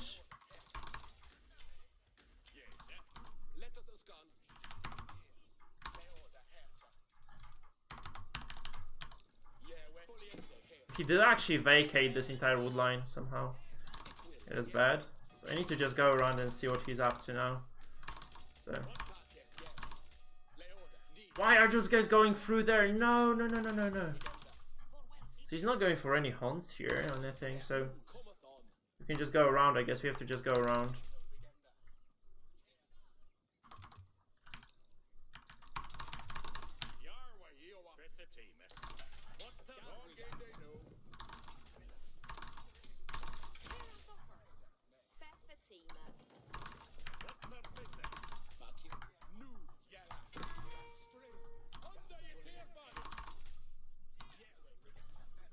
Where is he getting his resources from at all? That's the question really right now for me.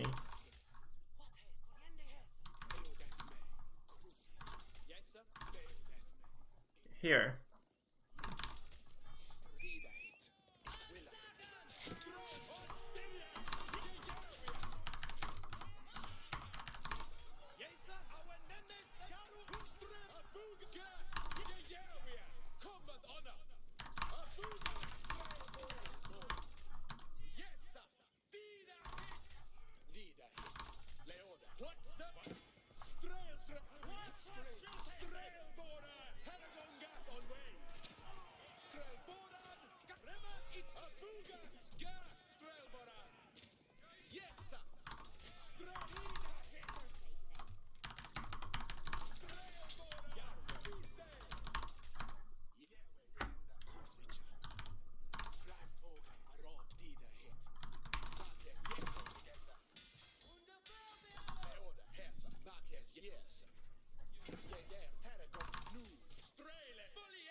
He has some wood here somehow. The fuck?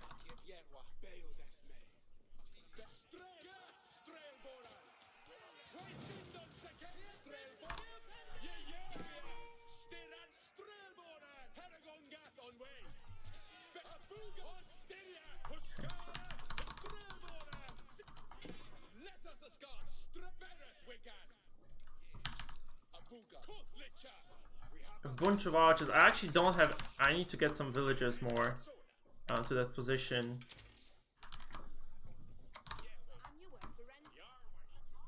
I'm gonna need a tower somewhere here, I guess. And I think I do also need to get the siege engineering later.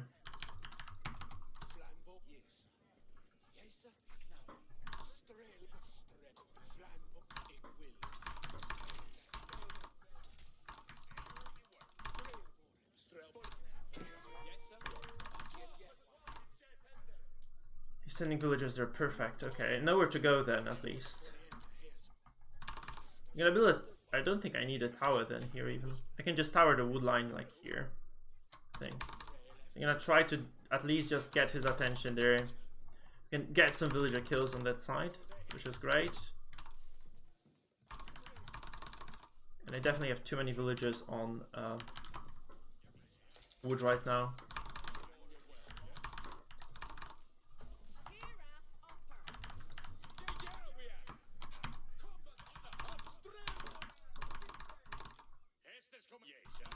Why are they getting... My god. I hope he didn't... I guess he doesn't know that I know, right? That's important for me. He's getting this. Now he does know that I know. He's gonna be utterly frustrated, I hope.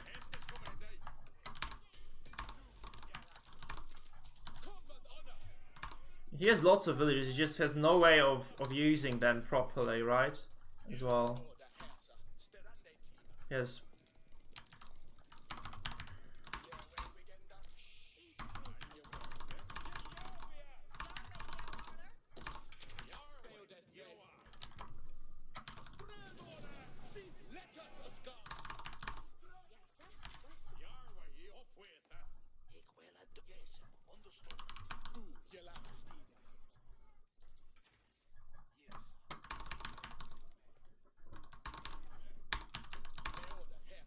I wonder where he's getting food still, honestly. That's the thing. I did reveal this outpost, I think, as well. That's the problem.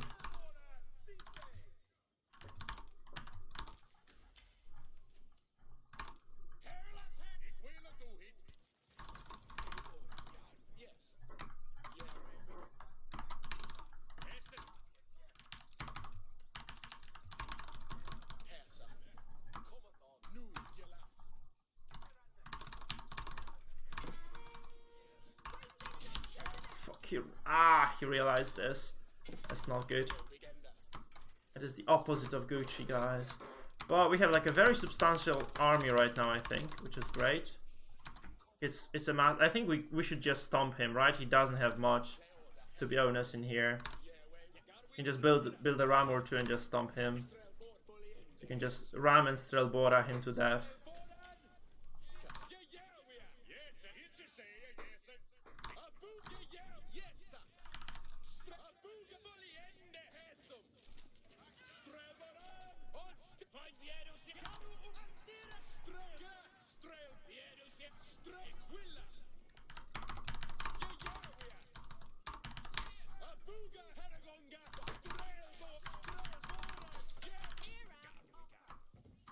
I'm gonna get some deer, honestly. I cannot afford to spend wood right now.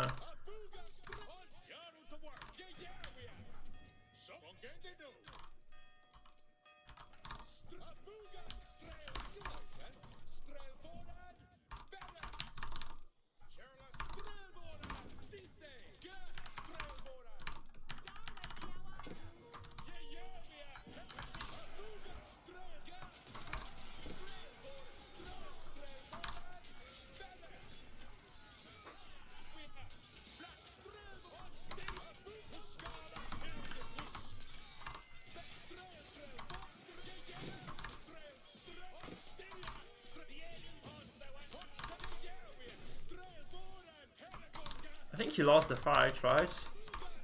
Looks like it anyway.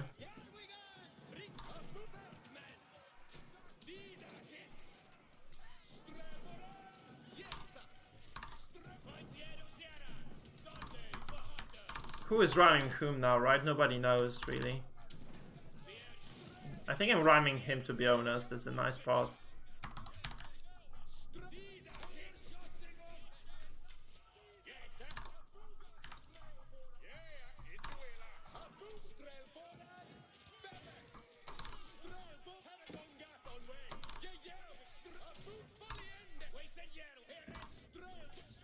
I think I can afford this, so...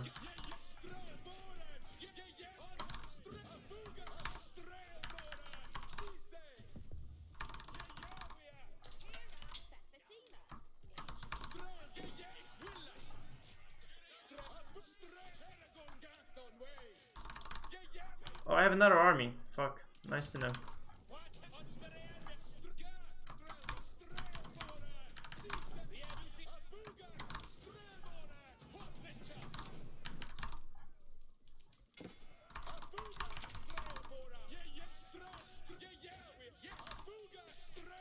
This guy has no idea how to play the game, does he? That's why I'm winning. It's not like I'm actually doing well here. He's just kind of clueless, not gonna lie.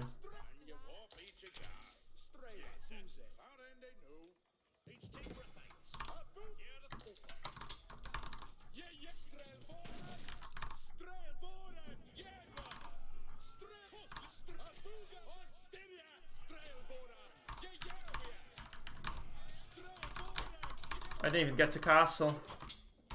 GG. Oh no, he just played super badly. I have no idea what the fuck this was also. Like, he was actually getting lumber from so many weird places. He just abandoned this wood line completely. He refused to fight for it. I have no clue what went wrong with him for him. Like, I think he should have won this. Like, he didn't micro the knights well because he lost lots of them to spearmen as well, I guess. So that wasn't good for him, question mark. My eco was way bigger because like I had essentially like full reign of the map. How the fuck do I have higher villager count than him? Like that's just mind-boggling. So he just fucked up something terribly. Maybe he was AFK or something. I don't understand how he would have actually lost so much. because I was just consistently producing villages. He went to up that. I don't think you should go up to double TC versus English. Like it's just never fucking gonna work. Yeah, he just never made anything happen. Guys, that was like the consolation victory I needed, so I'm just gonna finish this stream for the day. I'm sorry, I'm just really tired. Look, I just jumped to Platinum 2, by the way, from this Platinum 1 after like I was losing so many matches. It just kind of bumped me up now with a single win. No clue how it happened. Anyway, thank you for watching, guys. That's it for me for today. So so do remember to follow sub if you haven't done so yet. I'm also on YouTube. Link below. I stream on YouTube as well, so yeah, just multi-streaming to both platforms. This being said, thanks for watching. Anyhow, it was not a bad stream, I guess. It was just a stream. I didn't play too great, but that's just, I think that happens. So thank you guys for watching. Stay tuned for more, and as always, yeah, just hope you did enjoy the entire thing, more or less. I wonder how many viewers we actually have, because I was not really paying attention to that number. We have 5 viewers. We can actually rate someone like we have with 5 people, no problem, right? If there's like another small AoE 4 streamer, then we can just go and do it. So let's go for Chewbacca. This guy's cool. Chewbacca 5. It is gonna be a raid. I mean, I'm officially Pepega Elo. That's unbelievable. That hurts me. Well, that is what it is. Guys, please give my kind regards to Chewbacca. Join the raid. Thank you for watching. Sorry, I'm actually kind of tired. So anyway, thanks for being here, guys. Hope you enjoyed yourselves. I'm probably going to be streaming tomorrow morning as well. So that's probably on the cards. Like morning is maybe an exaggeration, but like around noon-ish. Yeah, noon-ish sounds like something I might do. So that's it. Yeah, guys, stay tuned for more then. Have a blast and see you around. Enjoy some more awesome AoE 4.